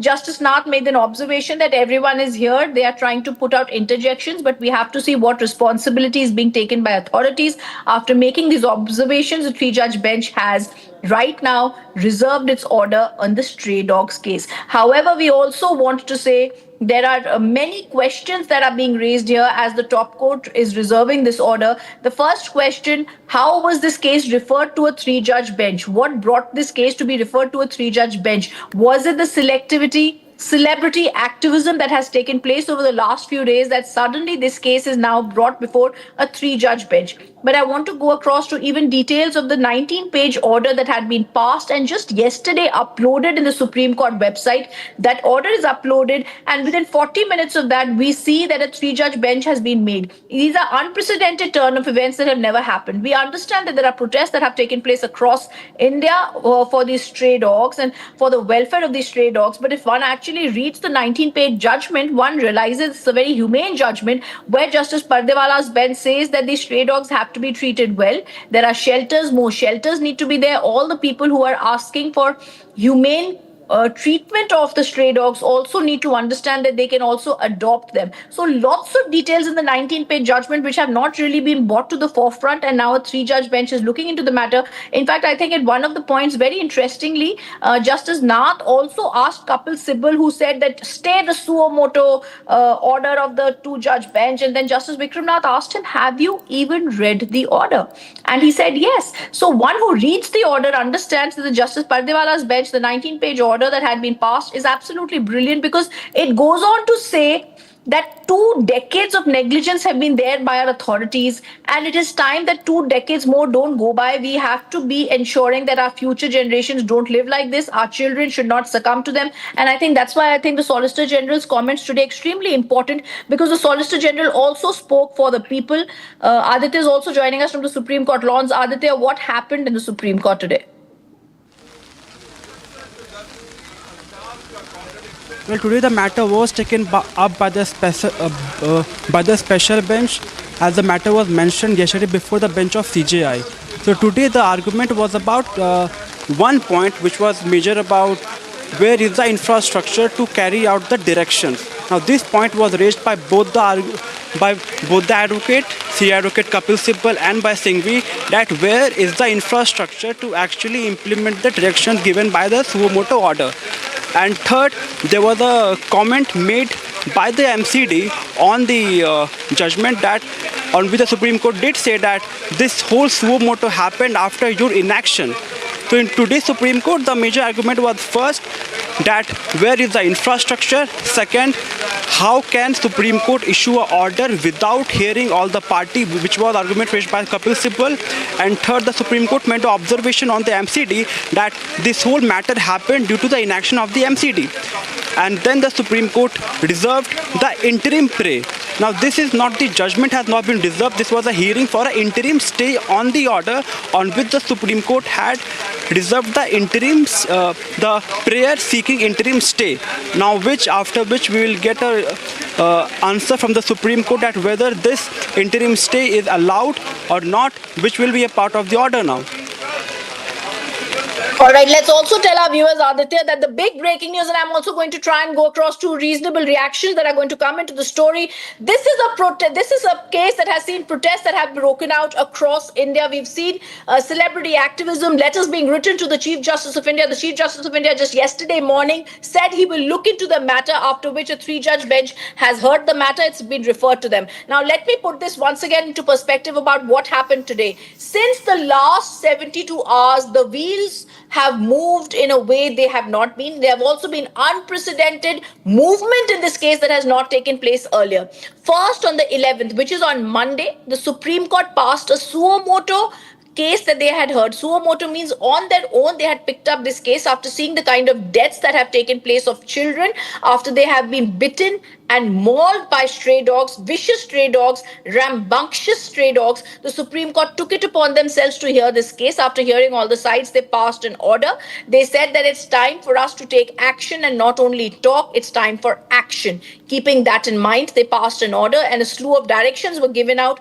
This order also showed the serious concerns that were being raised also by the Solicitor General of India appearing for the NCR, and we also saw the Delhi Chief Minister welcoming this order. We saw MCD move into action. We've seen in the past few days action already being taken, dogs being rounded up, being taken to shelters, things happening. However, suddenly, yesterday after the mentioning, in the evening, we saw a 3-judge bench. This matter has gone and been referred to a 3-judge bench. This is also at the same time as we were seeing the 2-judge bench's order being uploaded on the Supreme Court. It showed that maybe the protests and the activism, the animal so-called lovers and whatever they had said had started to possibly make some sort of an impact, or maybe the Supreme Court mentioning that happened in the morning had led to this, or whatever the reason, this case was today listed before the 3-judge bench. The 3-judge bench heard both the sides. They heard fantastic words, I would say, from the Solicitor General of India, who spoke about the need very, very clearly of listening to the silent majority and not only the vocal minority. He also gave out facts about how there are 10,000 bites in a day, the WHO's data, and how many people are being bitten by a dog in a year. After doing this, he also said that he does believe that the problem needs to be considered because it is a very important problem, and therefore in the higher good it needs to be taken into consideration. After the Solicitor General spoke, we heard Kapil Sibal speak for an NGO of dog lovers. We also saw Dr. Abhishek Manu speak, Siddharth Luthra, senior advocate, speak, and others who also expressed their apprehensions in the court. The court heard both the sides. They also asked two things. They asked Kapil Sibal if he'd actually read the judgment. He said yes. And Justice Nath made an observation where he said everybody's coming and interjecting here, but it is also time that the authorities do something. I think that's of extreme importance here because right now in the courts, everybody expects orders to be passed, directions to be given, but it's finally the civic authorities who will really have to move into action to do something. Finally, after everything, the Supreme Court has reserved its verdict. That's right, Ridham. This is we're waiting for the order has been reserved already. But I just also want to go across to some of the updates that we're getting in terms of what Mehta has said, because we see that The Solicitor General has put out some numbers today, speaking about how many children have been bitten. And this is data. This was just data that has been put up, because data is very important. Whenever there's an order like this, or we are waiting for the order to come out, data does play a big role in making these observations and decisions, Rida.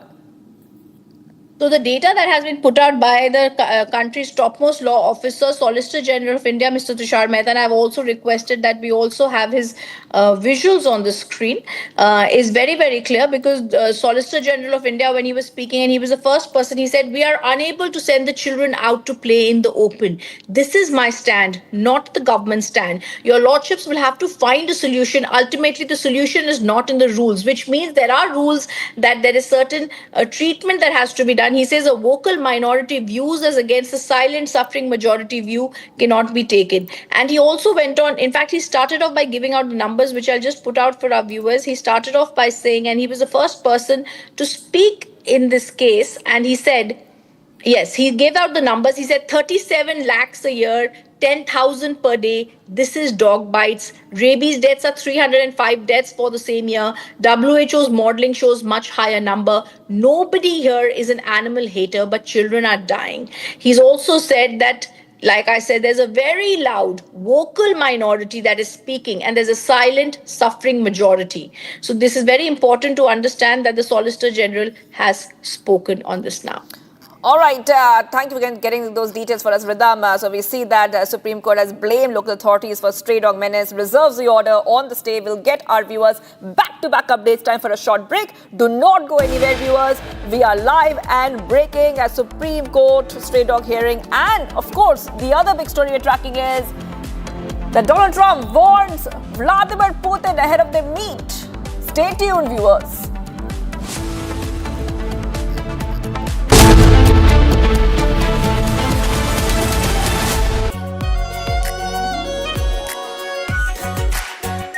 Our pure Shahi Paneer Masala. Delicious, healthy, every day. केसरिया से मन जोगी हुआ रे दिल झूमे देखो मतवारा हुआ रे केसरिया से मन जोगी हर पल मनाओ केसरी त्योहार विमल बोलो जुबान केसरी MDH की हल्दी मिर्ची धनिया करे कमाल ये रंग दे ये खुशबू दे ये तीखा ये कम पड़े क्या निराला MDH masala. Звісно, ми обговорили сьогодні ситуацію на полі бою. Я сказав президенту Сполучених Штатів Америки і всім нашим європейським колегам, Путін блефує. Звісно, ми обговорили сьогодні ситуацію на полі бою. Я сказав президенту Сполучених Штатів Америки і всім нашим європейським колегам, Путін блефує. Звісно, ми обговорили сьогодні ситуацію на полі бою. Я сказав президенту Сполучених Штатів Америки і всім нашим європейським... And I will say I have had a great relationship. It was very honorable. I don't even know if you know this, but when they did the impeachment... Звісно, ми обговорили сьогодні ситуацію на полі бою. Я сказав президенту Сполучених Штатів Америки і всім нашим європейським колегам, Путін блефує. Він старається натиснути перед зустрічю на Алясці, на всіх напрямках Українського фронту. Росія намагається зобразити, що спроможна окупувати всю Україну. Безумовно, це їх бажання. Також Путін блефує, начебто санкції для нього не важливі і що вони не працюють. Насправді санкції дуже допомагають і б'ють по російській воєнній економіці. Так, це правда, у Росії в кілька разів більше зброї, зокрема артилерії в 3 рази і подібного, але також у Росії в 3 рази більше втрат. І це факт. Я сказав колегам і президенту Сполучених Штатів Америки, і європейським друзям, що Путін точно не хоче миру, він хоче окупації нашої держави, і ми всі це дійсно розуміємо. Путін нікого не зможе обманути. Нам потрібен подальший тиск заради миру, не тільки американські, але й європейські санкції. Emergency. And it's embarrassing for me to be up here. You know, I'm going to see Putin. I'm going to Russia on Friday.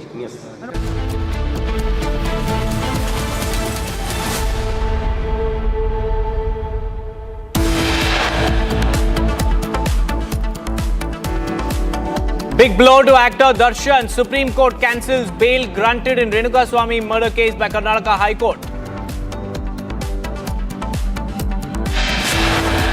Amid uproar, SC resumes hearing in Delhi dogs case. 3-judge bench reserves order.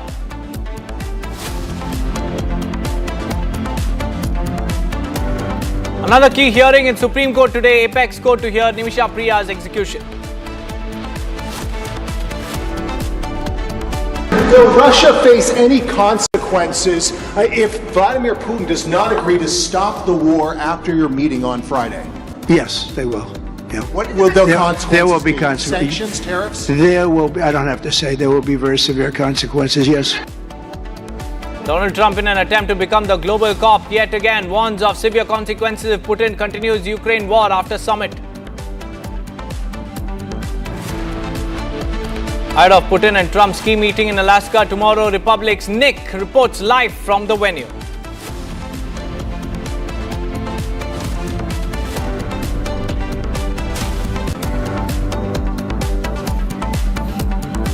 कभी उम्मीद है कि खित्ते में देर पा अमन के लिए सदर डोनाल्ड ट्रंप कश्मीर का मसला अक़वाम मुत्तहिदा की करारदादों और इंसाफ के तकाज़ों के मुताबिक हल करवाने में अपना भरपूर किरदार अदा करेंगे. Pakistan Prime Minister Shehbaz Sharif has called for US intervention in the Kashmir issue, expressing hope that President Donald Trump would mediate in resolving the long-standing dispute.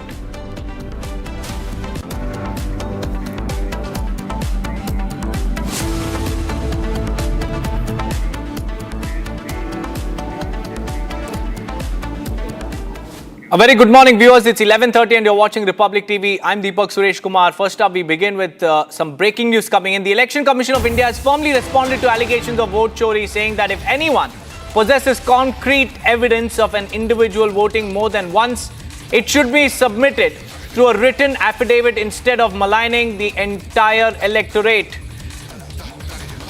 The Election Commission has now said that the proof of individuals voting more than once must be submitted on their online portal. It should be a written affidavit instead of maligning the entire electorate. The proof must be submitted because Rahul Gandhi and the opposition have been alleging vote chori in the Lok Sabha elections. And Rahul Gandhi is yet to submit a written affidavit, and this is Election Commission's response to Rahul Gandhi's vote chori claim, saying that share proof of double voting with affidavit. Rahul Gandhi has been showing multiple PPT slides, documents, books, all in public forum, but hasn't really submitted anything before the Election Commission. And the EC, poll watchdog, has said that instead of maligning the entire electorate, please submit the proof with an affidavit. And this is something that Rahul Gandhi is very reluctant to. He says that he doesn't want to submit or take oath on an affidavit, saying that he has already taken oath in the parliament. But the Election Commission has made it very, very clear that affidavit or nothing. Affidavit and proof are paramount to substantiate the vote chori claims made by Rahul Gandhi.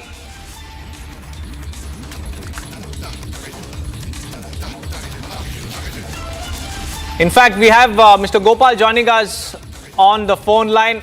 He is the BJP national spokesperson. A very good morning to you, sir. The Election Commission has said, please submit your proof and also an affidavit, a written affidavit, because Rahul Gandhi has been claiming that there has been vote theft in the Lok Sabha elections. How do you respond and how do you react to Election Commission's latest order? Our stand is very clear that Rahul Gandhi, he's perpetual liar. Whether any issue is there, he just want to create false narrative and create disturbance in the country, and he just want to undermine national institutions. And at the global level, he has been undermining India's interest. So this is his game plan that he is doing continuously, and in the same league, he has been undermining Election Commission. All his contentions on the press conference on 7th August, those which he said, Election Commission has responded. And still he has any grievances there. He just confirm, give proof. Just public statements is not enough. you just go for a press conference and say some false allegations and not provide proof of anything. Nothing can happen on that. We are in a proper constitutional ecosystem where rules of the law and the responsibility of the institutions is well defined under the Constitution. He should follow. He has not been following. Even court has rejected many of his party colleagues' claim and his contentions. So this is high time he should stop his anti-national activities. That's right, Mr. Gopal Agarwal. Thank you for joining us with your insights. Now, quickly shifting our focus, the Supreme Court, while hearing pleas for the restoration of statehood to Jammu and Kashmir, observed that the ground situation must be taken into account. And the CJI has said and observed that you cannot ignore what happened in Pahalgam. Pahalgam terror attack has been mentioned by the Supreme Court while hearing the pleas that demand restoration of statehood to J&K. The Supreme Court making it very, very clear that statehood cannot be reinstated while ignoring the ground situation. The ground situation must be taken into account before anything is considered or any order is released. And the CJI has said and observed that you cannot ignore what happened in Pahalgam. The operation continues against the terror ecosystem. Operation Sindoor, as we speak, is currently ongoing, viewers. And the Supreme Court has also said that the ground reality cannot be ignored. You must consider what's happening on ground zero before the statehood matter is discussed. We also have Zeenat and Gursimran joining us live. Zeenat, coming to you first. The Supreme Court has clearly stated that Pahalgam terror attack and the ground reality must be considered before anybody could knock on the Supreme Court demanding the restoration of statehood. We have to understand Supreme Court is once again questioning the security situation in Jammu and Kashmir. That is why the Supreme Court has said that we cannot forget and ignore that what happened in Pahalgam. There had been an improvement in the situation post application of Article 370. There had not been any major terror attack, but since in Pahalgam in the month of April when the terrorists were targeted the tourists, so that took the situation to the another edge. Since then we have been seeing the multiple anti-terror operations and Pakistan trying to revive the terrorism on the ground, and that is why the Supreme Court today said that the situation in Jammu and Kashmir is not conducive for the restoration of statehood. Although there had been bundle of applications that had been filed in the Supreme Court for the restoration of statehood, because that is more like to provide a relief to the people on the ground. And for the political parties, we have been seeing the National Conference also lock the doors of the courts, and simultaneously there had been the applications filed by multiple social activists, the NGOs and other political parties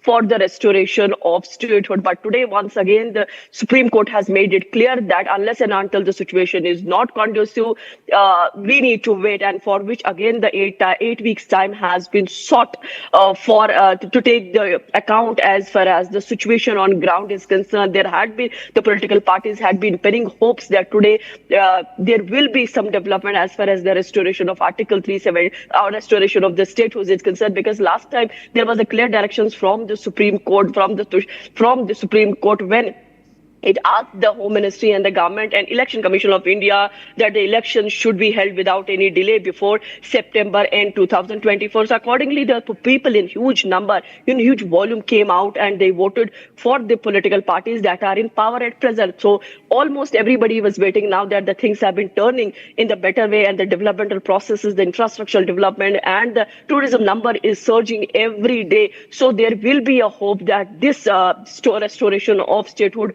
will be taken and there will be a green signal for it. But now, since the Pahalgam attack took place there, we have also seen the Operation Sindoor in between for the 3 days between 7th to 10th of May. There were the guns were roaring at the border belts, infrastructure was damaged, the people suffered casualties, many got injured, and that came under Pakistan fire. And also the India gave a befitting reply to Pakistan as far as Operation Sindoor is concerned. Meanwhile, the Prime Minister of the country has said that it's not closed. Operation Operation Sindoor is open. In case Pakistan tries to do any hanky-panky, he will again be given a befitting reply.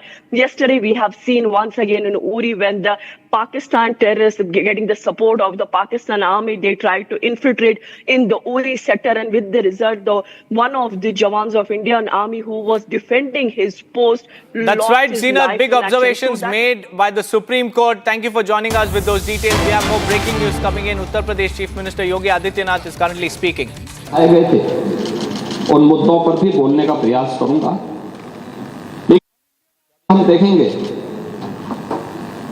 कि यहाँ पे जो चर्चा हुई मुझे बहुत अच्छा लगा, क्योंकि मैं अवसर पर इस पूरी 24 घंटे की चर्चा का हिस्सा बना रहा हूं और मैंने इस बात को देखा है कि सभी माननीय सदस्य और सत्ता पक्ष के हों, विपक्ष के हों या अन्य जो भी माननीय सदस्य थे, सभी लोगों ने इस पूरी चर्चा में रुचि ली। कुछ सदस्यों ने रात भर जग करके भी इस चर्चा को और गंभीरता प्रदान की और इस पूरी चर्चा का भाग लेकर के इस पूरी चर्चा की ओर देश का ध्यान भी आकर्षित किया है। भारत विकसित होगा, क्या उत्तर प्रदेश को इस विकसित भारत में अपना योगदान नहीं देना चाहिए? क्या उत्तर प्रदेश विकसित नहीं होना चाहिए?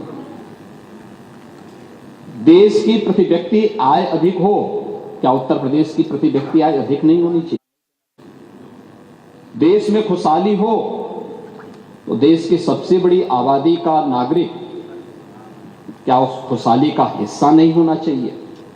और इस दृष्टि से इस पूरे कार्यक्रम को हम लोगों ने दो भागों में बांटने का प्रयास किया है।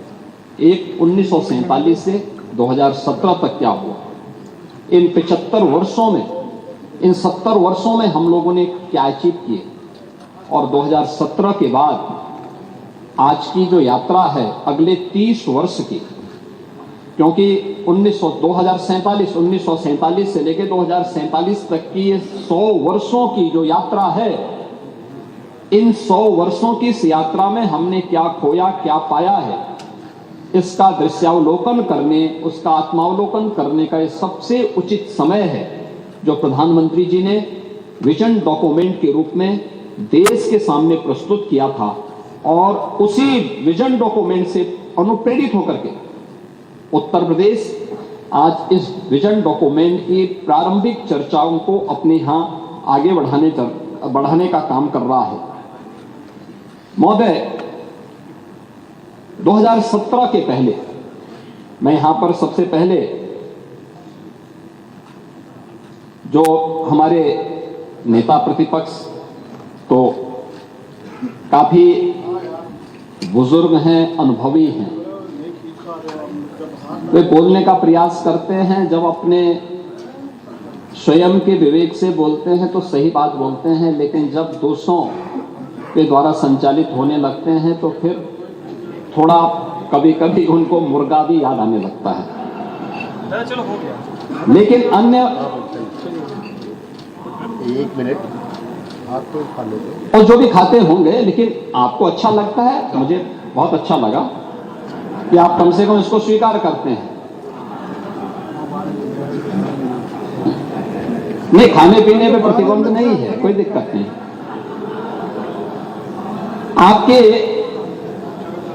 आपके विरोधी दल से जुड़े हुए कुछ माननीय सदस्यों के द्वारा भी यहाँ पे बहुत अच्छी बातें कही जा रही थी और कुछ कही जा रही थी, और मुझे उसी पे एक बात याद आई कि बड़ा हसीन है इनकी जवान का जादू, लगा के आग बहारों की बात करते हैं जिन्होंने रात याद आई कि बड़ा हसीन है इनकी जवान का जादू, लगा के आग बहारों की बात करते हैं जिन्होंने रात में चुन चुन करके बस्तियां लूटी, वही नसीबों के मारों की बात करते हैं। मैं बात सुन रहा था, आपके सभी मान्य सदस्यों की बात कर रहा था मैं, और मुझे लगा कि खन्ना जी संभवतः ना बोलें क्योंकि वे भी रात भर जगे हैं, तो मैं ही इसका जवाब आपको दे दूं। इन परिणाम क्यों नहीं देंगे खन्ना जी? आप खन्ना जी से इतना अविश्वास मत करिए। आपकी नाराजगी खन्ना जी के लिए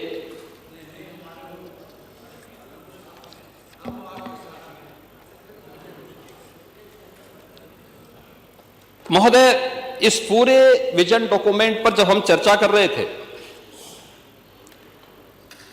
तो मुझे 2-3 चीजें देखने को मिली। मैं अभी स्वागत करूंगा आप सबके प्रस्तावों का, और होना भी चाहिए। हर विधानसभा क्षेत्र में विकास होना चाहिए, हर जगह योजनाओं का लाभ मिलना चाहिए,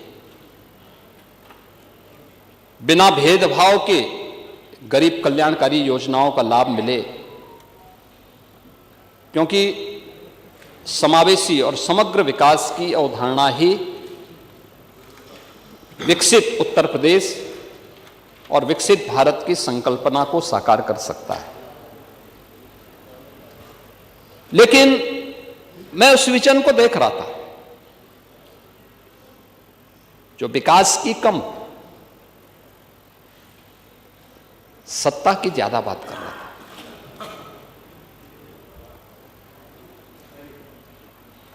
जो अपने स्वयं की बात कर रहा था।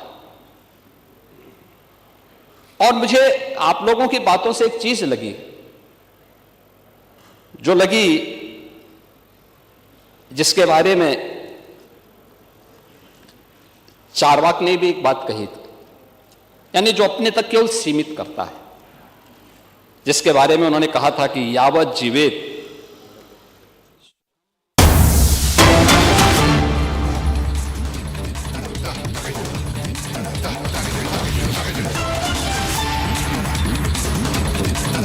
Viewers, we have some big breaking news coming in. The TDP has won a local body bypoll in Andhra Pradesh, marking a major setback for YS Jagannath Reddy and the ruling YSRCP. TDP wins local bypolls, and this comes a couple of days after the YSRCP workers alleged vote theft in this bypoll as well.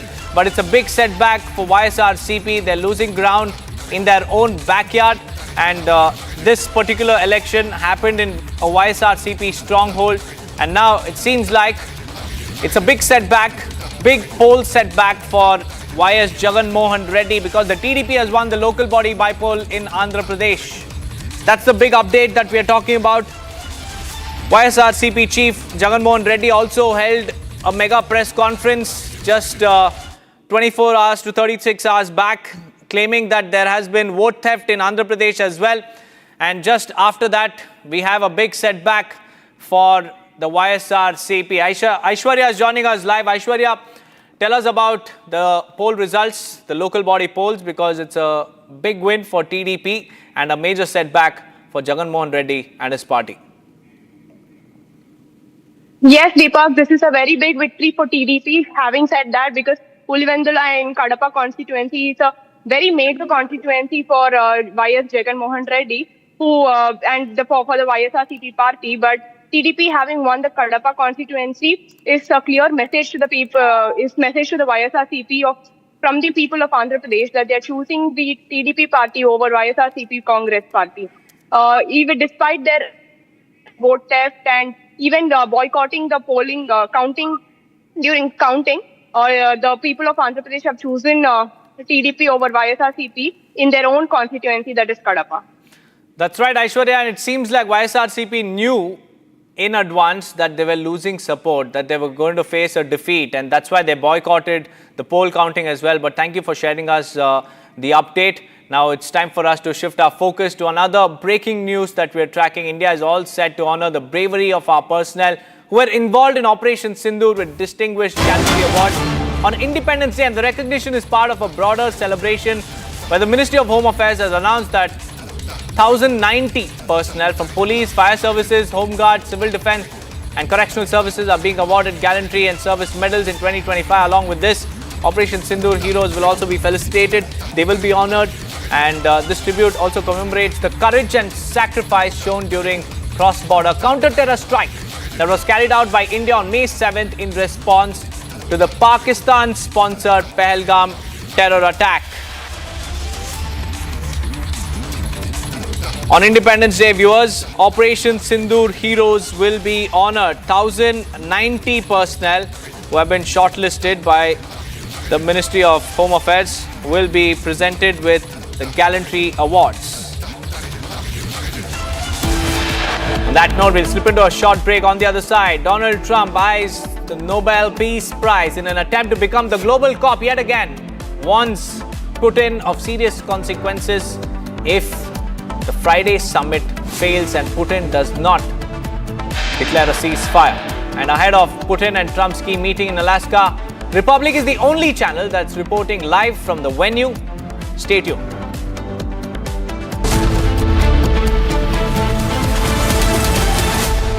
ये है secret recipe MDH का जीरा SIP जल जीरा मसाला SIP SIP जीरा SIP MDH का जल जीरा सिप MDH का जल जीरा सिप केसरिया से मन जोगी हुआ रे दिल झूमे देखो मतवारा हुआ रे केसरिया से मन जोगी हुआ हर पल मनाओ केसरी त्योहार विमल बोलो जुबान केसरी थोड़े में ज्यादा स्वाद ये तो है इसकी खास बात वाओ मामा क्या स्वाद है अरे मेरे राजा सबका राजा आरती और मसाला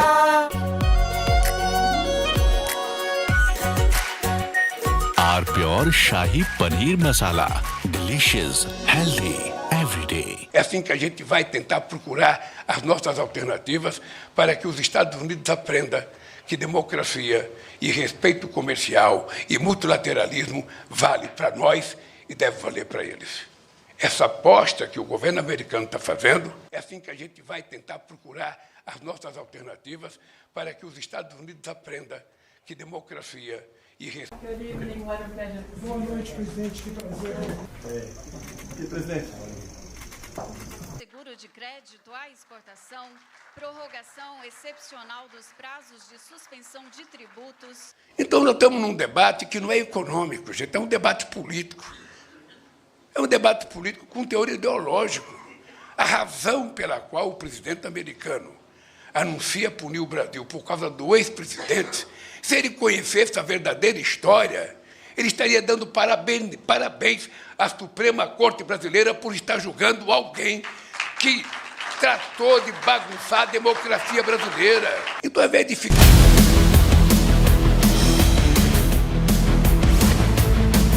This is Republic Jack Oliwal Studio. Stay tuned for all the breaking news and updates. I'm Akanksha Khajuria. Let's get started.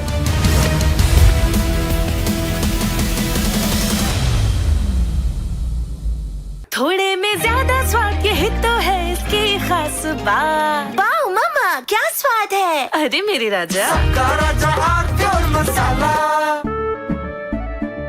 केसरिया से मन जोगी हुआ रे दिल झूमे देखो मतवारा हुआ रे केसरिया से मन जोगी हुआ हर पल मनाओ केसरी त्योहार विमल बोलो जुबान केसरी MDH की देगी मिर्च देगी मिर्च का तड़का अंग अंग फड़का MDH की देगी मिर्च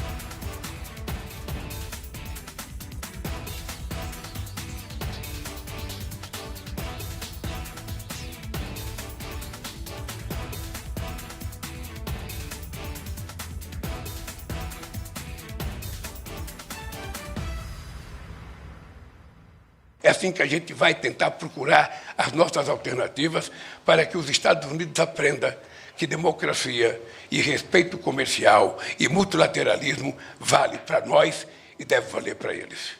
Essa aposta que o governo americano está fazendo, é assim que a gente vai tentar procurar as nossas alternativas para que os Estados Unidos aprendam que democracia e respeito... Boa noite, presidente. Que prazer. Presidente. Seguro de crédito à exportação, prorrogação excepcional dos prazos de suspensão de tributos. Então nós estamos num debate que não é econômico, gente, é um debate político. É um debate político com teor ideológico. A razão pela qual o presidente americano anuncia punir o Brasil por causa do ex-presidente, se ele conhecesse a verdadeira história, Ele estaria dando parabéns à Suprema Corte Brasileira por estar julgando alguém que tratou de bagunçar a democracia brasileira. Então, ao invés de ficar chorando aquilo que nós perdemos, vamos ficar procurando ganhar em outro lugar. O mundo é grande, o mundo está ávido para fazer negociação com o Brasil. Todo mundo sabe que nós somos do bem. Todo mundo sabe que a gente não quer brigar com ninguém, que a gente faz concessões, sabe? Mas a gente não merecia isso. A gente vai continuar fazendo, eu quero dizer...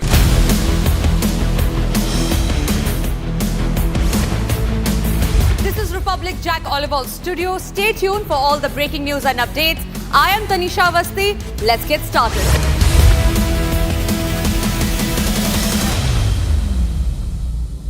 ये है secret recipe MDH का जीरा SIP जल जीरा मसाला। SIP SIP जीरा SIP MDH का जल जीरा सिप MDH का जल जीरा SIP.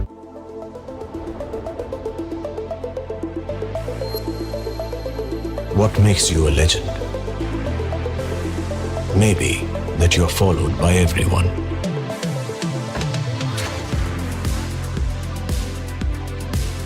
Maybe that you follow no one. Maybe both. 10 years of Creta, legend forever.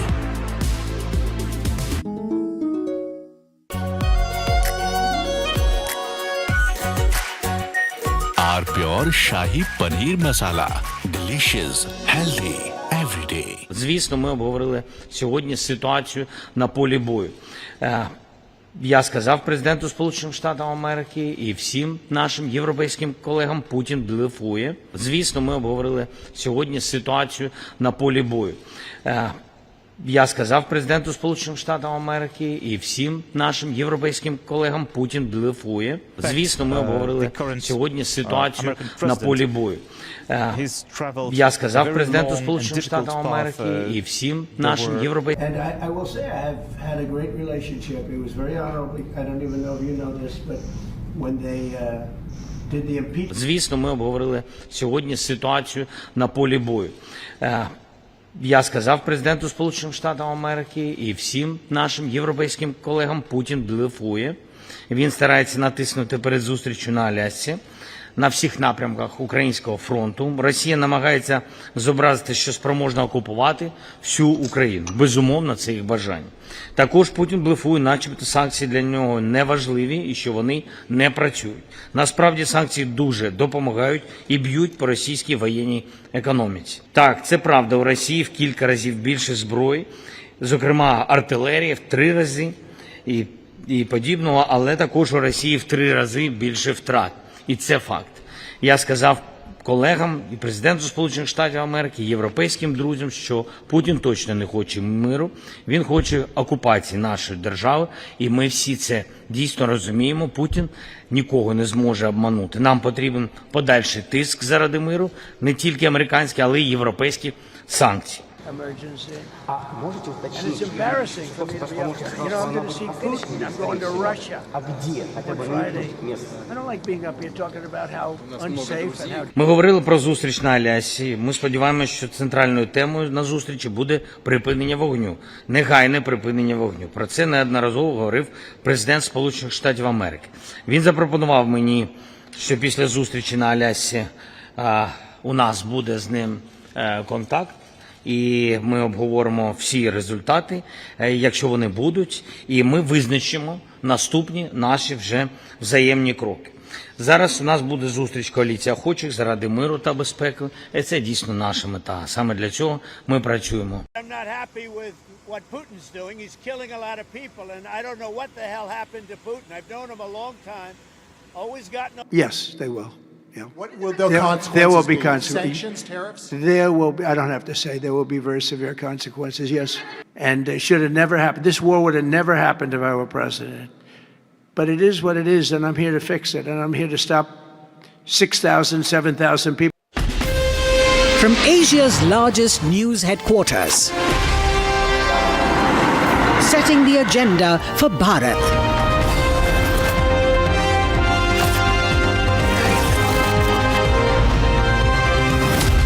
You're watching Republic.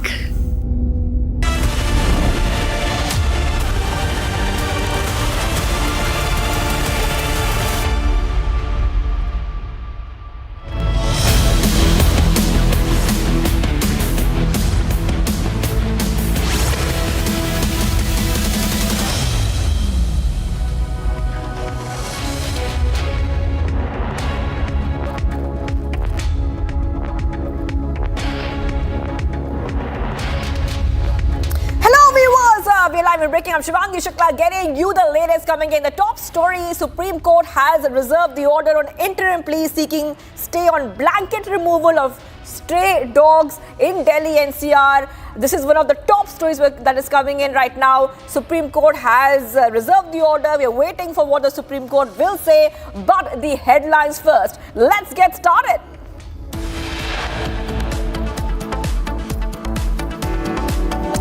Big blow to actor Darshan. Supreme Court cancels bail granted in Renuka Swamy murder case.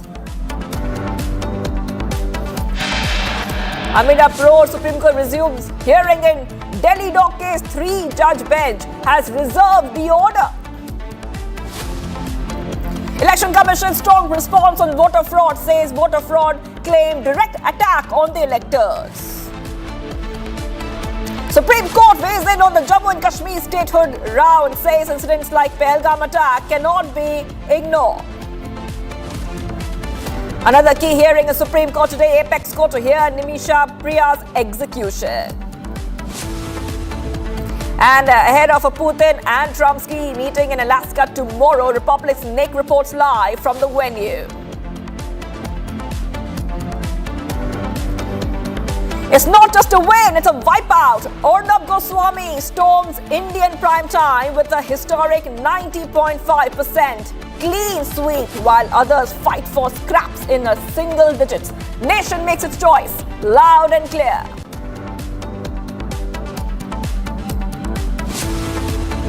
Dr. Pace, a former hockey player and father to the tennis great Leander Pace, has now passed away at the age of 80.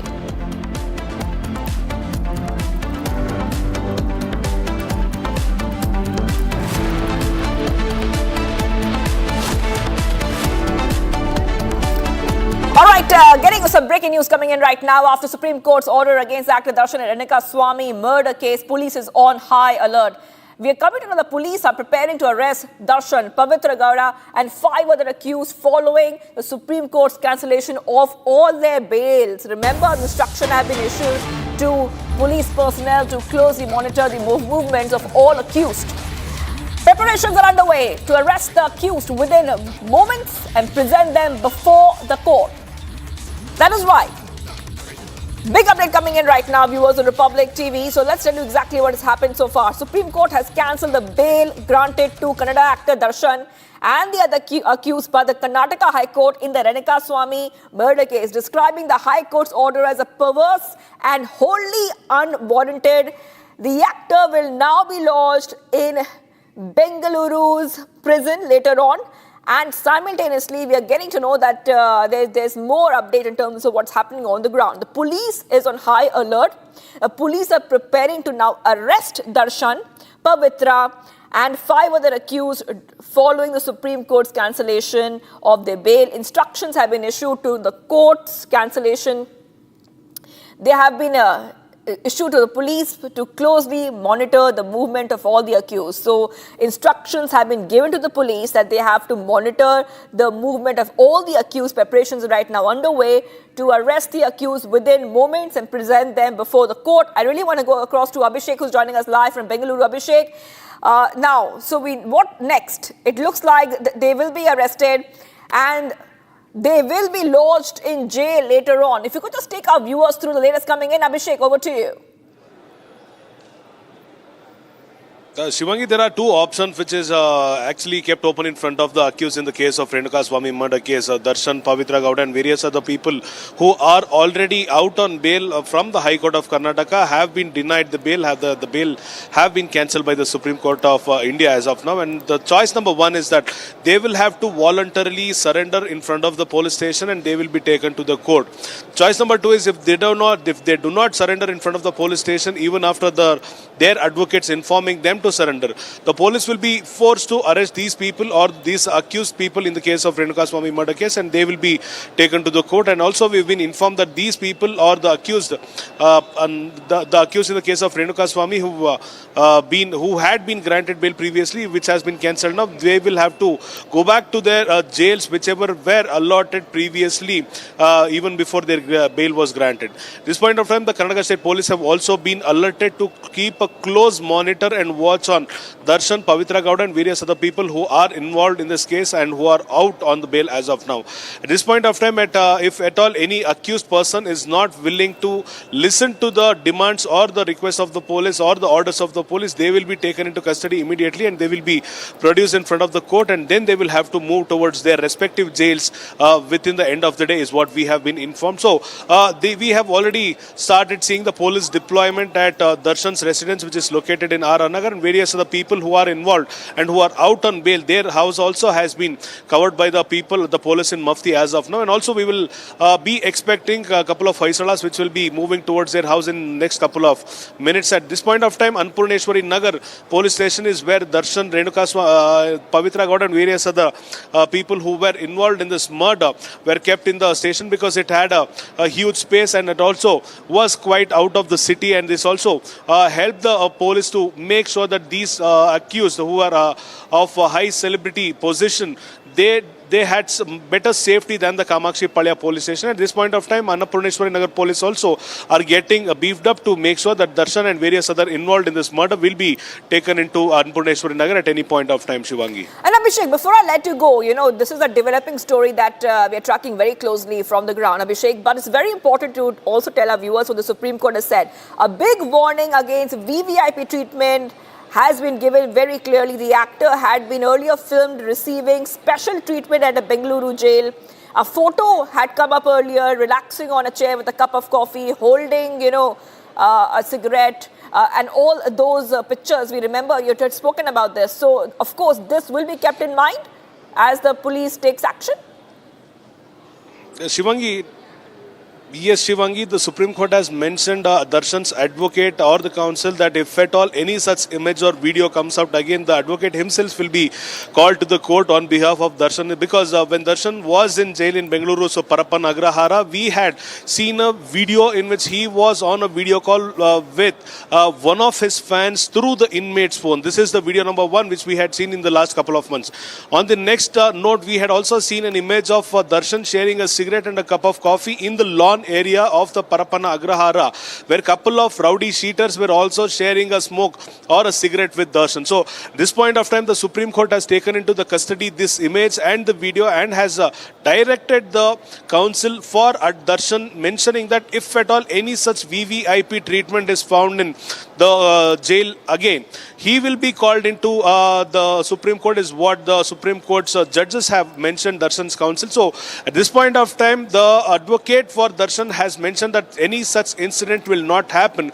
There will be no VVIP treatment and they will follow the jurisdiction or the rules of the jail, is what he has orally informed the Supreme Court. So, we will have to see if these words will be taken into consideration and if the accused people in the jail who will be going to the jail again will follow the promise made by the advocate in the Supreme Court. Shivangi.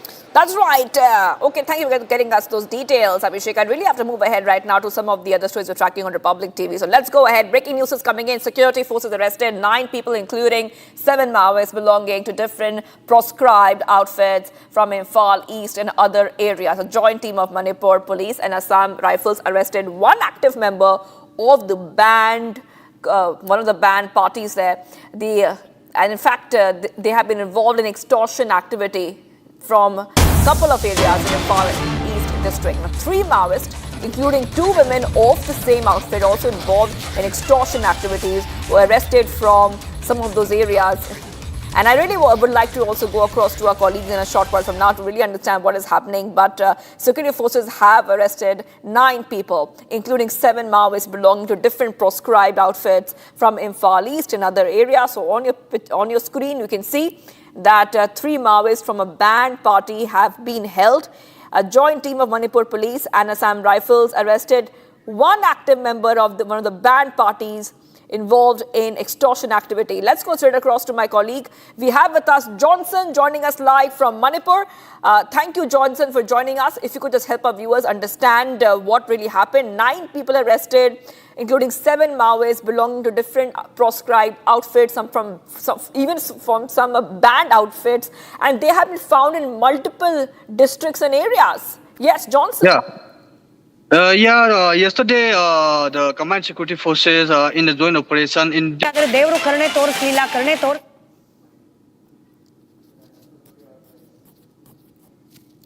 right, we'll try to go to Johnson in a short while from now. We'll try to connect back to Johnson, but this is the big update coming in right now, viewers, where we see that some of the Manipur militants have now already been arrested. And this is coming in as we keep getting you back-to-back updates coming here on Republic TV. In the latest coming in, I repeat, in the latest coming in, we are coming to know that Manipur police and Assam Rifles have arrested a couple of militants in Manipur. Okay, we have Johnson back with us. Let's go back to Johnson. Johnson, yes, joint team of Manipur Police and Assam Rifles have arrested active members of banned groups. And you were telling us more about who has been arrested. Yes, go ahead, Johnson. Okay, yes. Yesterday, the security forces, a combined team of security forces, including Assam Rifles and other CFPFs, they could arrest 9 members, including 2 extortionists who of different outfits, namely in an operation yesterday at Wabagai Lamkai. The security forces could arrest 3 women, namely Pechumim Bidarani, Komdram Asa, and Toksom Jibban Elias Taton of Thobal Waka.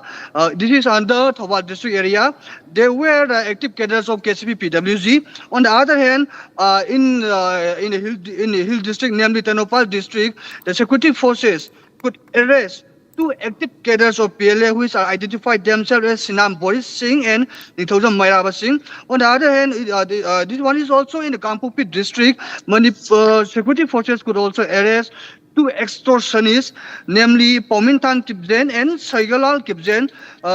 Security forces could also arrest from Sogolmang PS, which falls under Imphal East district. They could arrest 1 active cadre of KCP MFL, which is identified as Ukambam Ngongo Singer. And also the security forces in the combined operation with Assam Rifles could arrest 1 active member of KCP PWG, namely Sarang Tem Sana Tomba. This is also from the Imphal East district. Of all this, security forces could also arrest drug smugglers, drug peddlers, and also the security forces could recover arms and ammunition in the Sudan district, Dampi range area yesterday. That is right. Thank you for getting those details, Johnson. I will be coming back to you in a short while from now. We really have to move ahead to the UP Assembly. We believe that Yogi Adityanath is speaking there. So let's cut across. से आपने खरीदने का काम किया था, कोई procurement centre नहीं लगते थे, ये बिचौलियों के माध्यम से खरीद फरोख्त होती थी। आज डीबीटी के माध्यम से किसानों पर सीधे किया जा रहा है और किसान के खाते में कितना पैसा गया है 2016-17-18 से 24-25 तक अगर मैं बताऊं आपको 70 लाख से अधिक किसानों को, जिनमें धान क्रय के लिए 457.09 लाख मीट्रिक टन का धान क्रय किया गया और इसके माध्यम से हमने अन्नदाता किसानों के खाते में 88,951 करोड़ रुपए का भुगतान डीबीटी के माध्यम से सीधे किसानों के खाते में किया है। गेहूं खरीद में 51 लाख से अधिक किसानों के खाते में 200, जिसमें उनसे खरीदा गया 204.26 लाख मीट्रिक टन गेहूं खरीदा गया और 45,935.46 करोड़ रुपए गन्ना ऐसे धनराशि डीबीटी के माध्यम से उनके खाते में दिया गया। मक्का खरीद में 2018-19 में से 2024-25 तक 31,133 किसानों से 1.38 लाख मीट्रिक टन मक्का खरीद की गई है और जिसके माध्यम से 262.56 करोड़ से अधिक का भुगतान उनके खातों में किया गया। बाजरा खरीद में 94,465 किसानों से 4.78 लाख मीट्रिक टन बाजरा की खरीद हुई और 458.47 करोड़ रुपए से अधिक का भुगतान उनके खाते में किया गया। ऐसे ज्वार खरीद, दलहन, तिलहन, इन सभी का भी हम लोगों ने किया और दुग्ध उत्पादन के साथ ही उनके नस्ल सुधार के लिए भी जो ठोस प्रयास किए गए हैं। प्रदेश के अंदर मत्स्य उत्पादन में आप डॉक्टर संजय निषाद से पता नहीं क्यों इतने चिढ़ रहे थे। नहीं, आप चिढ़ रहे थे, मैं जानता हूं कि डॉक्टर संजय निषाद से आपकी चिढ़ मैं समझ नहीं पाया क्यों इतने चिढ़ गए, बार बार मेरे क्षेत्र में आ जाते हैं, यानी आप अपने क्षेत्र में भी उनको नहीं घुसने देते। लेकिन मैं उनसे कहूंगा कि एक बार वो अपनी दावत में आपको जरूर आमंत्रित करें, क्योंकि देखिए उत्तर प्रदेश एक लैंड लॉक्ड स्टेट है और लैंड लॉक्ड स्टेट के कारण उत्तर प्रदेश में मत्स्य उत्पादन में देश में आज राष्ट्रीय पुरस्कार प्राप्त किया है। जो पैसा पहले यहां पर हम बाहर से मछली मंगा करके यहां के किसान या यहां का जो मत्स्य पालक उससे वंचित रहता था, आज वो पैसा यहां के मत्स्य पालकों को प्राप्त हो रहा है और उसका लाभ यहां के किसानों को प्राप्त, यहां के किसानों को, यहां के मत्स्य पालकों को ही प्राप्त हो रहा है। और यह कार्य पिछले 8 वर्ष में इसको दोगुने से अधिक बढ़ाने में सफलता प्राप्त की है। पीएम किसान सम्मान निधि, इसके माध्यम से 2,86,00,000 किसानों को 90,000 करोड़ रुपए डीबीटी के माध्यम से उनके अकाउंट में गया है। पानी जी सीधे किसान के खाते में जा रहा है, लघु और सीमांत किसानों के। पीएम कुसुम योजना के अंतर्गत सोलर पैनल 1 लाख से अधिक सोलर पैनल किसानों को सीधे दिए गए हैं। 17 से अब तक 31 सिंचाई परियोजनाएं पूर्ण हुई हैं, जिनके माध्यम से 23 लाख हेक्टेयर लैंड को अतिरिक्त सिंचाई की सुविधा उपलब्ध हुई है। और लखनऊ में भारत रत्न पूर्व प्रधानमंत्री चौधरी चरण सिंह जी के नाम पर सीड पार्क उन्नत बीज किसान को मिल सके, इसके लिए बनाने की कार्रवाई प्रारंभ हुई है। और साथ साथ पहली बार हुआ है सिंचाई की क्षमता भी बढ़ाई गई है और 15 लाख से अधिक निजी नलकूप लगाने वाले अन्नदाता किसानों को फ्री में बिजली यानी फ्री में बिजली देने का काम भी सरकार ने किया है। अनिल जी, आप लोग तो अरे आ रहे आपके पास भी आ रहे हैं गौरव। आप लोगों का जो है, मैं देख रहा था कि आप लोग जब गौ माता के साथ भी धोखा दे सकते हैं तो किसको नहीं धोखा देंगे आप। और यही तो करते थे, जो गौ माता को धोखा दे देगा, गाय का दूध तो पीते थे, गाय को सड़कों पे छोड़ देते थे, कसाईयों के हवाले करा देते थे, यही होता था ना, बोचड़ खाने के हवाले करा देते थे। और ये डबल इंजन की भाजपा की एनडीए की सरकार है। 7,727 निराश्रित गौ आश्रय स्थल में आज 16,35,000 गोवंश रखा गया है। मुख्यमंत्री सहभागिता योजना के माध्यम से 2,46,426 गोवंश पशुपालकों को दिया गया है और प्रत्येक गोवंश का 1,500 रुपए हर महीने ये सरकार उन पशुपालकों को उपलब्ध करवा रही है, 50 रुपए प्रतिदिन के हिसाब से। और नंदनी कृषक समृद्धि योजना में डेयरी और दुग्ध उत्पादन हेतु 50% का योगदान भी दे रही है। आपने गाय का दूध पिया, लेकिन गाय के दूध को कहीं भी आपने उसके प्रति कृतज्ञता ज्ञापित कर सकेंगे? आपको तो गौ माता का ही श्राप ले डूबेगा।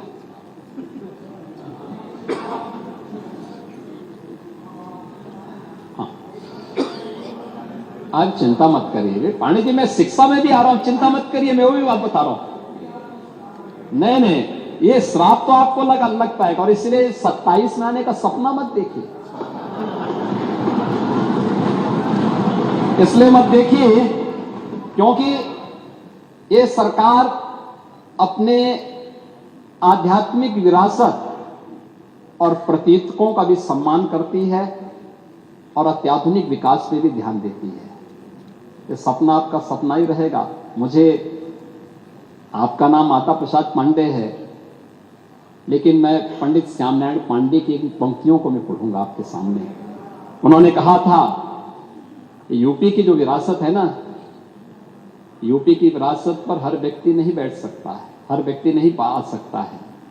और उन्होंने कहा था कि ये महाकाल का आसन है, इस पर न किसी का शासन है। नित सिसक रहा कमलासन है, यह सिंहासन सिंहासन है। यह सम्मानित अधिराजों से, अर्चित है राज समाजों से, इसके पदरज पोछे जाते भूपों के सिर के ताजों से। इसकी रक्षा के लिए हुई कुर्बानी पर कुर्बानी है, राणा तू इसकी रक्षा कर, यह सिंहासन स्वाभिमानी है। ये विरासत, ये वही विरासत है जो काशी में देखने को मिल रही है। आपको पीड़ा है, मैं जानता हूं,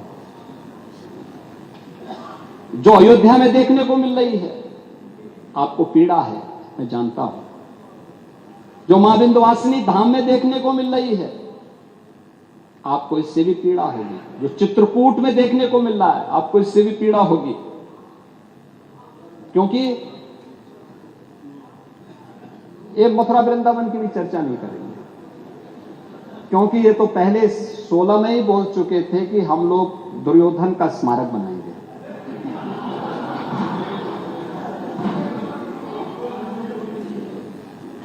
महोदय, कृषि क्षेत्र में ही कौशाम्बी में, चंदौली में, सहारनपुर में, लखनऊ, हापुड़, कुशीनगर में हमारे पास उत्तर प्रदेश के अंदर 9 क्लाइमेटिक जोन है। इन सब में हमारे पास 89 यानी 89 कृषि विज्ञान केंद्र हैं। इन कृषि विज्ञान केंद्र में हर एक जो क्लाइमेटिक जोन है उसमें एक सेंटर ऑफ एक्सीलेंस विकसित करने के लिए कृषि विभाग से कहा गया और उस पर तेजी के साथ काम भी आगे बढ़ चुका है। और कुशीनगर में महात्मा बुद्ध के नाम पर ही कृषि और प्रौद्योगिकी विश्वविद्यालय के निर्माण कार्य को आगे बढ़ा चुके हैं। महोदय, इंफ्रास्ट्रक्चर की बात कर रहे थे। इंफ्रास्ट्रक्चर,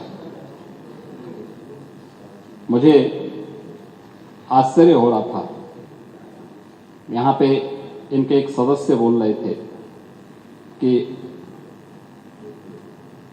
विजन हमारा है। ये विजन,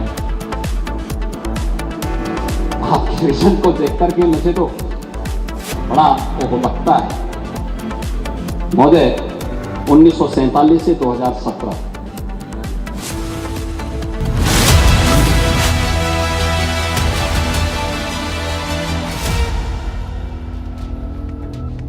थोड़े में ज्यादा स्वाद, यही तो है इसकी खास बात। वाओ मामा, क्या स्वाद है। अरे मेरे राजा, सबका राजा आरती और मसाला। केसरिया से मन जोगी हुआ रे, दिल झूमे देखो मतवारा हुआ रे। केसरिया से मन जोगी हुआ। हर पल मनाओ केसरी त्योहार। विमल, बोलो जुबान केसरी। अब छोलिया हो या लोबिया, सफेद चने या काले चने, सब कुछ मजेदार बने। Звісно, ми обговорили сьогодні ситуацію на полі бою. Я сказав президенту Сполучених Штатів Америки і всім нашим європейським колегам, Путін блефує. Звісно, ми обговорили сьогодні ситуацію на полі бою. Я сказав президенту Сполучених Штатів Америки і всім нашим європейським колегам, Путін блефує. Звісно, ми обговорили сьогодні ситуацію на полі бою. Я сказав президенту Сполучених Штатів Америки і всім нашим європейським... And I will say I have had a great relationship. It was very honorable. I don't even know if you know this, but when they did the impeachment... Звісно, ми обговорили сьогодні ситуацію на полі бою. Я сказав президенту Сполучених Штатів Америки і всім нашим європейським колегам, Путін блефує. Він старається натиснути перед зустрічю на Алясці, на всіх напрямках Українського фронту. Росія намагається зобразити, що спроможна окупувати всю Україну. Безумовно, це їх бажання. Також Путін блефує, начебто санкції для нього не важливі і що вони не працюють. Насправді санкції дуже допомагають і б'ють по російській воєнній економіці. Так, це правда, у Росії в кілька разів більше зброї, зокрема артилерії в 3 рази, і і подібного, але також у Росії в 3 рази більше втрат. І це факт.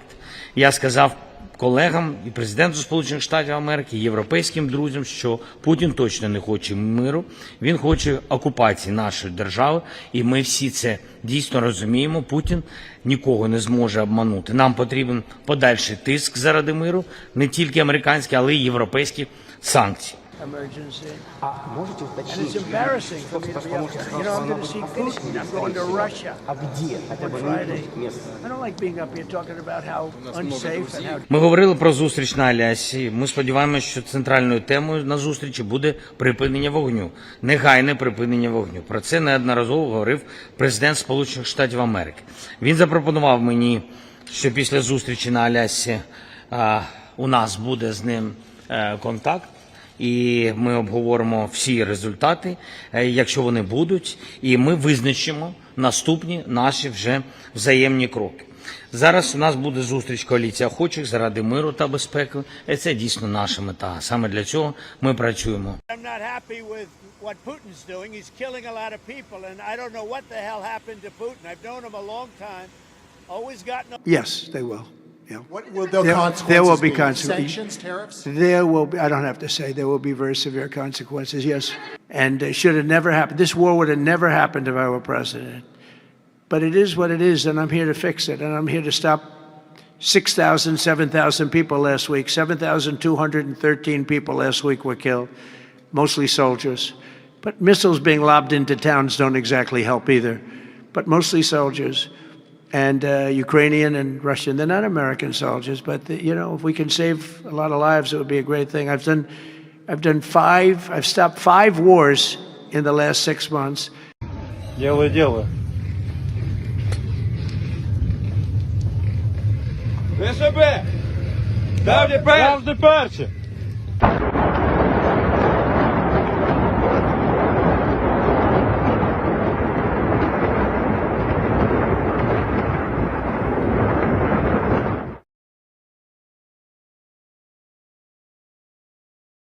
É assim que a gente vai tentar procurar as nossas alternativas para que os Estados Unidos aprendam que democracia e respeito comercial e multilateralismo vale para nós e deve valer para eles. Essa aposta que o governo americano está fazendo, é assim que a gente vai tentar procurar as nossas alternativas para que os Estados Unidos aprendam que democracia e respeito... Good evening, Madam President. Boa noite, presidente. Que prazer. Presidente.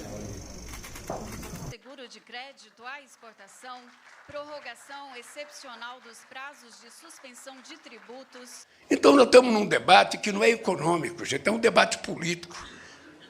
É um debate político com teor ideológico.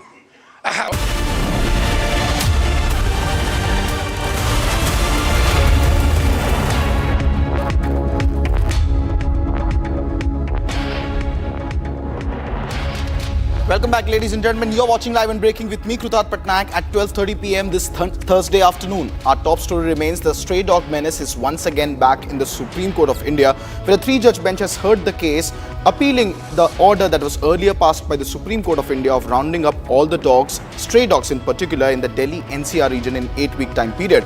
Now, an order has been reserved. What will it be? Will it be a stay order, or will the action continue? Those are the big headlines that we'll be tracking in this bulletin. But as always, let's start this Live and Breaking bulletin with all the headlines first.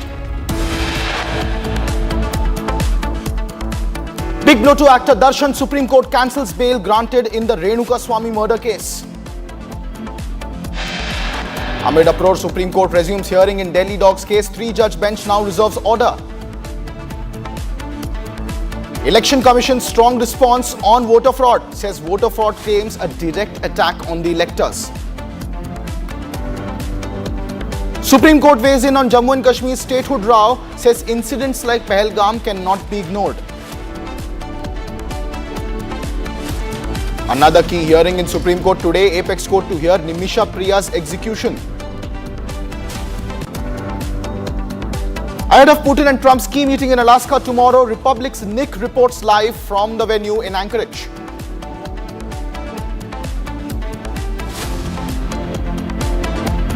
It's not just a win, it's a complete wipeout. Arnab Goswami storms India's prime time with a historic 90.5% clean sweep while others fight for scraps in single digits. The nation makes its choice clear, loud and clear.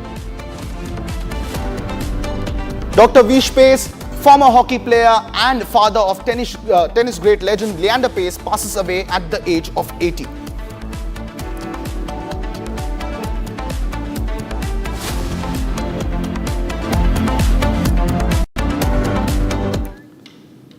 It's a big day in the Supreme Court of India, ladies and gentlemen, and first breaking news update that is coming in is a huge security personnel deployment outside Pavitra Gowda's residence in Bengaluru, and Pavitra Gowda is one of the main accused in the Renuka Swamy murder case. That's the big breaking news update that we're tracking from the state of Karnataka. This happens after Darshan's bail plea was cancelled earlier today by the Supreme Court of India in the Renuka Swamy murder case. Now we see heavy police deployment outside Pavitra Gowda's residence in Bengaluru, where Pavitra Gowda also happens to be one of the main accused in the Renuka Swamy murder case. And now all eyes are now on the further actions of the Bengaluru police vis-a-vis the arrest taking place in the Renuka Swamy murder case once again after the Supreme Court has cancelled Darshan's bail in the Renuka Swamy murder case. These are the live visuals that we are tracking, ladies and gentlemen, exclusive from Republic Kannada, where in the Renuka Swamy murder case, a now fresh turn has come. The Supreme Court of India has overturned the bail earlier given to Darshan in the case by the Karnataka High Court. And these are fresh visuals. Now police teams are on extremely high alert. Now that Darshan's bail has been cancelled, they have been mobilized outside their residences. Information is that movements of all the 5 accused in the case are being closely tracked after the bail order of Darshan has been cancelled in a massive setback for the actor in the Renuka Swamy murder case. And now the Kannada actor in the murder case involving his fan is also expected to be once again arrested in this case. I also have joining me live on the broadcast my colleague Abhishek from Republic Kannada with more details on the story. Abhishek, what are the next proceedings expected now that the Supreme Court has cancelled the bail of Darshan? Well, Kritar, the Supreme Court, while addressing the advocates for Darshan and various other people who are accused in Renuka Swamy murder case, very clearly mentioned on June 24th when they were about to pronounce the orders that how could High Court give bail to such a case or probably such a heinous crime. And also we shouldn't forget Supreme Court not only has cancelled the bail of all these accused in the case of Renuka Swamy's murder, but also it is a mandation that these accused people will have to get back into the jail from wherever they are. At this point of time, Pavitra Gowda and Darshan's residence have been covered up by various other police staff who are in mufti or probably in their non-uniform dress or in the civil dress as of now. And at some point of time, there will be some of the hoysalas which will be moving towards the houses of the accused people in the case to make sure that they don't move out of Bengaluru. And also, we shouldn't forget the fact the choice left in front of these accused people are that they will have to voluntarily surrender in front of the court and then move to their respective jails as the first choice. And the second choice would be if at all they would try to evade the situation or fly away from the city, they will have to face the backlash of the court once again. And the other responsibility of the police, which has been given to them as of now, is the police will have to make sure if these people or the accused are trying to flee away, they should be arrested immediately and they should be sent into the they should be produced in front of the court and they should be sent into the respective jails as they were placed previously. Also, not to forget, the police have also been directed to keep a close monitor and watch on the movement of these people who are accused in Renuka Swamy's murder case. On the other hand, Supreme Court has also clearly mentioned to the advocate of Darshan, if at all Darshan is found smoking again in jail, there would be action which will be taken not on the accused actor but on the advocate, because it is based on advocate's request that Supreme Court had to accept the fact that the bail had to be granted in the High Court. On the other hand, we have seen a High Court which granted bail to Darshan and various others in this case had to face probably some amount of pressure is what the Supreme Court felt, and the Supreme Court at this point of time very clearly says that High Court has been pressurized is point number one. On the other hand, how could High Court give bail to such a person when the entire CCTV visuals are speaking of the crime and his involvement in the crime are much evident in either case. And also, will this way the bail be given to other people who are involved in the crime too, is the question which had to be answered by the advocate for Darshan. As of now, the clear mandation is that Darshan and various others who were involved in the case of Renuka Swami murder will have to either surrender or get arrested by the police by the end of the day, Kritarth. Abhishek, also tell us about the locations of Darshan at the moment and Pavitra Gowda. We see live visuals there coming outside Pavitra Gowda's residence. Give us a sense of geography, where they are at the moment, how is the police tracking, and how they can be brought back to the custody now that the bail has been cancelled.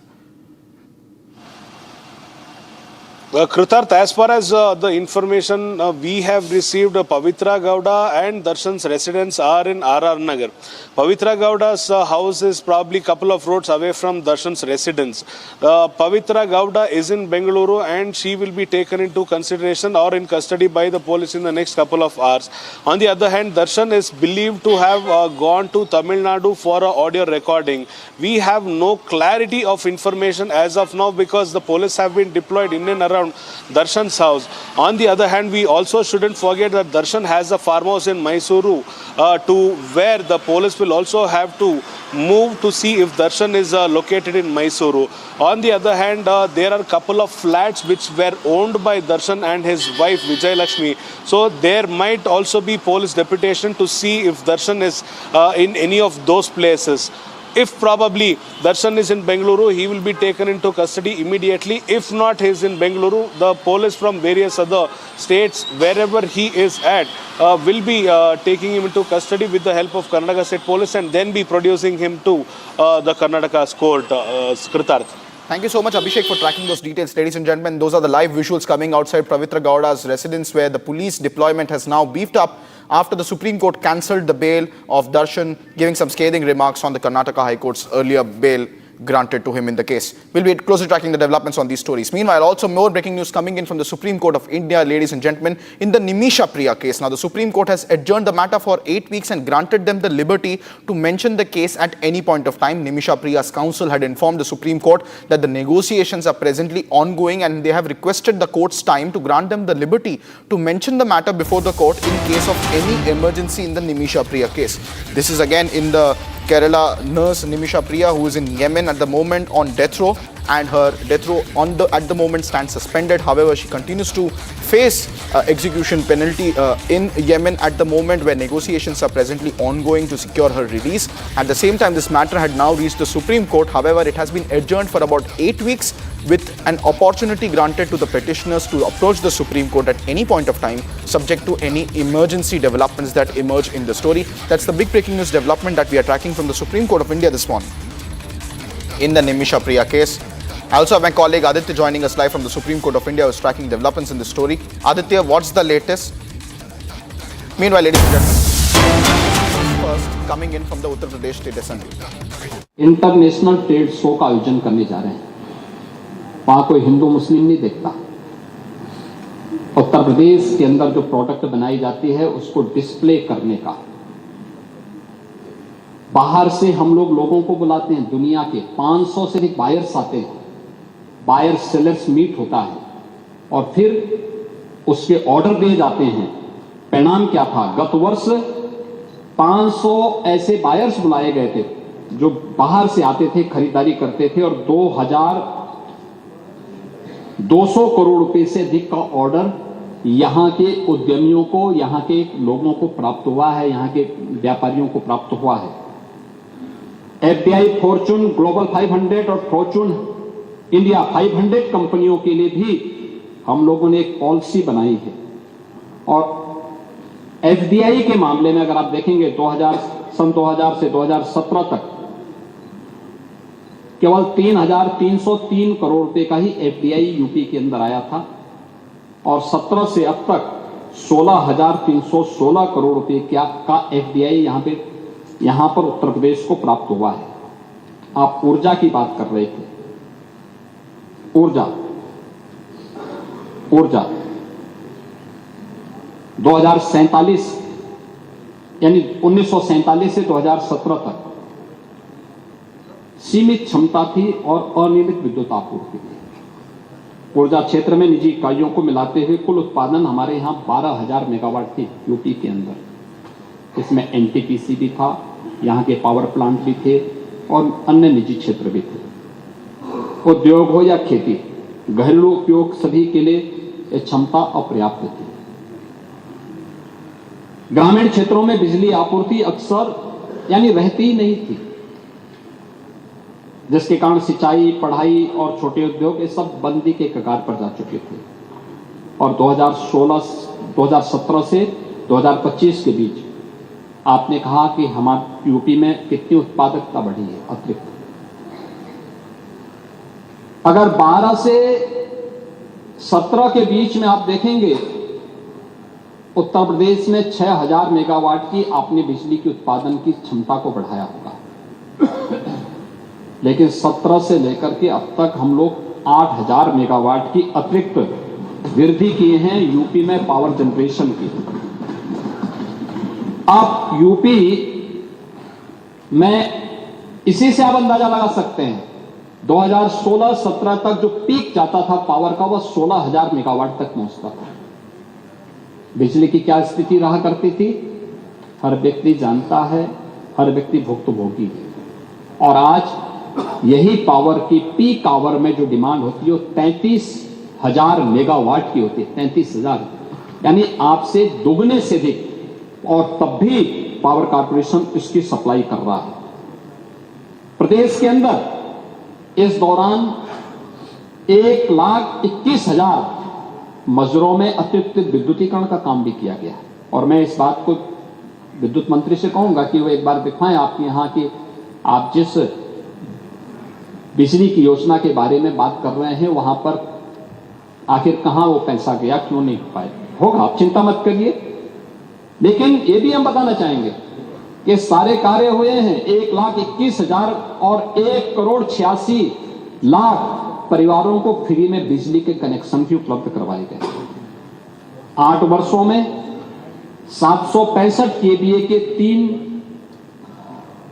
400 KVA के 21, 220 KVA के 72 और 132 KVA के 99 sub station भी स्थापित हुए हैं। और प्रदेश में विद्युतीकरण को भी एक समान रूप से जिला मुख्यालय पे 24 घंटे, तहसील मुख्यालयों में 20 से 22 घंटे और ग्रामीण क्षेत्र में 18 से 20 घंटे की आपूर्ति देने की व्यवस्था की है। और आज मैं कह सकता हूं कि यूपी अपने अन्नदाता किसानों को सर्वाधिक बिजली देने वाले राज्यों में है। सबसे अधिक बिजली उत्तर प्रदेश उपलब्ध करवाता है। इससे न केवल अन्नदाता किसानों की लागत कम हुई है, उत्पादकता बढ़ी है, बल्कि हमारे सूक्ष्म लघु मध्यम उद्यम से जुड़े हुए, एमएसएमई से जुड़े हुए जो व्यवसायी थे उनके लिए और गांव के प्रत्येक व्यक्ति के जीवन स्तर में भी इसके माध्यम से सुधार हमें देखने को मिला है। महोदय, इसी का परिणाम है। आज आप शिक्षा की बात कर रहे थे, आपने कहा कि 29,000 विद्यालय बंद कर दिए। मुझे लगता है कि आप जैसे वरिष्ठ सदस्य को इस प्रकार के शब्द नहीं कहने चाहिए थे जो तथ्यों पर आधारित न हो। पाणी जी, आपको सूचना लेनी चाहिए। आप देखिए, आप विधानसभा, आप यहां मंत्री भी रहे हैं, आप स्पीकर भी रहे हैं। आप संबंधित मंत्री को बुलवा करके उनसे बोल करके बात भी कर सकते थे। और बेसिक शिक्षा मंत्री ने यहां पे सदन में भी इस बात को कहा। देखिए, मैं आज इसके माध्यम से बहुत स्पष्टता के साथ कहना चाहूंगा कि प्रदेश के अंदर कुल 1,56,000 बेसिक शिक्षा परिषद और अन्य उससे संबद्ध विद्यालय हैं। 2017 के पहले की स्थिति क्या थी? ये सब बंदी की कगार पर थे, जर्जर हालत थी। शिक्षक छात्र का कोई रेशो नहीं था। अत्यंत खराब स्थिति में थी। ड्रॉप आउट रेट देश के अंदर सर्वाधिक राज्यों में यूपी की थी। हम लोगों ने सबसे पहले जुलाई 2017 में स्कूल चलो अभियान प्रारंभ किया था। स्कूल चलो अभियान, और तब मैंने इस सदन में कहा था, उस समय आप नहीं आ पाए थे, इस सदन में नहीं थे उस समय, और तब मैंने इस सदन का आह्वान किया था कि हर माननीय सदस्य, प्रदेश का हर प्रशासनिक अधिकारी, प्रदेश के हर उद्यमी उन विद्यालयों से जुड़े हुए या उस गांव से जुड़े हुए पुरातन छात्र एक एक विद्यालय गोद लें, और ऑपरेशन कायाकल्प की घोषणा की थी। और मुझे बताते हुए प्रसन्नता है कि 1,36,000 विद्यालयों को ऑपरेशन कायाकल्प के माध्यम से हमने संतृप्त करने का काम किया। आज जो विद्यालय देखने लायक हैं, उनमें फर्श है, बालक और बालिकाओं के लिए टॉयलेट है, पेयजल की व्यवस्था है, बिजली या सोलर पैनल लगाए गए हैं, डिजिटल लाइब्रेरी है, स्मार्ट क्लास है, और उन बच्चों के लिए बैठने की भी व्यवस्था की गई है। खेल के मैदान भी बनाए, कुछ जगहों खेल के मैदान भी बनाए गए हैं। ये बेसिक शिक्षा की पहली व्यवस्था। फिर उन बच्चों के लिए यूनिफॉर्म की व्यवस्था, हर बच्चे के लिए 2 uniform, bag, books, shoes, socks यानी जूता मोजा, स्वेटर, यह भी सरकार ने उपलब्ध करवाया। हम लोग जब बनाते थे, इन सभी में कुल 1,000 रुपया खर्च होता था। छोटे बच्चे थे और हम 1,200 रुपये डीबीटी के माध्यम से उन परिवारों को आज उपलब्ध करवा रहे हैं।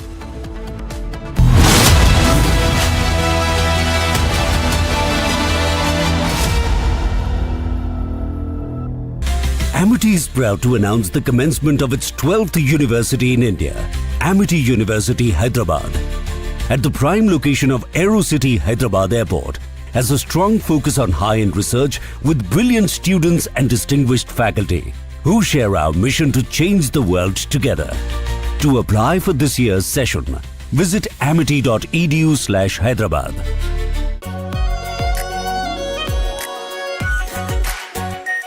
Our pure Shahi Paneer Masala.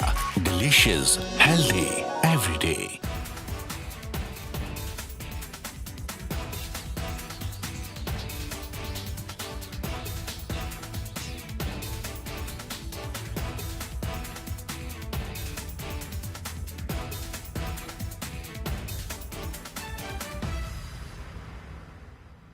आधे बाउल दही में 4 चम्मच MDH चटनी पुदीना मसाला डाला, स्टर करो, पुदीना चटनी तैयार। MDH चटनी पुदीना मसाला।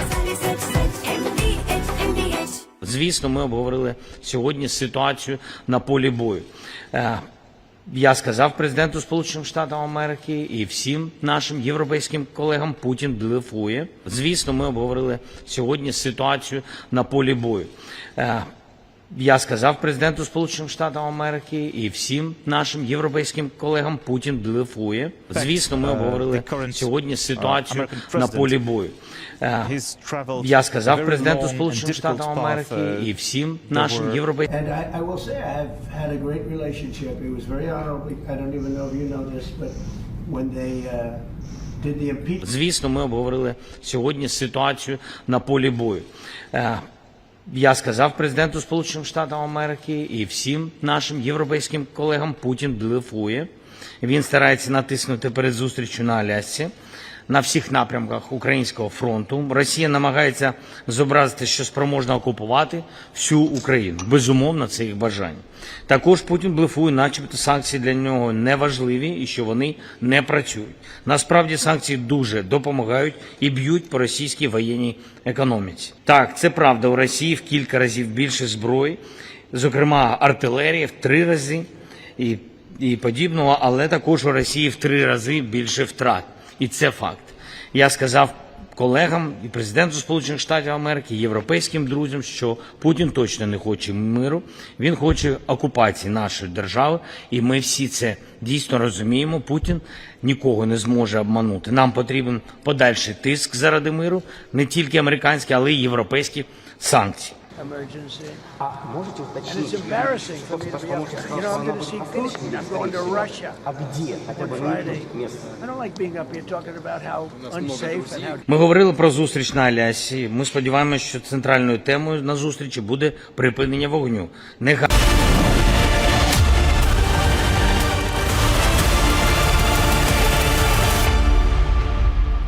Welcome back, ladies and gentlemen. After the devastating cloudburst that affected Dharali in Uttarakhand in the most devastating way, a swift and meticulous coordinated response was launched by the Indian Army called Operation Dhruv. Sena, along with the NDRF, SDRF and ITBP, had launched an operation with the support of locals in an effort to search for the missing and the injured in the entire cloudburst situation. And here's a detailed report on how that operation was carried out. इस समय हमारी मौजूदगी हर्षिल में उस इलाके में जहां पर कहा जा रहा है कि झील के लहरों को, झील के पानी को रोकने के लिए और आगे भेजने के लिए वाटर ब्लास्ट किया जा सकता है, वो भी डायनामाइट से। लेकिन आखिर ये कितना सफल होगा, क्योंकि अभी एसडीआरएफ की टीम इस कोशिश में है कि कैसे इस पानी को देखिए डाइवर्ट किया जाए। अभिषेक, इस रास्ते को दिखाइए। कल देर रात लगभग 3 दिशाओं में इस झील के पानी को डाइवर्ट किया गया। इस समय अगर मैं आपको तस्वीरें दिखाऊं, रेस्क्यू ऑपरेशन तो चल ही रहा है, लेकिन साथ में एसडीआरएफ की यहाँ पर मुस्तैदी और साथ में आर्मी के जवान भी लगातार यहाँ पर मुस्तैद हैं। एसडीआरएफ की टीम को लगातार किस कदम पर क्या बेहतर करना है, ये सब लगातार डायरेक्शन दे रहे हैं। अरुण सर, क्या कुछ अभी तैयारी, हम कैसे झील के पानी को डाइवर्ट कर रहे हैं और अभी तक कितनी सफलता हाथ लगी? इसको चैनलाइज करने की कोशिश कर रहे हैं। जैसे कल एक छोटा चैनल हम लोग थ्रू किया था, तो उससे जो है काफ़ी वाटर डिस्चार्ज होना शुरू हो गया है। अब ये लेबर लगी हुई है, हमारे एसडीआरएफ के लड़के भी लगे हुए हैं, तो एक दूसरा चैनल, बड़ा चैनल हम देने की कोशिश कर रहे हैं। तो जैसे ही चैनल थ्रू हो जाएगा तो मुझे उम्मीद है कि काफ़ी मात्रा में जो लेक का पानी है वो डिस्चार्ज होना शुरू हो जाएगा। लेकिन क्या अगर ये पानी डाइवर्ट होकर चला गया अन्य दिशाओं में, क्या हर्षिल के लोगों के ऊपर जो खतरे के बादल मंडरा रहे हैं, क्या वो टल जाएगा, आपको लगता है? देखिए, ये वाटर डिस्चार्ज होना जैसे ही शुरू होगा तो लेक में पानी कम होना स्टार्ट हो जाएगा।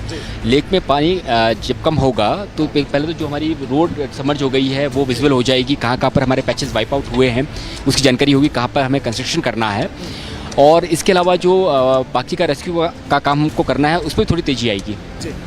अच्छा सर, जो ब्लास्ट वाली प्रक्रिया जो कहा जा रहा है कि किया जा सकता है, उस पर भी आप लोग हालांकि स्टडी कर रहे हैं, क्या अगर पानी डाइवर्ट हो गया तो शायद उसकी आवश्यकता ना पड़े, ये भी हो सकता है?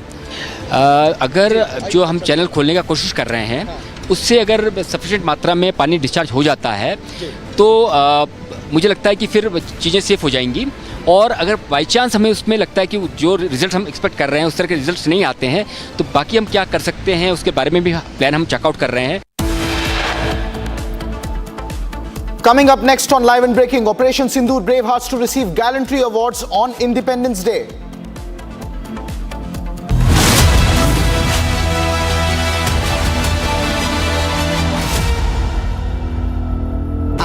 प्योर सूजी पास्ता उबालो, मिलाओ और खाओ, 8 मिनट में तैयार। क्या टेस्ट है, सबका राजा हार्बर मसाला। केसरिया से मन जोगी हुआ रे, दिल झूमे देखो मतवारा हुआ रे। केसरिया से मन जोगी हुआ। हर पल मनाओ केसरी त्योहार। विमल, बोलो जुबान केसरी। दादी के हाथों का जादू और खुशबू से महकता घर, माँ की मुस्कुराहट और खाने की सुगंध। MDH गरम मसाला, क्योंकि हर रिश्ता है स्वाद से जुड़ा। É assim que a gente vai tentar procurar as nossas alternativas para que os Estados Unidos aprendam que democracia e respeito comercial e multilateralismo vale para nós e deve valer para eles. Essa aposta que o governo americano está fazendo, é assim que a gente vai tentar procurar as nossas alternativas para que os Estados Unidos aprendam que democracia e respeito... Boa noite, presidente. Que prazer. Presidente. Seguro de crédito à exportação, prorrogação excepcional dos prazos de suspensão de tributos. Então nós estamos num debate que não é econômico, gente, é um debate político. É um debate político com teor ideológico. A razão pela qual o presidente americano anuncia punir o Brasil por causa do ex-presidente, se ele conhecesse a verdadeira história, ele estaria dando parabéns à Suprema Corte Brasileira por estar julgando alguém que tratou de bagunçar a democracia brasileira. Então, ao invés de ficar chorando aquilo que nós perdemos, vamos ficar procurando ganhar em outro lugar. O mundo é grande, o mundo está ávido para fazer negociação com o Brasil. Todo mundo sabe que nós somos do bem. Todo mundo sabe que a gente não quer brigar com ninguém, que a gente faz concessões, sabe? Mas a gente não merecia isso. A gente vai continuar fazendo, eu quero dizer para os empresários, para os trabalhadores, a gente vai tentar fazer o que estiver no nosso alcance para minimizar o problema que foi causado conosco. Nós vamos fazer o que tiver no nosso alcance.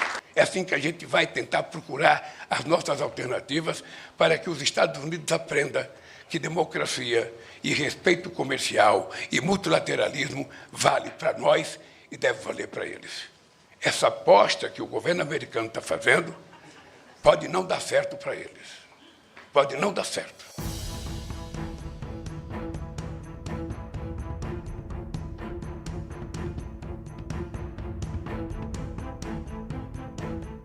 Nem acho que eu deveria comentar, porque eu não acho uma coisa muito responsável e séria.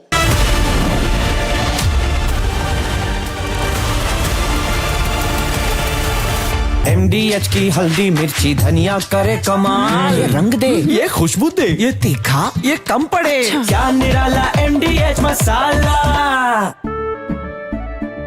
केसरिया से मन जोगी हुआ रे, दिल झूमे देखो मतवारा हुआ रे, केसरिया से मन जोगी हुआ। हर पल मनाओ केसरी त्योहार। विमल, बोलो जुबान केसरी। आर प्योर सूजी पास्ता उबालो मिलाओ और खाओ 8 मिनट में तैयार, क्या टेस्ट है सबका राजा R pure masala. Звісно, ми обговорили сьогодні ситуацію на полі бою. Я сказав президенту Сполучених Штатів Америки і всім нашим європейським колегам, Путін блефує. Звісно, ми обговорили сьогодні ситуацію на полі бою. Я сказав президенту Сполучених Штатів Америки і всім нашим європейським колегам, Путін блефує. Звісно, ми обговорили сьогодні ситуацію на полі бою.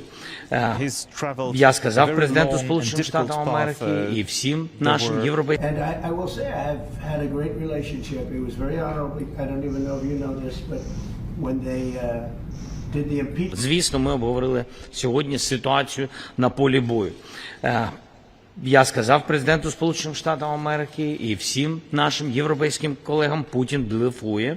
Він старається натиснути перед зустрічю на Алясці, на всіх напрямках Українського фронту. Росія намагається зобразити, що спроможна окупувати всю Україну. Безумовно, це їх бажання. Також Путін блефує, начебто санкції для нього не важливі і що вони не працюють. Насправді санкції дуже допомагають і б'ють по російській воєнній економіці. Так, це правда, у Росії в кілька разів більше зброї, зокрема артилерії в 3 рази і подібного, але також у Росії в 3 рази більше втрат. І це факт. Я сказав колегам і президенту Сполучених Штатів Америки, і європейським друзям, що Путін точно не хоче миру, він хоче окупації нашої держави, і ми всі це дійсно розуміємо. Путін нікого не зможе обманути. Нам потрібен подальший тиск заради миру, не тільки американські, але й європейські санкції.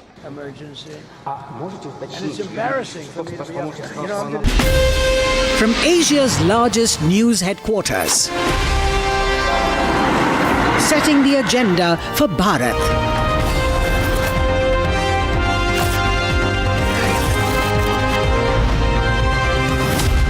You're watching Republic.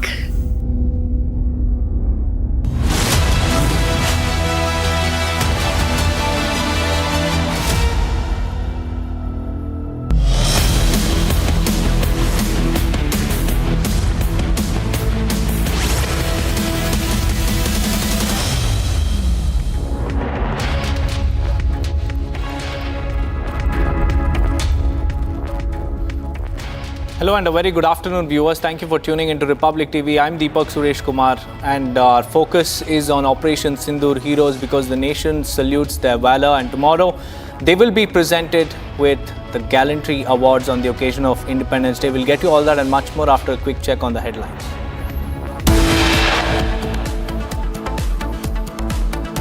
Big blow to actor Darshan. Supreme Court cancels bail granted in Renuka Swami murder case. Amid uproar, Supreme Court resumes hearing in Delhi dogs case. 3-judge bench reserves order.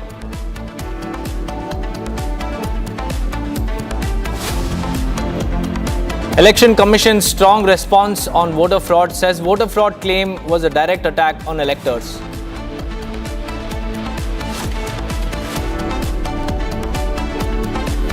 Supreme Court weighs in on Jammu and Kashmir statehood row, says incidents like Pahalgam attack cannot be ignored.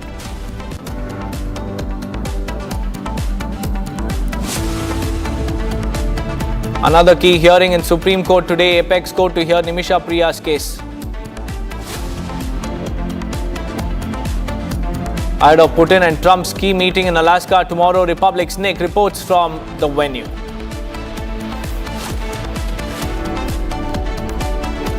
It's not just a win, it's a wipeout. Arnab Goswami storms Indian prime time with a historic 90.5% clean sweep. While others fight for scraps in single digits, the nation makes its choice loud and clear.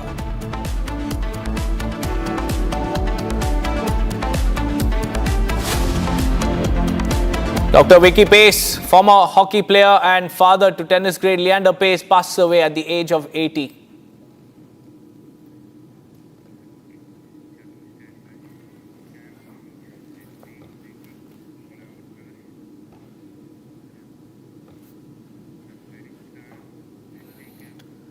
First up, viewers, we begin with some breaking news coming in. Cloudburst has hit upper areas of Kishtwar. Cloudburst has been reported in Chishot area of Pader in Kishtwar. Teams of police and civil administration have rushed to the spot. It is Machail Mata Yatra route. It is suspected that many people have been trapped. Cloudburst horror has been reported in Kishtwar. People have been trapped. The emergency personnel are rushing to the scene. The Jammu and Kashmir police, the district administration, as well as the teams of civil administration are also present at the site. Kishtwar is where the cloudburst has been reported, and what we understand that the cloudburst has been reported in the Machail Mata Yatra route, and it is suspected that many people have been trapped under the debris. We have Gursimran joining us live. Gursimran, what's the latest on ground zero? Cloudburst has been reported in Kishtwar. Tell us more. Yes, the Machail Mata Yatra route has been hit by the cloudburst. That is what we are picking up. We have spoken to the officials in the district administration. I also have word with the local MLA Sunil Sharma, who is there in the Kishtwar only and is now leaving for the Padra along with his team. They are saying that they suspect that this is going to be one of the massive incidents that will have its implication because there is a village, entire village there where this incident has been reported. Though this area has no network, but whatever information the police and the civil administration along with the local MLA could gather from the people there, those who have come from that very place, that there is a major incident that has been reported, and they suspect that many people are behind the debris of this cloudburst. Though police say that they are hopeful that by the time the incident took place, the people were in a position to escape themselves, but whatever the information that the local MLA says that he is picking up from the ground hints that some people are under the debris because this cloudburst took place at a time when the yatra of Mata Machail was going on and the people were thronging to the temple in a large number. So this was just a couple of kilometers ahead of the place where the yatra takes place. But an unfortunate incident has taken place.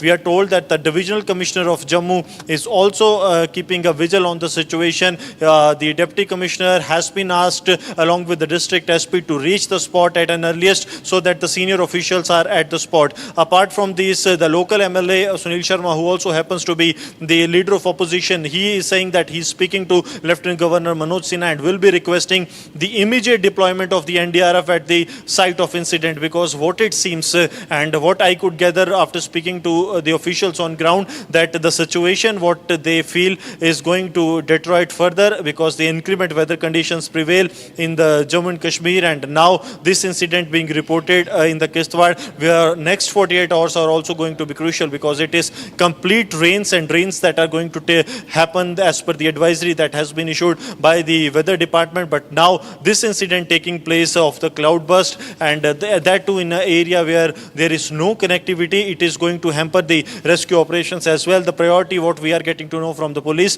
that they are saying that they are pushing the troops, the Jammu and Kashmir police Jawans, with the satellite communications and the local wireless communications, so that the communication hampering that is taking place due to the no network zone, that can be tackled at an earliest at first, and then the rescue operations are resumed. Because the weather condition continues to be inclement, it is also going to have implications. See, at this given point of time, the way the weather is responding, it seems almost next to impossible that there will be any heli support that will be extended by the Indian Army or the Indian Air Force to the operation site, because